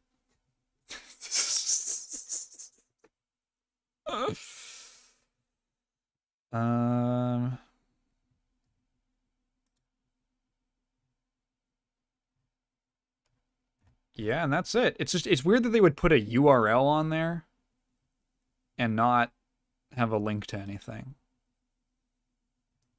I am very scared to scroll on any Twitter thing that is non-official.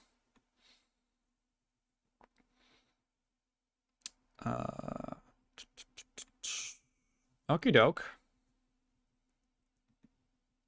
Yeah, I guess they just haven't put it together. It's just weird to put out marketing materials without that. Like, oh my god, when the fucking Dissidia Duellum trailer came out, that mobile Dissidia game, and they had like a link to the beta, and it like the link, they didn't like finish the link in the description, like they didn't put .com.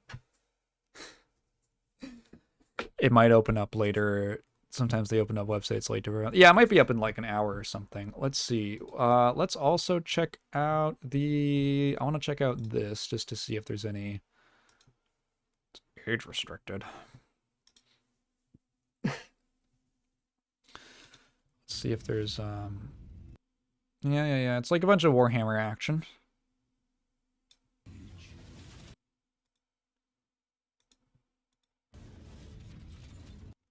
There's like a moment they were looking at Xenos and Designation Eldari. All right, Magnus Calgar. Is there a guy named Magnius? I know Marnius Calgar.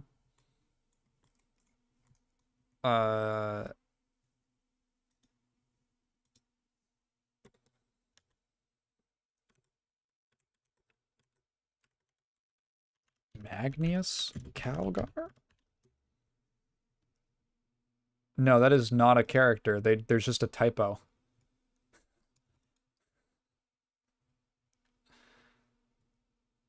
Yeah. That's actually just a typo. Magnius. Yeah. Eldari, though, that's cool. Eldar. What are these? These are just planets.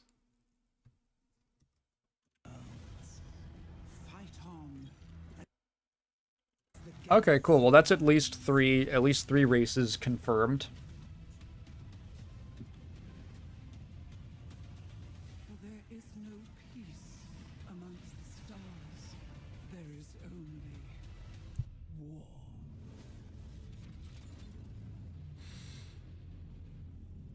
All right. Coolio.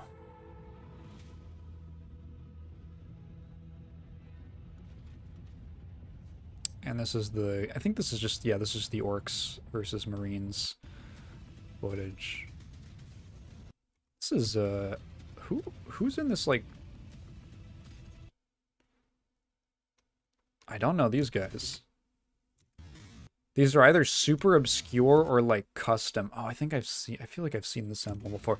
These are, like, this is actually kind of cool that they're not, the fuck are, that's like Dark Angel's emblem?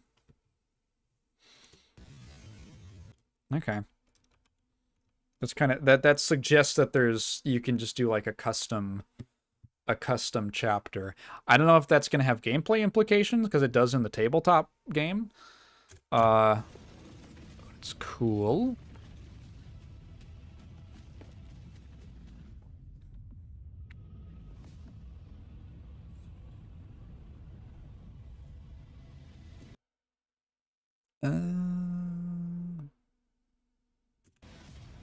Okay, cool. Neato. Any other trailers? Yeah, everything else was just like cinematic. All right, cool.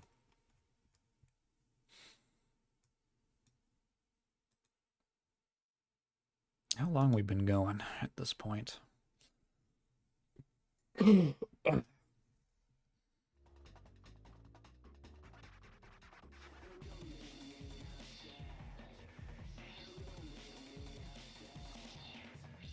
There you are.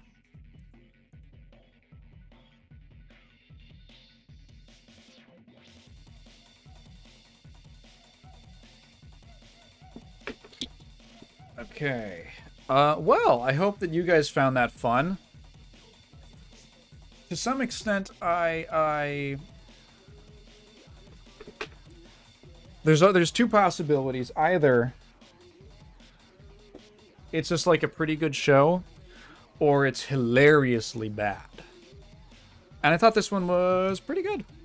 Pretty good. I think that they continue to improve on the pacing. I feel like I wasted my time. Some cool stuff happened, but it's not as much as I thought would happen. The thing is that, like, it is so broad, and it's supposed to be such a pop thing that you might get, like, I go into this with expectations that I might get, like, 2 things that I care about. There were things in here that I'm sure were big deals to some people, but whatever to me. So it's been worse. The show has been much worse, and also just the fact that I am like streaming it inherently makes it a little more fun. Like I would not be watching this if I wasn't streaming it. This is I enjoy these. Ugh. I always enjoy these annual streams. Gonna be doing one soon at the end of the month on New Year's Eve to celebrate my birthday. Maybe I'll do something in between. That could be cool. I want to do a little more streaming. Because enough people actually tune in that I get semi-consistent viewership. And that's cool. I got a couple, like, old horror, like, genre movies recently. I might try my hand at streaming some movies again. And hopefully I'm not going to get copyright scammed by people who fraudulently submit public domain films into the copyright database. Super cool. Happy early B-Day. Thank you. Thank you, everybody. I'm turning 24 on the 1st of January. So, look forward to that. Probably gonna go to, there's a museum. The De Young Museum of Art, and they're doing a manga exhibition that I think we're gonna go. We've been meaning to go to it for forever. There's like some JoJo stuff there. And we've been meaning to go to that. So I think we're going to do that for my birthday, because it goes to like the end of January. New year, new Taiken. Exactly. I shed my skin, and I walk out, I've got no skin on, I'm just like muscle. It's really gross and disgusting and freaky. And then I go, "Ah," and all the skin like reforms on my body, and I go, whew. I feel like a spring chicken.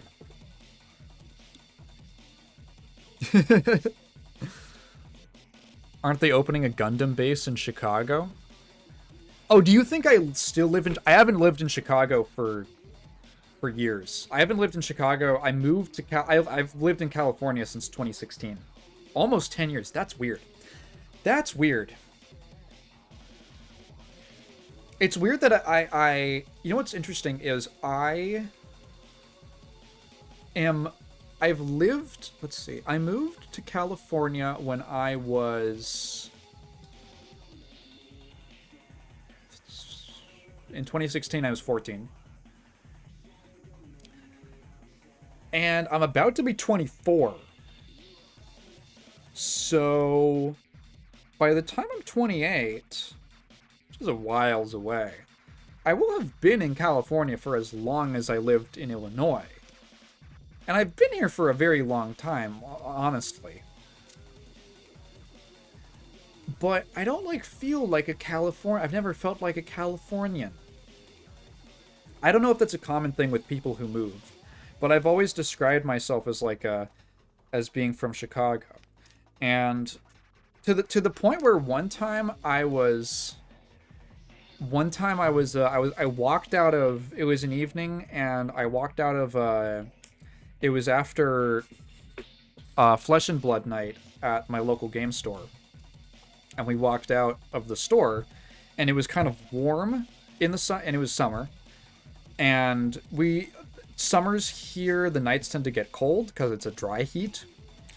So, there's not as much moisture to keep the nights warm. And I made a note of it, and I was like, oh, a warm night. And one of my friends was like... Hey, and one of my friends was like, well, we have those pretty often. And I was like, no, I think you guys don't usually have those. And my other friend who didn't even know that I moved here was like, what do you mean you guys? You're a Californian.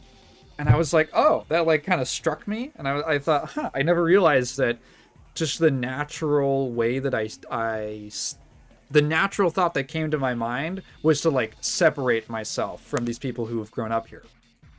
Like, to still say, like, you guys, like, I'm still a visitor. Yeah. Current day California fucking pronouns. Yeah, after watching my Michael Jordan video. Yeah, that was fun. That made me feel very nostalgic for my old city. And, yeah, I mean, no, I grew up there. I went through, like, all the way through middle school there. And then I only came to California when I started high school. So, most of my youth was in Chicago. Some people have said, okay, I mentioned earlier the video I made about punctuation on my side channel, which was, a bunch of, like, people who don't usually watch my stuff found that video. And one thing that I got that was really strange was people assuming that I was from Canada. Because I have a bit of an accent, right? And I just have a bit of like a Midwestern accent that I never really realized until that video. I do have a little bit of a Midwest accent. And I guess it's kind of similar to a Canadian accent. Not... Dude, you say not trans, not Canadian. Dude, what's so fucked up is I have a folder of screenshots of funny comments that I get, or at least comments that make me laugh. And because of that video and the sheer inundation of people thinking I was trans or Canadian, with some of my friends, it's now become a joke to say trans or Canadian, call it. Yeah. I gotta beat the allegations. We have that Canadian accent here too in Michigan. I'm not sure. So what I realized is that I think part of the Midwestern accent comes from the amount of Swedish immigrants that we have. At least in Chicago, there are a good number of Swedes and people descended from Swedes. We had a decent Swedish immigrant population. And if you listen to a Swedish accent, you can kind of hear a little bit of that, like, Fargo, like, bagel. Garage key? Does that satisfy you that I say garage key?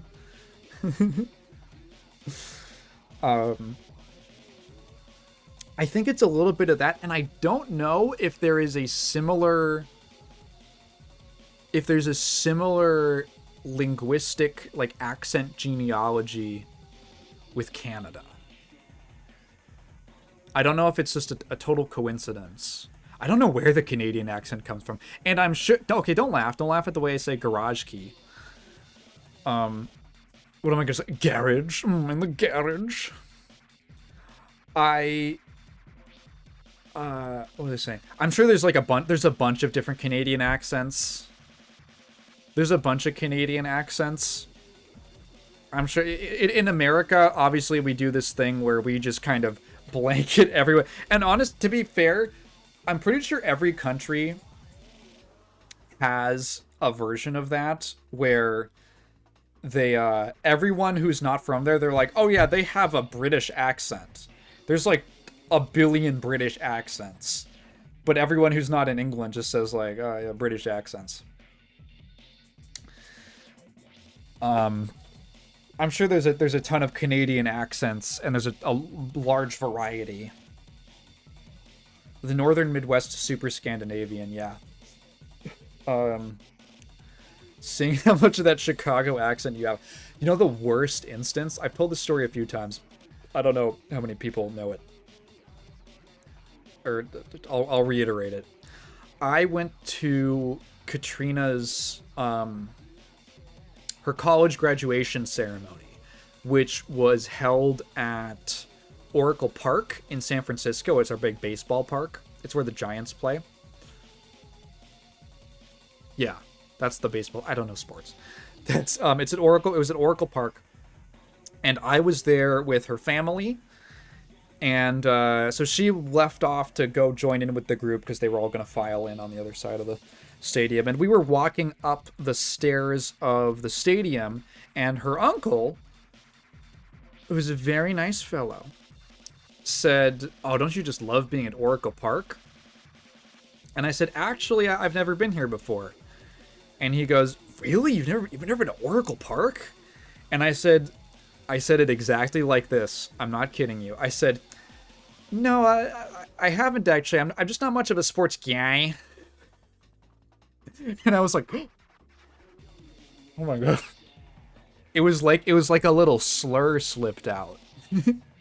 I cranked that guy, and I felt like really embarrassed. Not much of a sports guy. And sometimes it happens like that. There's a couple videos I know of where oftentimes, depending on the tone of the video or the tone of the section, I go into kind of a narrator voice like I just did, where I have what I guess a lot of Americans would consider a very neutral accent. It's because I don't do it necessarily. I don't do it very intentionally. It's mostly because I'm trying to be clear. I am trying very specifically to impart information to you. And when you do that, you need to speak clearly. And part of that is just flattening your accent so that you're not particularly regional, and that people from many different countries who speak English as a second language also, that they can better understand you. Sometimes I speak more casually. It kind of depends on the tone that I'm going for. But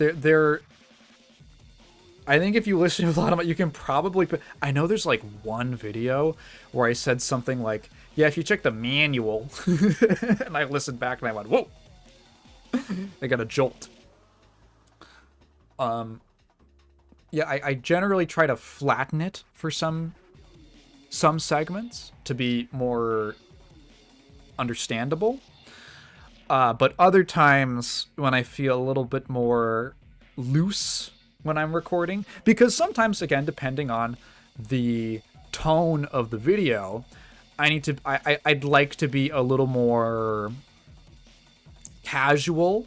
A big part of my videos and the intent that I have with them is I'm trying to impart how I feel about it. I'm not trying to be so super academic. If you watch my videos from like the first year or two, if you watch my like from that period, I'm a little bit awkward. It's hard for me to rewatch those because I can hear in my delivery that I'm a little bit stiff and I'm not as comfortable speaking into a microphone with no one around. I'm actually very comfortable doing public speaking. That's when I'm at my most comfortable, actually, when I'm presenting. But I'm very kind of like reserved. And I have to kind of figure out how to get more comfy just speaking into a microphone or into a camera. And I'm kind of stiff. And I think that one of the ways in which I've tried to improve is to feel a little bit more natural on the mic. And part of that is just kind of speaking how I delivering my scripts in a way that's kind of similar to the way that I just talk in general. Like I've been told by people, like friends of mine, who knew me and then have listened to me go on and on about whatever. Especially like topics of videos that then later came out and I was just telling them about what the video was about. They said that my videos kind of sound like the way I sound in my videos and the way that I structure them is a lot like how I just talk about things candidly, but in a more like structured out way. If you've ever listened to the podcast, I imagine like maybe that also makes more sense because that's just kind of me ad-libbing about things that I've watched or played or news or something for a while. Unscripted. And when I start writing is how I take all these like fucking random floating thoughts and observations and things and opinions. And starting the writing process is great because it forcing myself to put it to paper makes me like create a skeleton for it.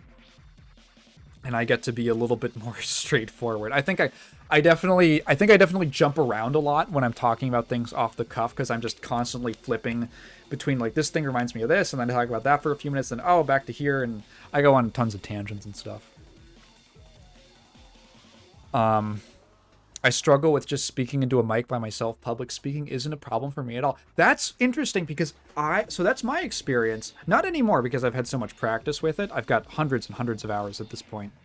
Easily. Oh, I've easily, the podcast is almost at 200 episodes. It's average like 2 hours, 2.5 hours. I easily have over 200 hours plus of just me speaking into a microphone and on top of streaming and being on other people's streams and stuff. And now I feel very comfortable just speaking into a mic like this. But at the start, yeah, it was very, you need a lot of practice for it because it's very different from talking to a crowd. And it's interesting you say public speaking isn't a problem for you because there was a period when I was a kid where I was afraid of crowds, but I think doing music was actually very helpful for me. I played the trumpet starting in the 4th grade. And just having to perform for people, and especially in a setting like that where you're part of a group, but there's definitely an expectation put on you to not fuck up because it's very noticeable.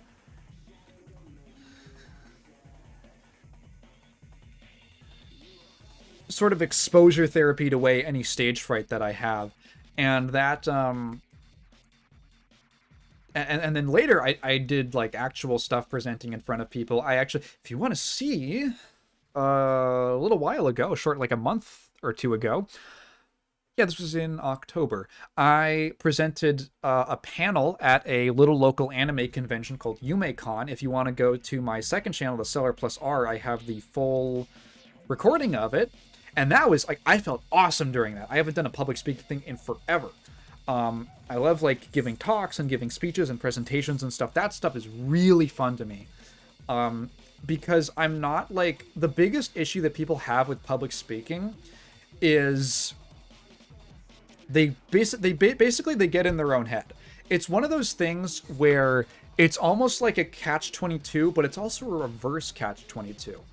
If you feel awkward, you kind of enter into like a public... Oh, oops. Sorry. You enter into like a death spiral, like a vicious cycle of just like, oh god, oh god. Like, you just start overthinking it. If you just like chill the fuck out and you just embrace the fact that you can be like a little loose and a little, there's probably some settings in which you have to be really on the ball and really on script. It's probably a little more high pressure, but if you're like confident, you can just force yourself to be confident. You can just force yourself to be confident, and that's the reverse catch-22. If you just never allow yourself to feel awkward, you won't screw up. I was about to say you should do a Godcast, and I remember Candace Owens and Kanye. I don't know what a Godcast is. Do you mean podcast? I've been doing a podcast for years. I don't know when public speaking stopped mattering to me. I was kind of bad at it in high school, but at some point between then and now, I just stopped caring. At some point, my perfectionism took over, and I was subject to too many public speakers who sucked, so I was like, okay, I'm going to do better than them. That's the same with social anxiety. I had to learn to stop caring and look at myself under a microscope. That's actually really funny that you did that out of spite. For me, it was just doing it over and over again. And now, like, seeing, like, okay, I just saw the Golden Joysticks, which was a disastrous presentation. It's another Game Awards show. It's British. It's sophisticated. And, one of the worst things, they had so many technical errors. And the presenter, who was that Maggie lady, I can never remember her last name. Lady Dimitrescu. She was clearly like, they were like, oh, let's get her. And she was fine for the most part, but when she did not do well under pressure. I'm going to give you guys a public speaking tip.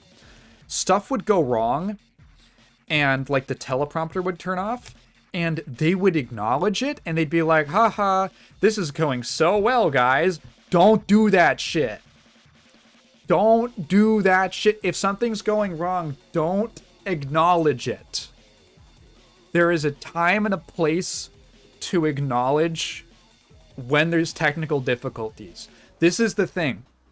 If you have a sufficient sway over the audience, they are feeling what you're feeling. More like what you're projecting out to them.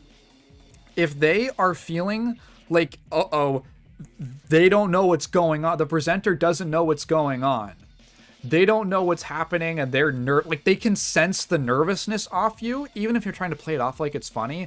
It never works. It just makes them feel awkward and like no one's running the show. Literally, just like ad-lib or take a pause. Like, it's gonna be awkward. Some people are skilled enough and they can improv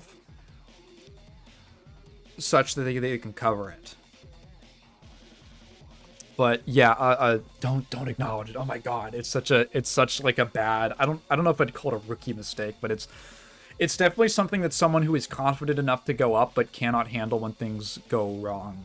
Yeah, like amateurish thing. Because I'm so professional. Sounds similar to an anime event my brother and I go to called YomaCon. We do a panel there every year. That's really cool. Yeah, it was a ton of fun. I want to do more panels. I had a really good time doing it. I'm a very spite-motivated person. Was it as bad as the Sonic 25th anniversary? It wasn't quite that bad, but to give you an idea, the Golden Joysticks opened with a musical a musical performance of Golden from K-pop Demon Hunters. because Golden, and during the performance, the singer's mic was off. The whole performance. All they had was the camera audio. It was so bad. You could kind of hear her. It was so bad. And then for some reason in the last verse, Maggie, Lady Dimitrescu, comes out to do the last verse, but she's dressed as Rumi from the movie? For some fucking reason, it's so bad. I only watched Pat Staresat's stream watching it, and the audio issues were terrible. They could not enable the actual speaker mic for so much of the show. They had the audience mic on like the whole time. During the trailers, they had the audience mic on. You weren't hearing... They would play trailers and you wouldn't hear the video file. You would hear the audience mic picking up the speakers at the venue, which wasn't like the worst, but oh my god, it was so bad. Like you could still hear it well enough. Jesus Christ. It was so bad. At one point he said like, he said it was honestly disrespectful to the presenters how incompetent it was. It was terrible. I heard that song on the radio and I didn't know it was from K-pop Demon Hunters. It just sounded like a generic American pop song to me. That just kind of... Well, that's interesting you said American pop. Well, you're not American. We've established this. But like, whenever I hear K-pop, I think of like... I'm not a big K-pop fan. I'm not really a fan of it at all. K-pop to me is like a weird... K-pop is kind of like... It's kind of like a pug of music. It's kind of like the pug of music, where it's so inbred to be appealing that it can't really breathe. Do you know what I mean? Like, if you've ever listened, they're like, it's like some super hyper... It's like double overproduced. To get a little Orwell on you. Double plus overproduced. And there's like rap in it because rap is popular, and there's this, and there's so many, like, I just get so much of like a feeling from it. It wasn't as bad as the Sonic Anniversary stream, namely because it did not physically hurt to listen to like that one got at several points where the buzzing was so bad it was painful. And they also did not fuck up the trailer to Sonic Mania. They never fucked up a trailer as bad as the Sonic Mania trailer got. I'm not saying our country's pop is different, but my point is I don't think it sounded especially K-pop-y. I don't know. Okay. How much K-pop do you listen to? How much K-pop do you listen to? I don't know any. Oh, the Dun Dun Dun one. That's the one I'm thinking of. That's the K-pop-y one. No. Golden, you're right. That does sound more American. No. Okay. See, I know so I have so little. I was completely confusing those. I totally thought Golden was that one. That's the one from the start of the movie. That's like the motif song. I don't remember what that one is called. I've seen the movie like twice because of Kat. And... No, Golden, I see what you mean with that one. That's like a big power pop song. Yeah. That makes more sense to me.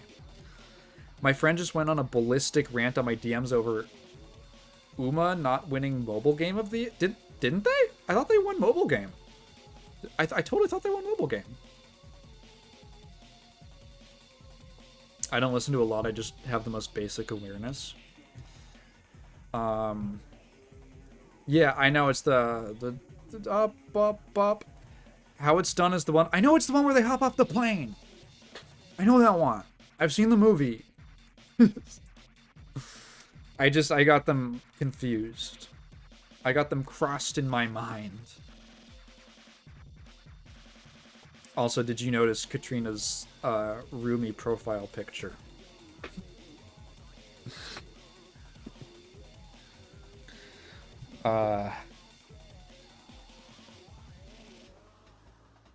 K-pop Demon Hunters would be really good for a video, like a hack and slash game. Like a character-based hack and slash co-op game. They should make that. Oh, Uwa is Wuthering Waves. Why the fuck did it kill Uwa? Withering Waves? It's Wuthering Waves. Uwa Wuzume.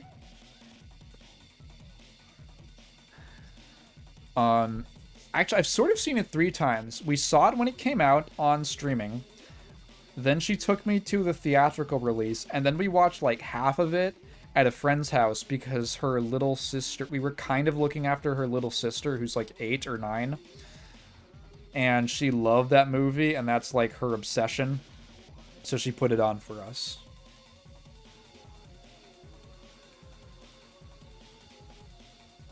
That was itchy.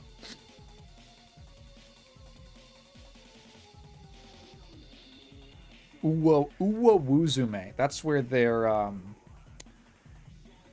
that's the inverse, where they look like realistic horses, but they have human ears. Think about that for a second. We love Netflix. We love them buying Warner Brothers. Yeah, man, I don't know how to feel about that. I hate... It's so weird because it's like... fucking corporate. It's just a fucking... It's just like a corporate orgy fuck fest. Whoever wins, we lose. Toy boat 3 times as fast as you can. Toy boat, toy boat, toy boat? Toy boat, toy boat, toy boat. Toy boat, toy boat, toy boat.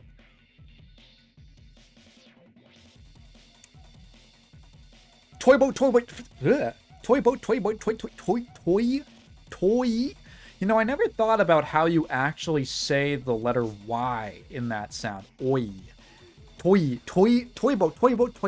Toy boat, toy boat, toy boat. Toy boat, toy. Yeah, that is weird. Toy. Like, that's weird because when you do it, you're like, toy. Your mouth is not primed to do the B sound. Your mouth is not in a position where you can easily do the buh. You gotta go from toy buh. And that's not easy to do fast. It's boata. Toy boata. That's like a real... That's more than a tongue twister. It's like a mouth twister. It's like you don't have... That's literally like mouth gymnastics. Oral gymnastics. I'd rather have Netflix with Looney Tunes than Paramount. Probably... Like, me too, I guess. I don't know what they're going to do with the game studios. That's the thing that I'm most interested in. Funny enough, the Civi 11 video on Blood refresh supply just came out today, and it sort of echoed a lot of my feelings, which is, it's a great version of the game. It's the best official way to play Blood. It's the most accurate, it feels good, it's Blood, it's one of the best first-person shooters ever made.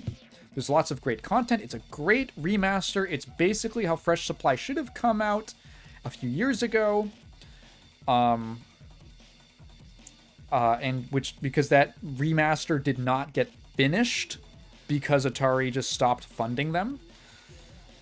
But now refresh, like the deal with the devil with Refresh Supply is Warner Brothers owns the property now. So you gotta pay $30 to buy Blood again. And it's like, how many fucking times are you gonna make me buy Blood? And for how much money? Ugh. It's not, there was an upgrade path before release, and this pissed me off. There was an upgrade path before release where if you only owned if you already owned Fresh Supply, you could get Refresh Supply for $10. And Refresh Supply would frequently go on sale for $10 itself. So instead of paying $30 for Refreshed, you could buy Fresh, and then the bonus, basically, or you get a discount on Refresh Supply. And then when Refresh Supply came out, Fresh Supply got delisted, and the deal doesn't exist anymore. Oh my fucking god, Warner Brothers.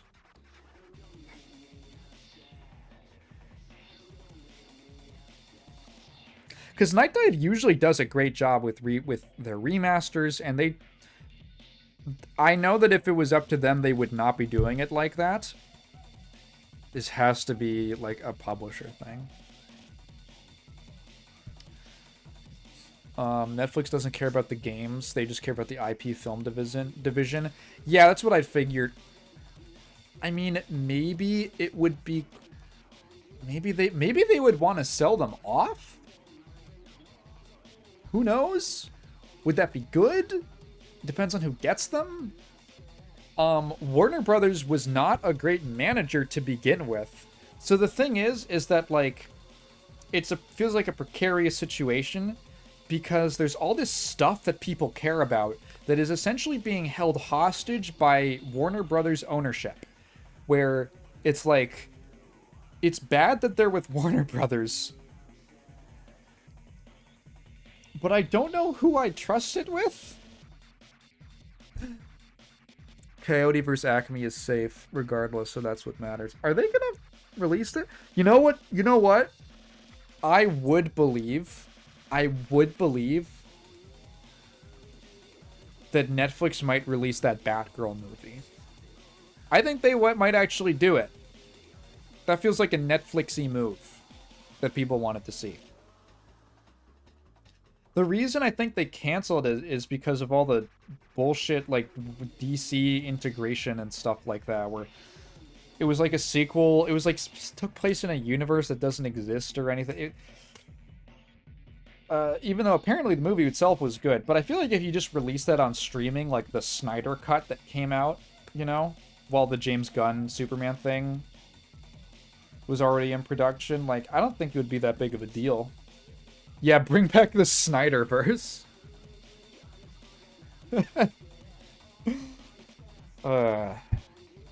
Think of there's a poster for the Supergirl movie. That looks neat. She was fun in her like 2-second cameo in Superman movie. Plans for DC before Gunn was having Michael Keaton be the main bat. Dude, what the fuck? Dude, he's like so old. There's a trailer for Supergirl? Oh, I didn't know that. I just saw there was a poster. I might check that out later. Yeah, you know, I really like James Gunn's direction on the whole deal. And I think it's kind of cool. We're going to do a little corporate fellatio here. I think it is kind of cool, like, the way that he's handling it, where he just doesn't really care that much. Like, I think that's actually a good idea, because Marvel is, like, it's, like, very different from the way that Marvel does it under Disney. Where they're, like, everything's got to look cohesive, and we need brand integration and brand synergy, and we're going to fuck up Marvel vs. Capcom Infinite for that bullshit. And everything's got to be super consistent and stuff.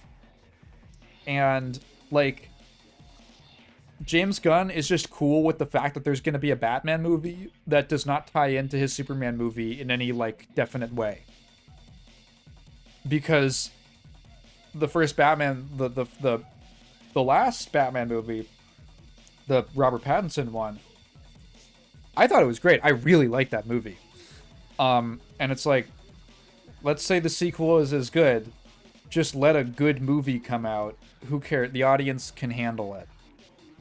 Also, the fact that they're making a DCU movie about Clayface before Batman is fucking, like, I have to respect that.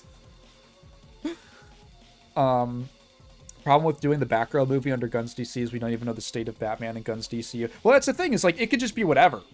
I feel like he would be fine. So one of the things that he said in one of the interviews that he did for Superman, I do this thing where I never watch trailers or anything for any movies. But if I go see it and I like it, then I go watch all the, like, fucking, all the, like, marketing and I don't know why I do this. I'll go watch, like, we're gonna do the Vanity Fair interview. only afterwards.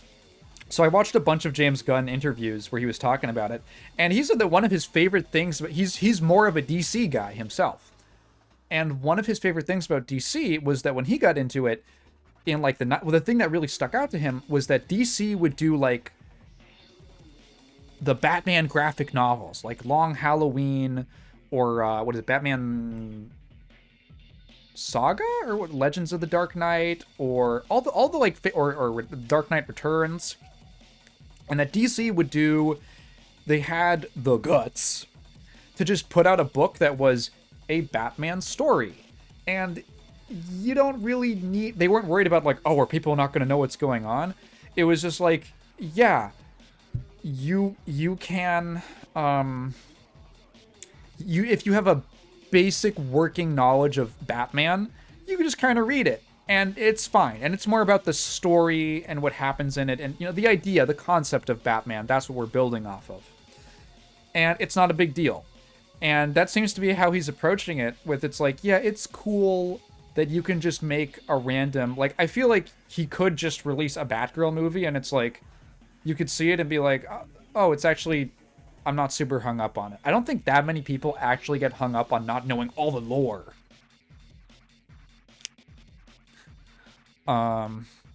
Wanted Osira so badly in Marvel vs. Capcom Infinite. I swear to God, I heard somewhere that he was planned, and the game just bombed so hard that they never... Well, we know that there was at least another season that never got made because the roster is literally imbalanced. There's one more Marvel character on the character select screen. Bye Bye Bunny coming out after Coyote vs. Acme and The Day the Earth Blew Up, both being salvaged, would be perfect. Perfect for you. I'd see it with you, honey. They gave Bane his Dark Knight Rises costume, but they never, like, overhauled Bane or anything. That makes sense to me. It's like behind-the-scenes material. Still getting Elseworlds stuff. The Batman is Elseworlds unless Merge Brothers are real.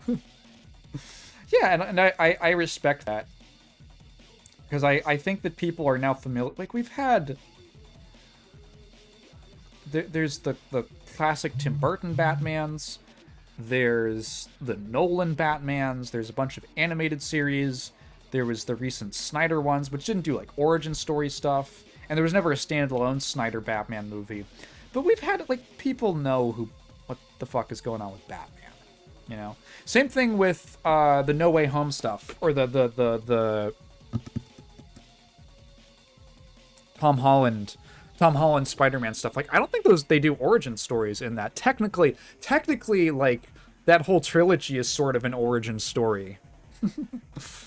Like, they didn't even, like, they're like, you know who the fuck, you know what Spider-Man happened. You know what happens with Spider-Man. Hey, Ryan, we're talking about comic books. Great time to return. And comic book movies and stuff. Like, some characters, yeah, maybe. But I think that there's a...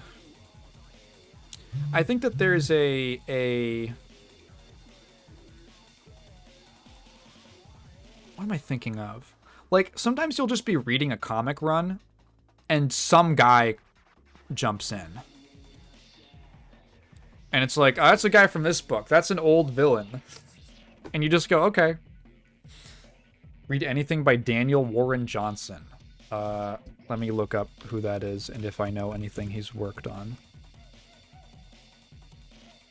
Oh, Transformers. Cool. Wonder Woman Dead Earth.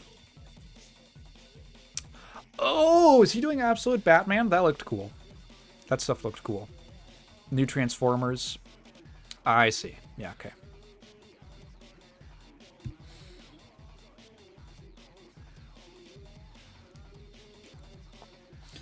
Uncle Ben has never been canonically mentioned in the Tom Holland movies. That's actually, like, that's neat. That's interesting.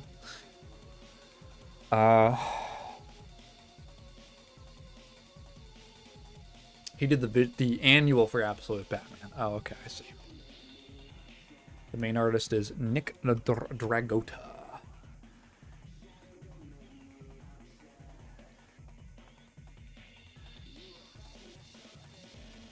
I heard the Absolute stuff was cool. And you know what? Apparently, from what I understand, the DC Absolute stuff that they've been doing is kind of is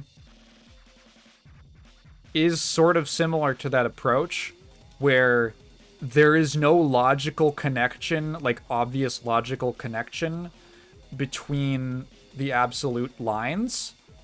They're just like individual interesting stories that are really cool looking. Like I thought the Absolute Martian Manhunter looked really cool. Absolute Batman. I thought Absolute Batman looked dumb as fuck when I saw the design. I thought it looked really stupid. But then I started seeing some panels from it, and I thought, actually, maybe this is worth checking out. Yeah, and then they'll figure it out later. They'll do a crossover later. Like, that's neat. I respect it. I respect that. Is the Transformers comic good? Nice. Ah! My neck. Oh, hello, Throw Me Away. Yeah, well, we've been... It ended about 45 minutes ago. 45 minutes ago. So, we've just been chit-chatting about random stuff. My brother read Absolute Batman and loved it. It's good. Yeah, I've heard it's good.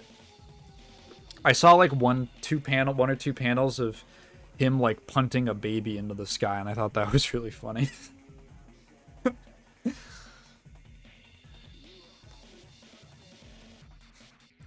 Bruh. Take a wild guess what game won Game of the Year. Take a wild guess, everybody. Maybe next year we'll have a more exciting game awards. Oh, dude. Suddenly, like, my nose is just super, like, Mondo itchy. I gotta use the bathroom. I'll be back in a second.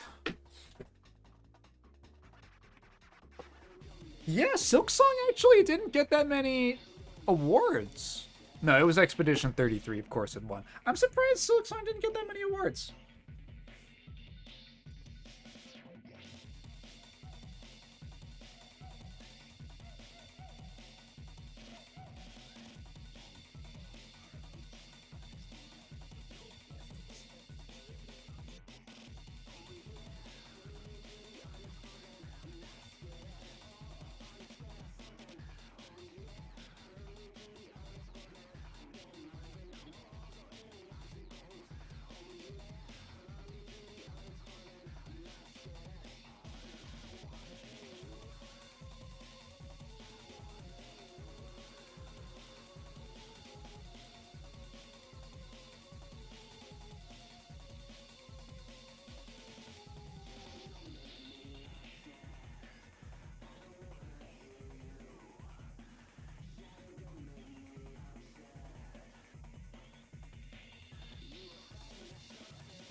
Back.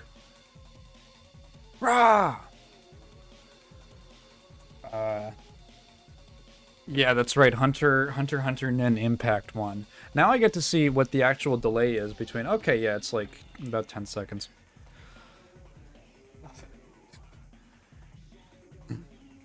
Okay. I am not a foid! I love the word foid so much.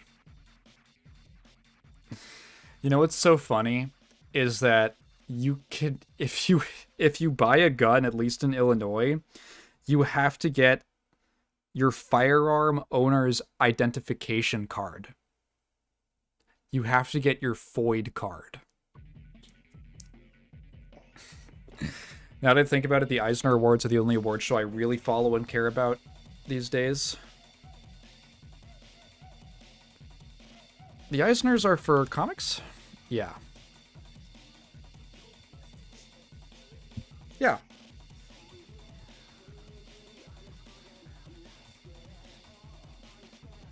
I don't pay much attention. Again, I don't pay much attention to award shows that aren't this because I like streaming. That's the only reason I do this.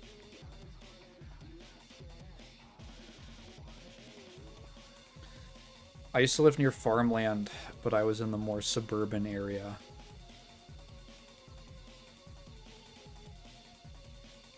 We're continuing to play GeoGuessr with where you live. Oh, but because it's near farmland where I used to live, they opened a gun shop there recently, which is wild to me. Okay, I think we're crossing off Australia. Because I don't think they have any guns in Australia. Do they? Or, no, I think in Australia you can probably own one with a hunting license. It's probably that. Yeah, I'm assuming that's what it is. Because you have to do a little bit of hunting there, I imagine? Or just for, like, self-defense if you live, like, way out in the outback. And you run into, like, a dangerous animal which lives out there. Unless they just make you, like, get really good at boxing.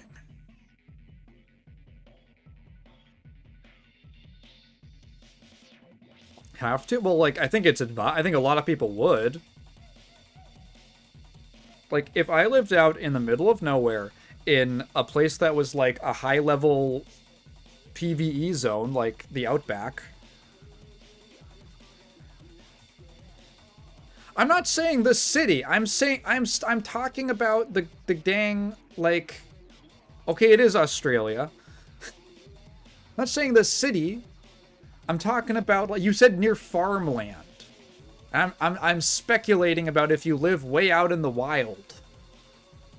On the beautiful plains of Australia. Okay, it happened to be near farmland. I don't know what that means. That could mean a lot of things. How near? Like an hour? What's close to an Australian? Because I know in England, it's such a small place that if there's like a 10-minute walk to get somewhere, they're like, oh my god, it's so far away. Where that's like no big deal over here.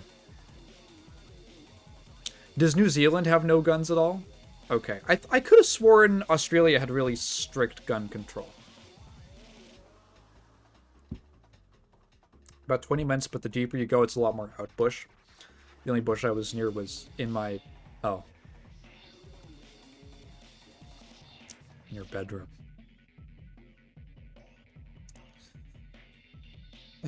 A tarantula. Farmers of the exemption. Okay, that's like, yeah, like that's what I figured. Jumping on my case. I was right the whole time. I continue to be the most correct person on the earth. I think every other country feels like they have strict gun control compared to us. That's probably true. What other country? Maybe Russia. How easy is it to own a gun in Russia? I'm trying to think of countries that it would be easier to own a gun in. Maybe in Asia? I don't know if there's any Asian countries that are really, like, gun heavy.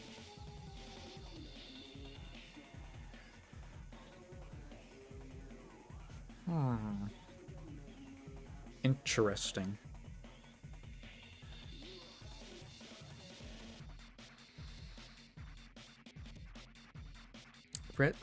Okay, Cat, guns are like super illegal in Japan. Like, there's a lot of Japanese media. Yeah, famously a documentary. There's a lot of Japanese media where the fact that someone has a gun is like crazy. Oh shit, that's like a super move. That's like a Dragon Ball Z beam attack.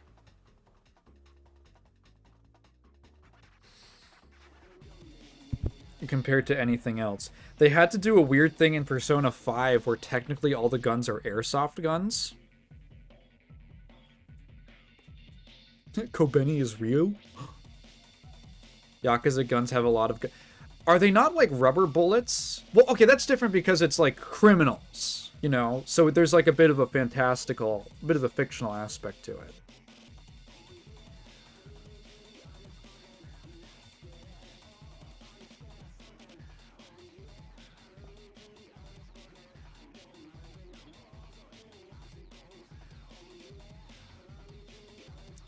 I need you to know this was 1 in a million, but once I was in the city area of where I used to live and there was a police officer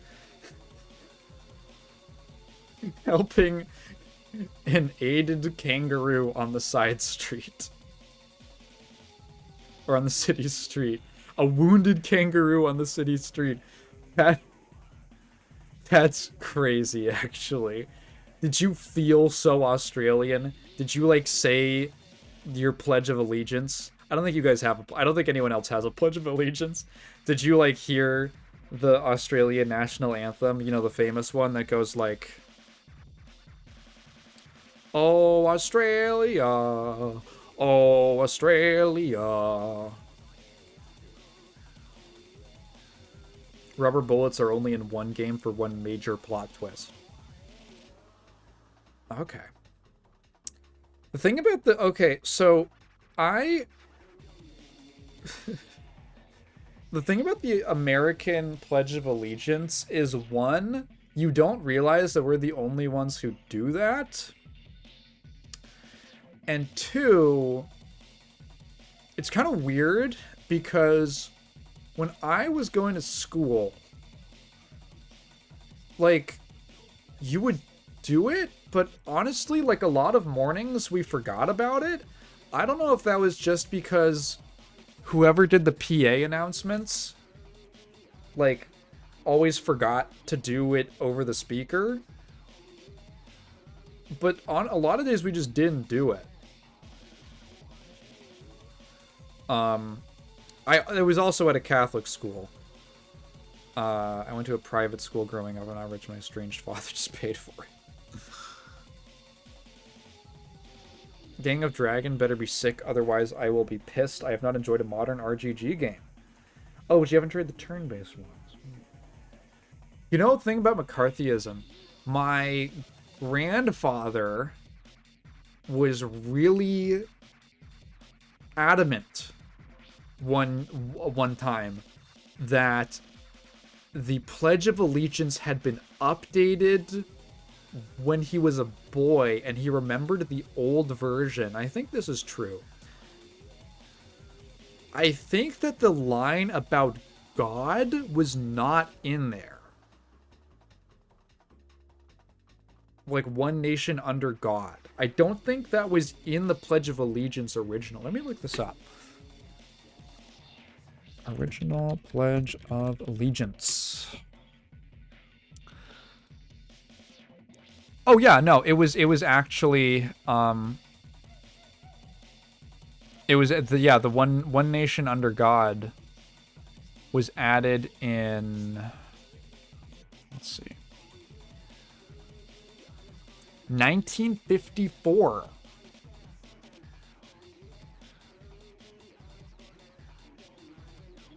The Pledge of Allegiance, let's see, 18, okay. Origins. Yeah. It starts from like, oh, it starts from around the Civil War. That makes sense. That was when the Civil War was when a strong national identity began to form in the country. Before that, I can imagine that something like that wouldn't exist as much. Pre-Civil War, people were, if anything, more loyal to their specific states, but allegiance to like the idea or like a loyalty or a feeling of patriotism towards the United States was not as big until it was like an issue that we had to like get the Confederate States back in the Union.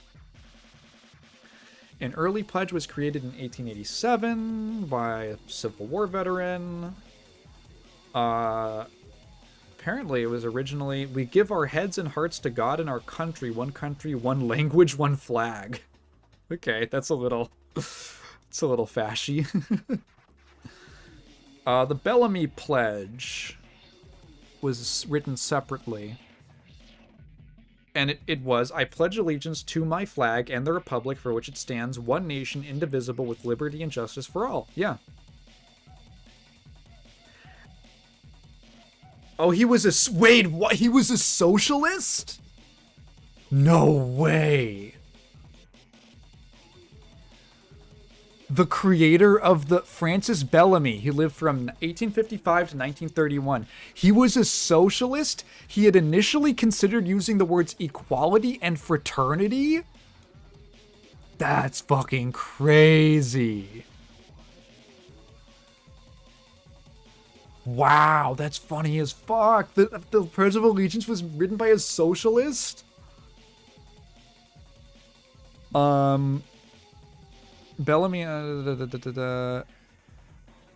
okay. This arrangement was formal. Okay, Francis Bellamy's account. It's funny because he's talking about the 90s, but it's specifically the 1890s. Patriotism and national feeling was at a low ebb. The patriotic ardor of the Civil War was an old story. The time was ripe for a reawakening of simple Americanism, and the leaders in the new movement rightly felt that patriotic education should begin in public schools. That's when the flag started being in every schoolhouse. I want to learn about this now. Let's see.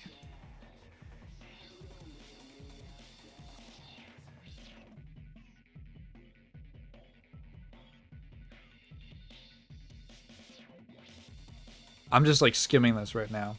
Bellamy considered the slogan of the French Revolution, Liberté, Égalité, Fraternité, liberty, equality, fraternity, but held that fraternity was too remote of realization and that equality was a dubious word. Concluding liberty and justice were surely basic, undebatable, and were all that any one nation could handle if they were exercised for all. Huh. They involved the spirit of equality and fraternity. After being reviewed by the pledge was approved and put in the official Columbus Day program, Bellamy noted that in later years the words "to my flag" were changed to "the flag of the United States of America" because of the large number of foreign children in schools. Bellamy disliked the change as it did injure the rhythmic balance of the original composition. That's funny.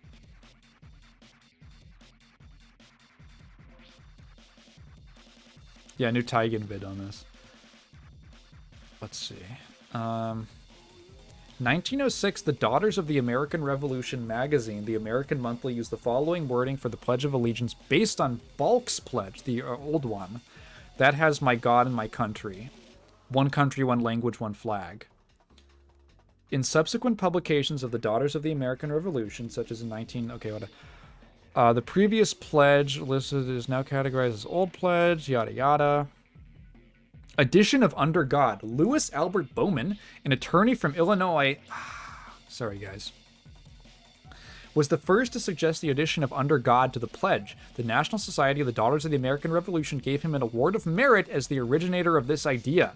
He spent his adult life in the Chicago area and was chaplain of the Illinois Society of the Sons of the American Revolution. Okay, so he was the first one to use Under God. He said the words came from Abraham Lincoln's Gettysburg Address.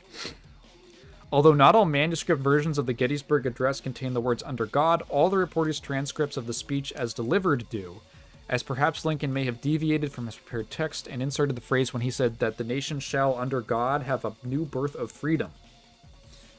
During the Cold War, many Americans wanted to distinguish the United States from the state atheism promoted by communist countries, a view that led to support for the words "under God" to be added to the Pledge of Allegiance. Wow, how funny that the pledge that was written by a socialist then got altered to distinguish them from the communist countries. Wow. A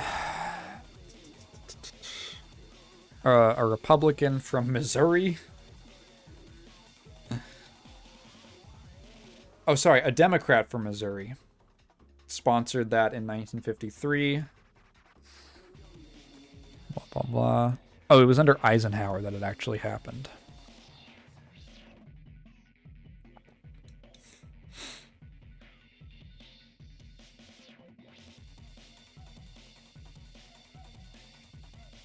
Huh, okay. Ooh. Dude, the Bellamy salute, it looks real bad.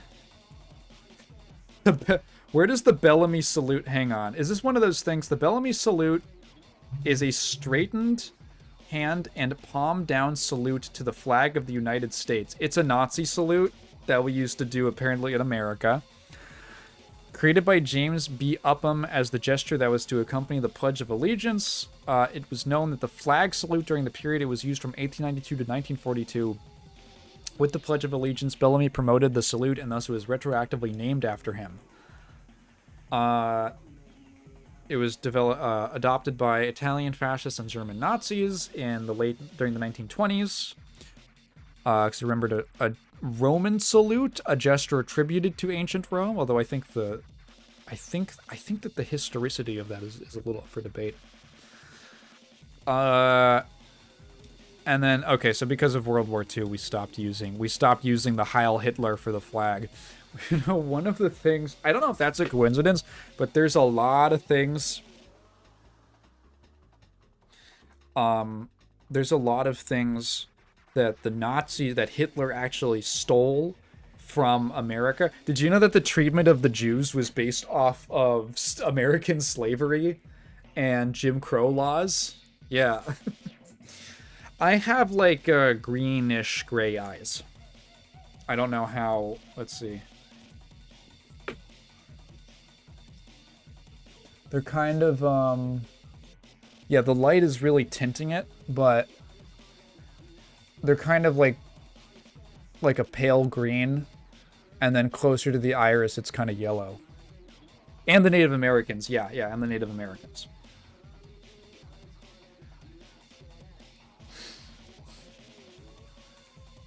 It looks great. Some of these pictures are crazy. I get that this was before the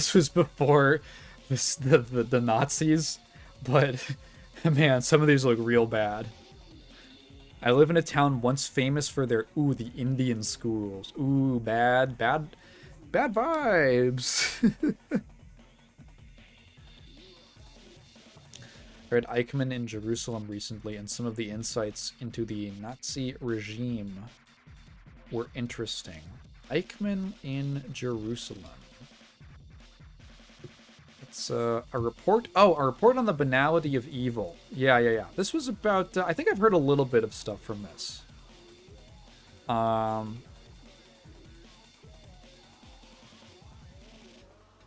Yeah. It was about the Nuremberg trials. Yeah. I've read a little bit about it and some of his observations about the Nazis. It's pretty fascinating.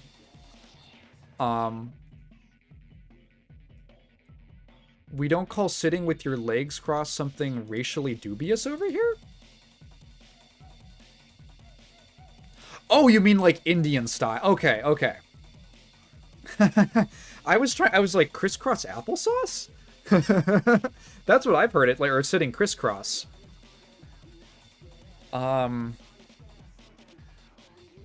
Yeah, I think that's, well, I mean, there were a lot of native tribes that didn't, like, use chairs, I guess. A lot of them probably did. It was just the thing, yeah. We, oh, it's about a trial after Nuremberg. Okay, I thought it was all part of the same thing. Yeah, sitting crisscross. That's the more... Honestly, I don't think I've ever heard anyone call it Indian style. I heard something very funny, actually, from an Australian the other day, who was talking about Americans' treatment of the the U.S.'s treatment of native peoples here, and like he treated the term Indian like some kind of like it was some kind of racial slur, which I thought was very funny from a non-American. It's just one of those like little ways that I don't know. You sometimes get some really funny assumptions about race relations and stuff from non-Americans. The term Indian is like perfectly fine. Basically, to like, no one's really gonna get offended. Some people prefer Native or Native American. The most respect, from what I understand, from what I've been told, and what I've heard from Native people themselves, like over and over again, the most respectful term would actually be whatever tribe they're a part of. But like, there's this big like very PC push to be like it's Native American, but like it's like, you know, Indian. That's the term that that Columbus used. That's not their term, but like American also isn't their term. Some people get pretty offended if you call them Indian rather than Native. I can believe that there, as far as I can tell, there is absolutely no consensus on it. And so I've heard people who say they prefer it over Native American or Native. I usually just say Native. Indigenous is a lot more accurate. Yeah, I guess so. Calling someone the wrong tribe, I know, is like very disrespectful. Like you gotta, if you're gonna say it, you have to know what you're talking about. If you're someone born in America or in a city like Chicago, like you were, that's Native. Indigenous specifically refers to the original peoples of a land. Yeah, that's probably the more accurate. That's probably the more accurate thing, Indigenous. We've been using that term, like, I think it's, Indigenous Peoples Day.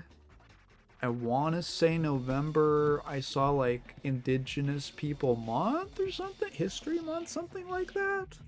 My neighbor had a sign up in their yard for something like that. Something along those lines. So it's, yeah, I've returned. Taking 2 to 3 puffs was a good choice on this one. To be fair, there are a lot of tribes very scattered and some are very diluted. Trump officially recognized one with very little heritage requirements to spread thin their benefits. Awesome. So, yeah, that's the other thing. You know, I'm sure that over time, a lot of tribes, like even European like colonization, I'm sure that there was an aspect of like some of that mixing and intermingling and stuff. I'm sure that that existed to some point. Granted, I have not talked to a lot of Indigenous people myself, but in socially conscious spaces, there's an understanding of pretty rigid ways to use language referring to Indigenous people as to not use offensive language. Yeah, well, you never know what people are going to be sensitive about. Like, I've heard people who are like, I don't like it when you use Native because it sounds too stuffy. Like, oh, okay, now that's the problem. That it's, like, too stuffy. And not that they're getting offended, but they, like, prefer something else. I don't know. Use defensive language. What would defensive language be? Language that defends someone else? I guess. As much as we try... Yeah, there's never one rule. I don't know. The golden rule is don't have hate in your heart. If someone like if someone told me from that group and they were like, I prefer this one, I would just use that. At least with them, you know? Okay, cool. I also think that most people are like generally pretty like, I think that as long as you act in good faith and you assume that other people have good intentions and people can tell that you have good intentions, they'll be like, oh, I want this. And you can actually just negotiate things out and resolve conflicts peacefully. Yeah, some people don't like queer. The thing about queer is That used to be a much more offensive term. I remember actually I was talking to Molly Penderson when I interviewed her for like the series of Game Fan interviews that I did. And she's trans, and she's been trans for a while. And obviously, you know, like she was a teenager in the 90s, and that was like an insult. And we had a bit that got cut, or it might have been after our discussion stopped recording. But yeah, she was also like, oh yeah, that's like, that was kind of weird for her that now it's become like an adopted, reclaimed term. I live 5 minutes away from dead kids stolen from their families and buried on military land, so I try to stay conscious. That's a good point. That's a very good point. It also depends on how many people are like in your community. I haven't met very many people from like local tribes where I live. There's like acknowledgement and stuff like that, and something funny. I think there was actually way more acknowledgement when I lived in Chicago. There's like a lot of streets named after tribes. There's a lot of stuff named after like the Native American indigenous heritage. Yeah, new types. Similarly, transsexual mostly fell out of usage. I have noticed in trans spaces it's become a lot more common. Transvestite is a better example. Also a very common term for intersex people. I think I know the one you're talking about. Yeah, transvestite is one that definitely like... Is that one that's just like old-fashioned? Like it's I don't know, like it seems like a terrible slur. Like it really doesn't roll off the like no one like was anyone like, okay, transvestite? Like it's not a very good derogatory term. It's pretty low tier. It was? That's dude. You got to be grasping at straws for that. The thing is also that like it's not like that notable, especially not anymore. Like it's not that crazy. It's I think it's an old-fashioned concept in general. Like the concept of cross-dressing.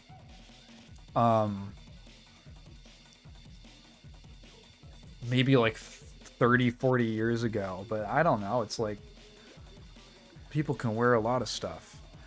Transvestite was based on Blanchard's typology, basically you're getting sexual gratification out of being trans. I did not know that. I haven't like taken a class on anything. Yeah, I also associate that with like Rocky Horror or something.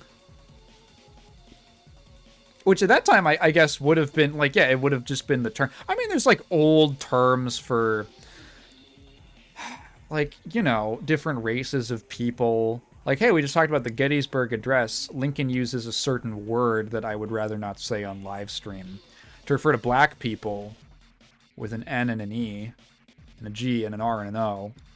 And like he wasn't saying it in a racist way. That was just like the common terminology. And then we just like stopped using it. You work in the social justice sector. Fuck. There's always someone, it doesn't matter what like the chat is about or what the stream is about. There's always some goddamn expert who knows more than me.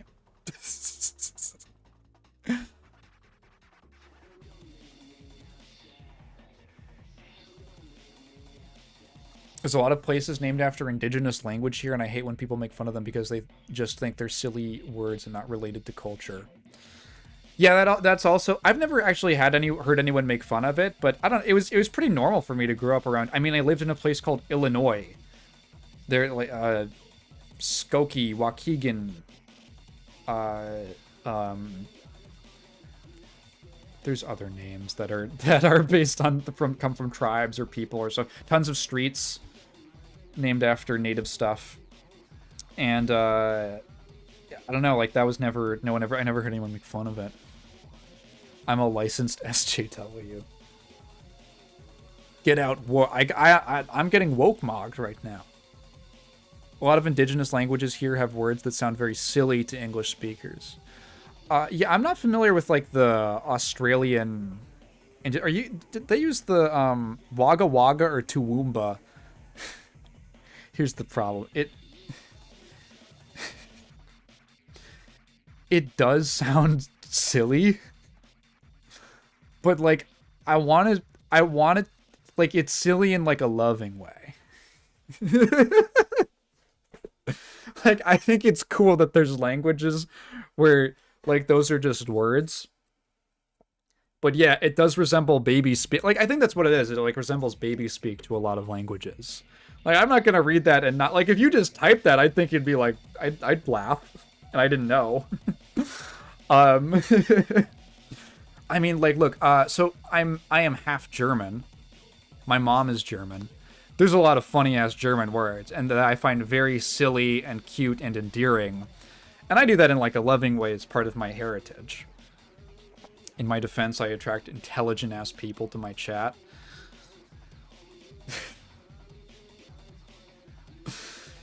Yeah, like, all the people talking about Jeff Keighley having sex with Miss Piggy. You go to the Southwest where there are towns and landmarks named after slurs for indigenous women. Really? Like, Southwest America? I don't know about that. I've never seen that. I wouldn't put it past them. Oh, man. I've got a friend vaguely related. I have a friend who's Jewish. And sometimes he just tells us about very specific Jewish cultural stuff that we wouldn't know of otherwise. And one of them was a really derogatory term that Jews use for like non-Jewish women who marry Jewish men. Because in the Jewish tradition, the religion, like the sort of like, I think it's a spiritual thing. It's sort of genetic, spiritual, whatever. Like the tradition is that the Jewishness of the children is based on the faith of the mother. So if a man marries a non-Jewish woman and she doesn't convert before they have kids, that's like you're cutting off the bloodline. The version of Chasers, I guess, it's like they're cutting off the Jewish, like the spiritual legacy, right? Which is important for various reasons, right? And so they have like some super I forget what it is. It's like a super mean, uncool word to refer to them. That's actually brought up in the Wolfenstein reboot. A Torah digger. I don't know if we want to start using terms like gold digger around Jewish people like in the conversation. I think it opens up people to make very easy jokes that we just shouldn't go near. Just don't go near don't go in the danger zone. It's brought up in the Wolfenstein reboot. BJ's mom is Jewish, but his dad sold her out. That's fucked up. I did not know that. I gotta play those games. I have to play those games. I just got spam email. I've been getting a lot of spam email recently. And then I think that there's also like an equivalent flipped term. Oh, no. It was actually really funny. So if a non-Jew, like a Gentile woman marrying a Jewish man, that's like, the term for that is like super derogatory, right? It's like a really dirty term to call somebody. But the flip of that, there's like a gendered flip in what I'm guessing it's Hebrew. The male version of that, a Gentile man who marries a Jewish woman, I think it's like has a super positive connotation. It's just like they're like, yeah, that's my boy. One of us. All right, now chop it off. Okay. All right, come here. Take your dick out. Come here. We can use a little cream to numb it. All right. That's basically what it's like. A friend I used to hang with is Mojave, so I jokingly let the Turek Evolution menu music play for a bit long and hear a Native American sing a bit and go, "Hey, is that your song?" So have a laugh. One day I want to remake my YouTube video I made for a school project about Native American rep in fighting games. It's crazy how Tiak is actually a really good character. Yeah, I remember that video. Yeah, that had some interesting stuff. I'm sure you could probably honestly flesh it out more. I don't know if you could flesh it out more. I remember actually the script being pretty solid. It was just like the production and stuff. Because it is an interesting topic. Fighting games are one of the few genres where there are multiple notable Native American specifically characters. And that's kind of weird, right? Like, I really can't think of that many others. Maybe I'm just not an expert. I'm sure there's some in like the Civilization games and stuff like that. Or historical things. But, I mean, Street Fighter is not a historical game. I went to go heat up food. What did you miss? I did a bit about pulling out a knife to circumcise someone. Yeah, there was an anime, I think sponsored, but I think it was produced by Crunchyroll. That it was like Onyx Equilibrium or something, and it was, or Onyx Eclipse, something like that. And it was heavily based on Mesoamerican, I think Mayan stuff. I want to say Mayan culture. But probably some other stuff. No, not High Guardian Spice. Yes, High Guardian Spice was based off of I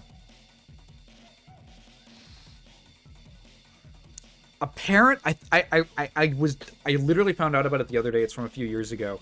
Not many people talked about it because it's like a Crunchyroll original anime. But apparently it was very accurate in the stuff that they did adapt. It had like a fantasy twist and all that, but or a supernatural twist, but apparently the depiction of the culture was pretty good, which is neat. I actually have a funny story about High Guardian Spice. I remember that trailer came out, and then it was like a huge meme. And my friends and I, we used to, Crunchyroll used to do a convention down in San Jose. The first year was in Santa Clara, and then afterwards they held it in San Jose at the San Jose Convention Center. And my friends and I would go there every year. That was like our first anime conventions. That was an annual thing for us. They stopped doing them after 2023, I want to say. And COVID kind of killed it. Honestly, it was not a very well-run convention. It was kind of a shit show, but it was very fun as a goer, a con goer. And we went the year that they did a High Guardian Spice panel with the creators of the show, and we were such little shits. We sat in the front row. We were like 16, and we weren't like making a bunch of noise. We weren't being really disruptive, but they were showing off some of the character designs and stuff. And there's this one character from the show. Let me grab this.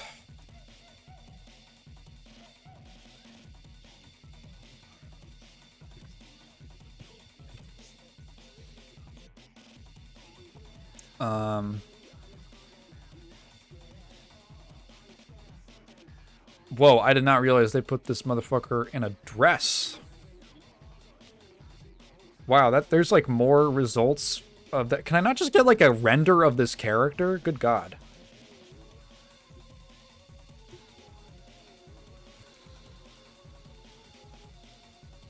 Why is it so hard to just find art assets of this show?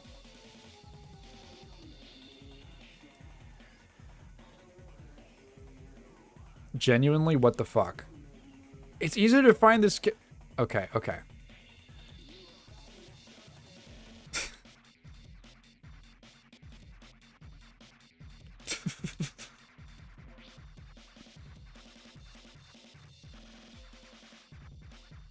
It's this character. This has taken so long for no reason. It's this character. His name is Snapdragon.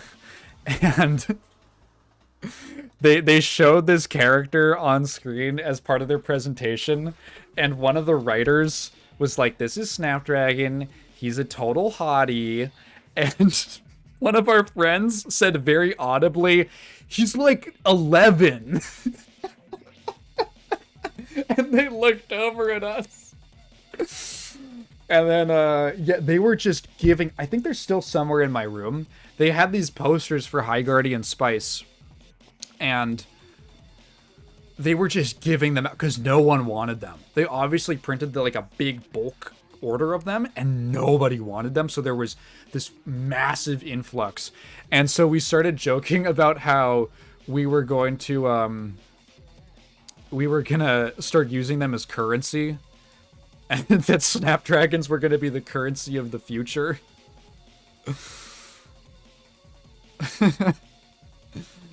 Looks like my Filipino friend's ex. Mexico has made some stuff off of their indigenous people since they're still pretty active compared to North and even parts of South America. I was at a con that had Suda, and the first guy that asked a question to him asked about continuity and No More Heroes, and it pissed me off because he was like trying to be a continuity nerd and figure out the... Oh my god. I was reminded of my Puerto Rican grandmother, descendant of the Taino people, asked us, what's wrong with Christopher Columbus? Then we told her, and she said, well, then why do we celebrate him? As if we weren't talking about why a lot of places don't anymore. How many Snapdragons do I have? I don't know. I did take a stack. They might be somewhere under my bed. Hidden. My stash. It's like in the Depression, when after the Depression, when people started hiding their money under mattresses to hold the value.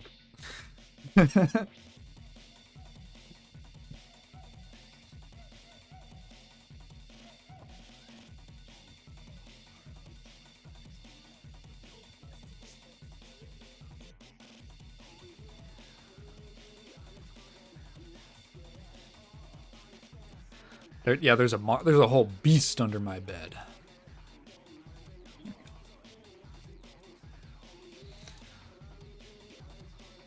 Do I want to change the music? Maybe I'll change the music. Let's do the main menu theme from BlazBlue. This is a nice, like, kind of atmospheric track. How much can an Arxis poster of just Team Blue characters fetch in that economy? Let's say that one Team Blue poster is worth like 5 Snapdragons. More valuable simply for their rarity. A waifu-themed currency system kind of goes hard in a satirical way. That's kind of what NFTs were a little bit. Didn't work out that well. Maybe that's, you know, it's good for satire. I had the honor and privilege to get to meet Vic Mignogna at a convention once. Dude, I sat and watched that whole 11-hour Mars Girl video about Vic Mignogna. I watched the whole thing in one go. It wrecked my day. I couldn't believe it. It went through so many... It felt like when you're watching a TV show that goes on way too long, and you just start getting into arcs where it's like, what the fuck? Why are we in... Why is this a courtroom drama now? Not heard of that? Dude, it's fucking insane. It's so long. By the end... By like the last 4 hours, it turns into like an entirely different video with a really weird like personal aspect to it, because she got really involved. With like, it's so fucking weird. Like Jinx from Arcane shows up. That's the best way I can describe. Oh my god. I had also not thought of Mars Girl in years, and I was like, what? Why is this the first thing I'm remembering of her? Or getting exposed to of her. Ugh. Yeah, Divine Providence that you mentioned Team Blue, and then I picked the Blaze Blue music. I'm not kidding you. There is a person involved in the story who is like a Jinx or that fucking pink girl from Danganronpa. I don't know her name. Junko? That's what it is. I'm not kidding. It's like, it gets so weird. Like, cartoon characters start appearing, but they're real people. I remember asking him during the Q&A of his panel if he could do a Donald Trump impression.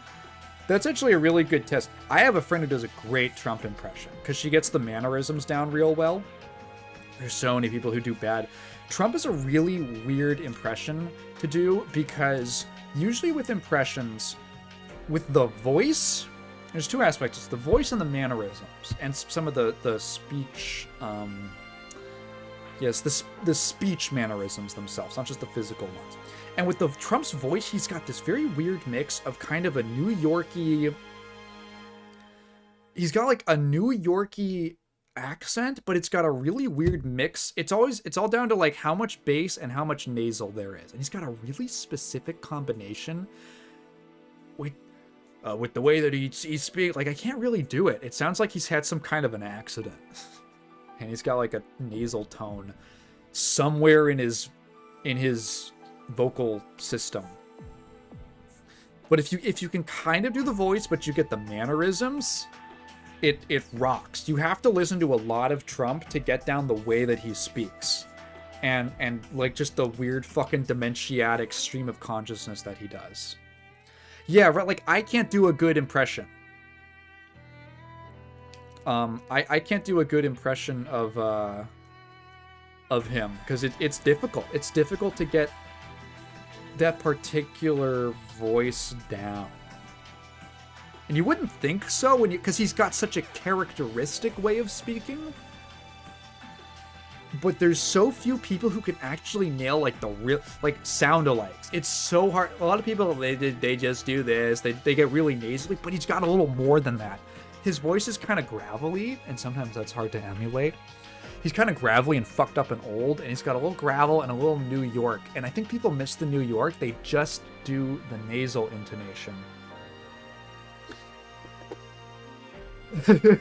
I thought about this a lot because of how many bad Donald Trump impressions I've been subjected to over the last 8+ years as an American. Stephen Colbert's is so bad. It's so bad, and he insists on doing it for so long. It's so annoying.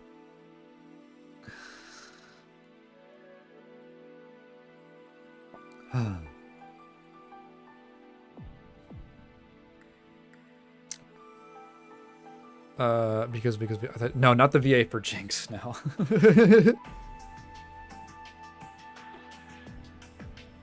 Do people outside of the US know Stephen Colbert? He's a very like American politics guy.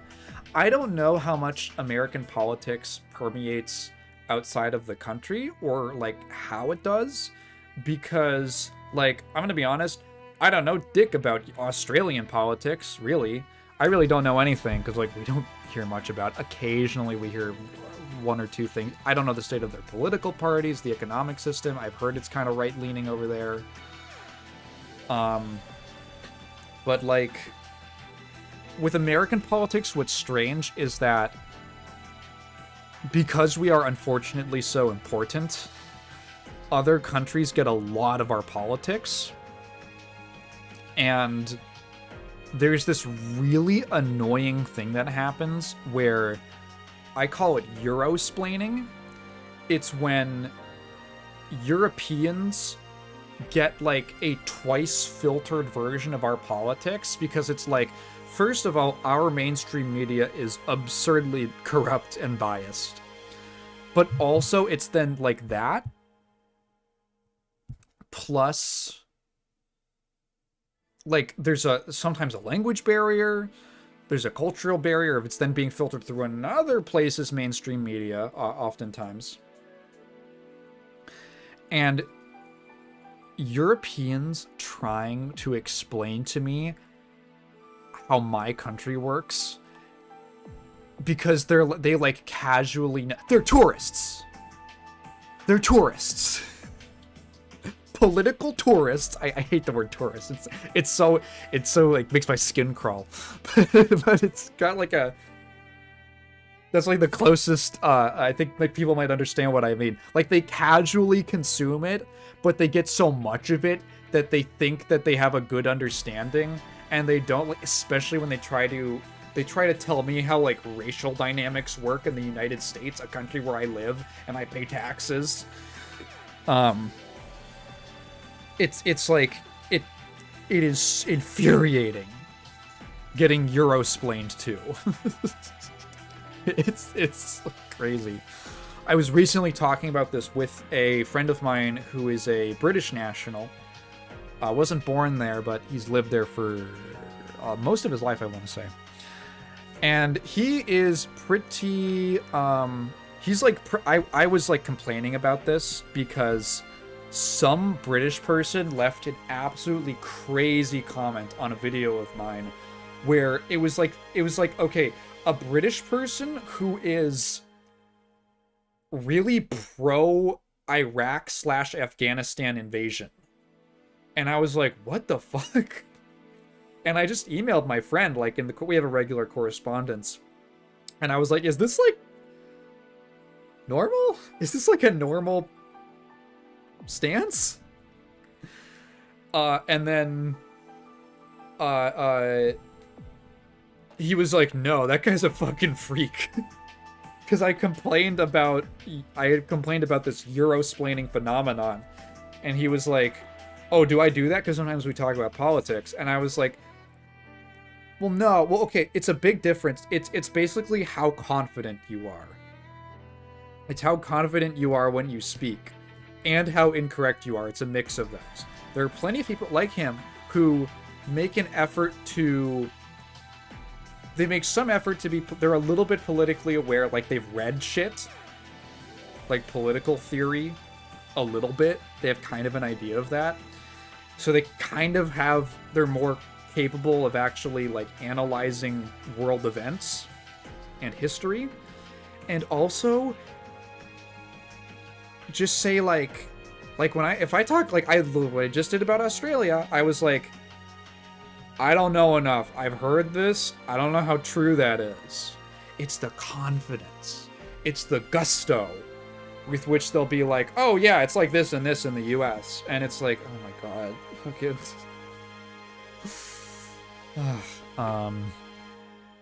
Wouldn't say Australia's especially necessarily right-leaning. We have a big neo-Nazi problem. I think everywhere has a big neo-Nazi problem right now.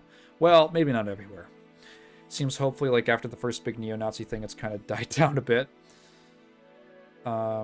We recently reject a national vote to give Aboriginal and Torres Strait Islanders a voice in Parliament. Even though if it succeeded, it probably would have been your average center-left nothingness. I think the voice is probably important. Center-left because Liberal is the right-wing party here. Funny thing about America, Liberal is also the right-wing party here. My cousin isn't very politically aware, so we only started to think Elon sucked after he was in the Trump admin. Oh my god. There was a massive neo-Nazi rallies across the country. I mean, yeah, we had shit like that. It happens every time that... Well, it happens as political systems start to break down. Let's see, Ryan. Yeah, I see you, posted... Oh, I did see this artwork. Yeah, I remember this artwork. Yeah. That's great art. I love that.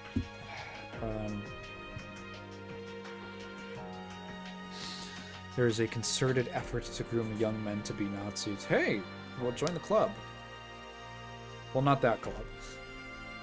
Labor is hardly a left-wing party. I don't know the... I don't exactly know the meanings of the parties and stuff. Reminds me of when people here in America tell me with their full chest that what Saudi Arabia is like, even though I was there for years. Oh yeah, Americans talking about the Middle East / Northern Africa. I think is a term that they prefer. North Africa, but it's easier to talk to Americans if you use the Middle East. I'm sure there's tons of shit that I would have no idea about. China's the same way.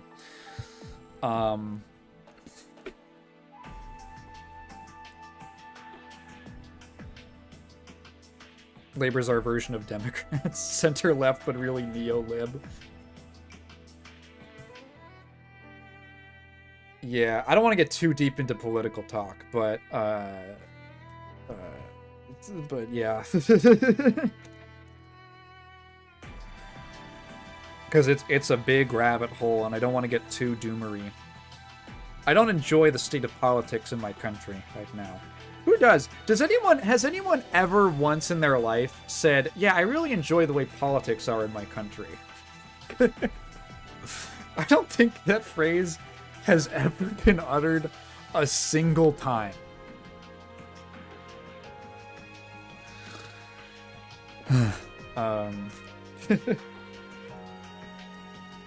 club.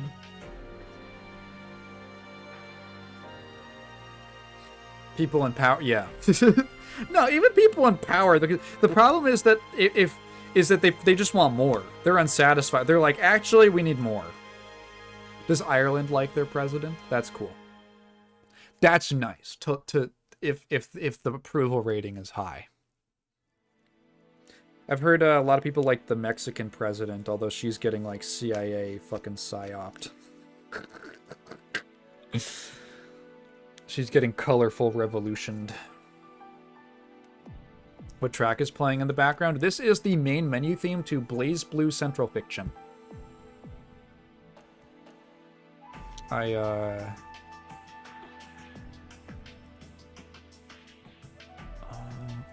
I?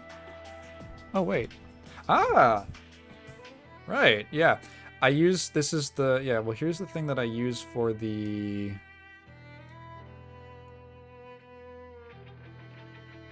standby screen, but I can edit this.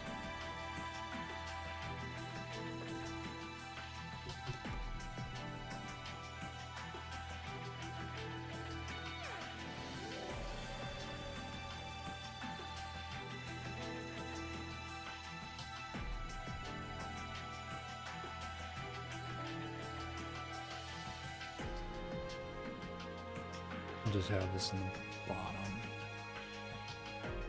There we go. Yeah, that looks good.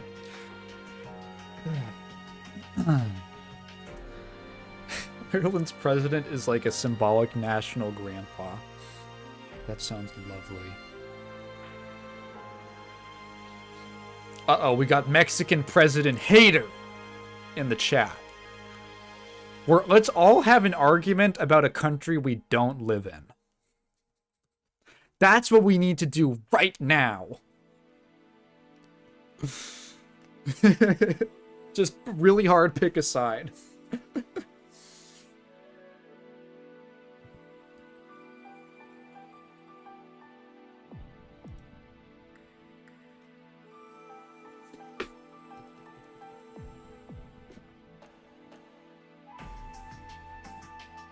I don't know how much longer I want to be live. I'm doing something kind of exciting tomorrow.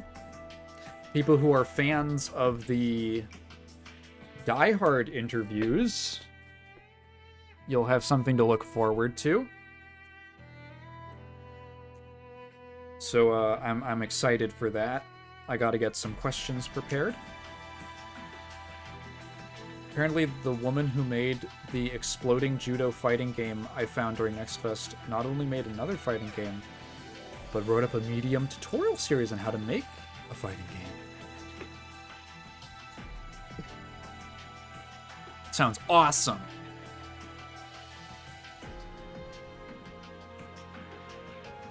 Legendary poll. I was recently struggling this morning with, well, yesterday actually, with Xbox 360 emulation.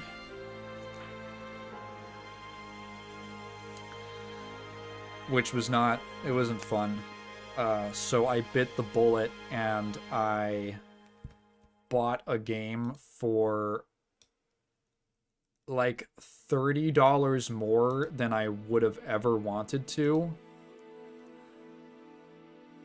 but it's a tax write-off. So I'm kind of tanking it. My taxes suck. The thing that sucks about my taxes is that I do not get taxed on my income as it comes in, because I don't get a paycheck traditionally. It's all through Patreon. And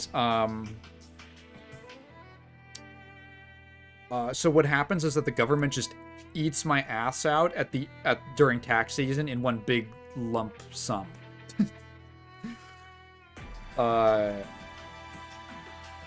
So I don't pay taxes the whole year. But then in February, they just go, oh, I'm going to have some of that. Or whenever, March. Just by working 360 and mod that shit, you can soft mod 360s. Yeah, the problem is that, like, I know that I'm not going to be doing much 360 playing. Okay, fucking chill out. I'm not going to be doing much 360 playing, so it's like, how much do I want to invest in, like, a whole... in, like, to play one game for one video, and it's kind of minor and stuff like that. I don't want to say what game it is, just because I don't like to spoil what the topic's going to be about. But the other day, I randomly picked something up, and I discovered something and got very inspired, and I think I can make a very quick, fun little YouTube video. I'm probably going to write the script tomorrow. And pump that out before the end of the year? It will be Christmas themed. As an accidental discovery. It is not sneaking. It's a game that I'm assuming that no one here has probably heard of. 2 games, in fact, actually. One never even came out in America. I can't play Lost Odyssey and Blue Dragon. Not Christmas. Okay, you know what? I'm not even we're gonna entertain this. You'll see in like 2 weeks.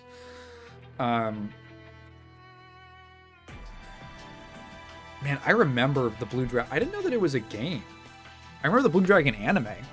I didn't realize that it was a game. There's not a lot of Christmas games, you know? There's not a lot of Christmas games out there. Jesus Christ! I'm playing around with. I need something to just, like, toss around in my hands. I have this roll of tape that I usually keep in my desk. That was out here. Slammed it on the table. Recently got a 360 for free from a family member. The only game I have for it is DOA Extreme 2, baby. I'm the opposite. I didn't know it was an anime. Oh, I remember it airing on, I think, Cartoon Network, and that's where I learned about it. That game is just like, it's just like stands, right? It's just an RPG about stand users. I thought they just got Toriyama to design for a game like Chrono Trigger. Is it? Let me refresh my memory. Whoa, wait, hang on, what? What do you mean animal? Oh, there's an actual animal called the blue dragon. It is a species of sea slug. Wow, that's a beautiful looking... That is a beautiful looking animal. Let me see if I can...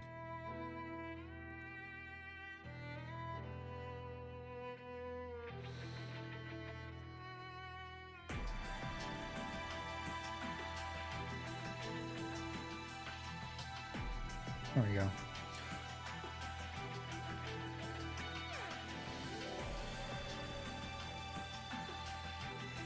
Look at this thing.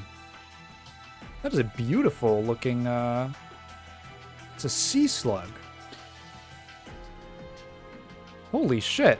That looks like a Monster Hunter monster.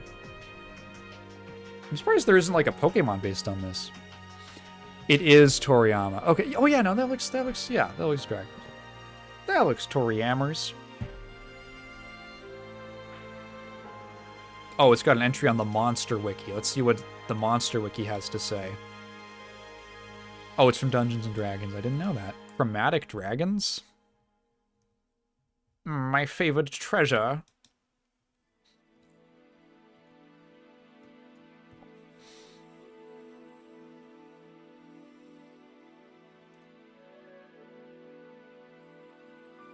Wait, did I not fucking... There it is. I forgot to move out as fucking actually do the... That's what it looks like. This is what the Blue Dragon Sea Slug looks like. Yummers. I'm a goof.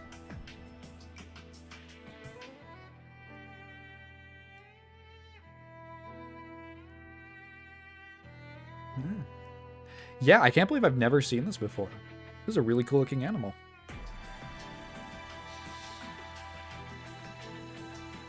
Yeah, Kyogre is a whale. I'm pretty sure.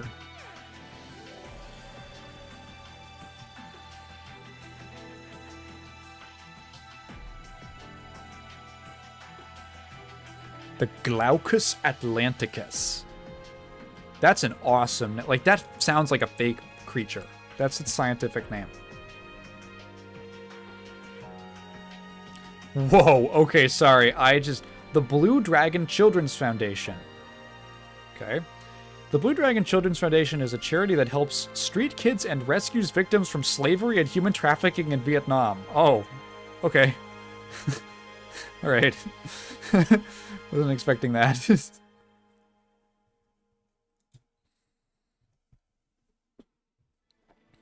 What do they eat?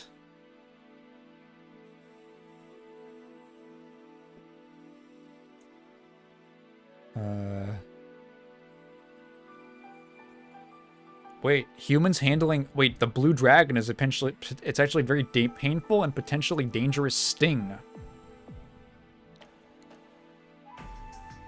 They have a gas bubble in their stomach that makes it easier for them to float. They are carried along by winds and ocean currents. Let's see.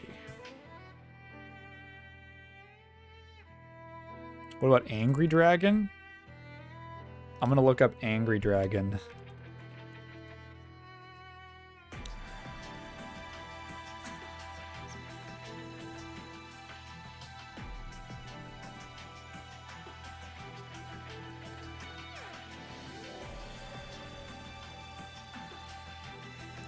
Are you referring to the Urban Dictionary entry for Angry Dragon of Death?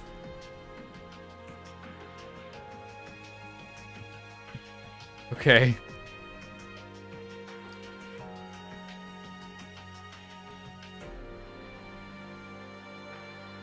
Cool.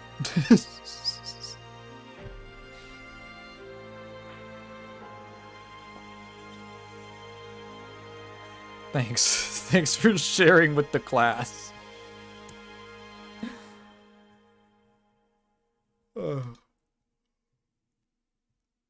a little sleepy. I think I'm gonna turn in a second, or at least go lay down. I think I need to eat something as well.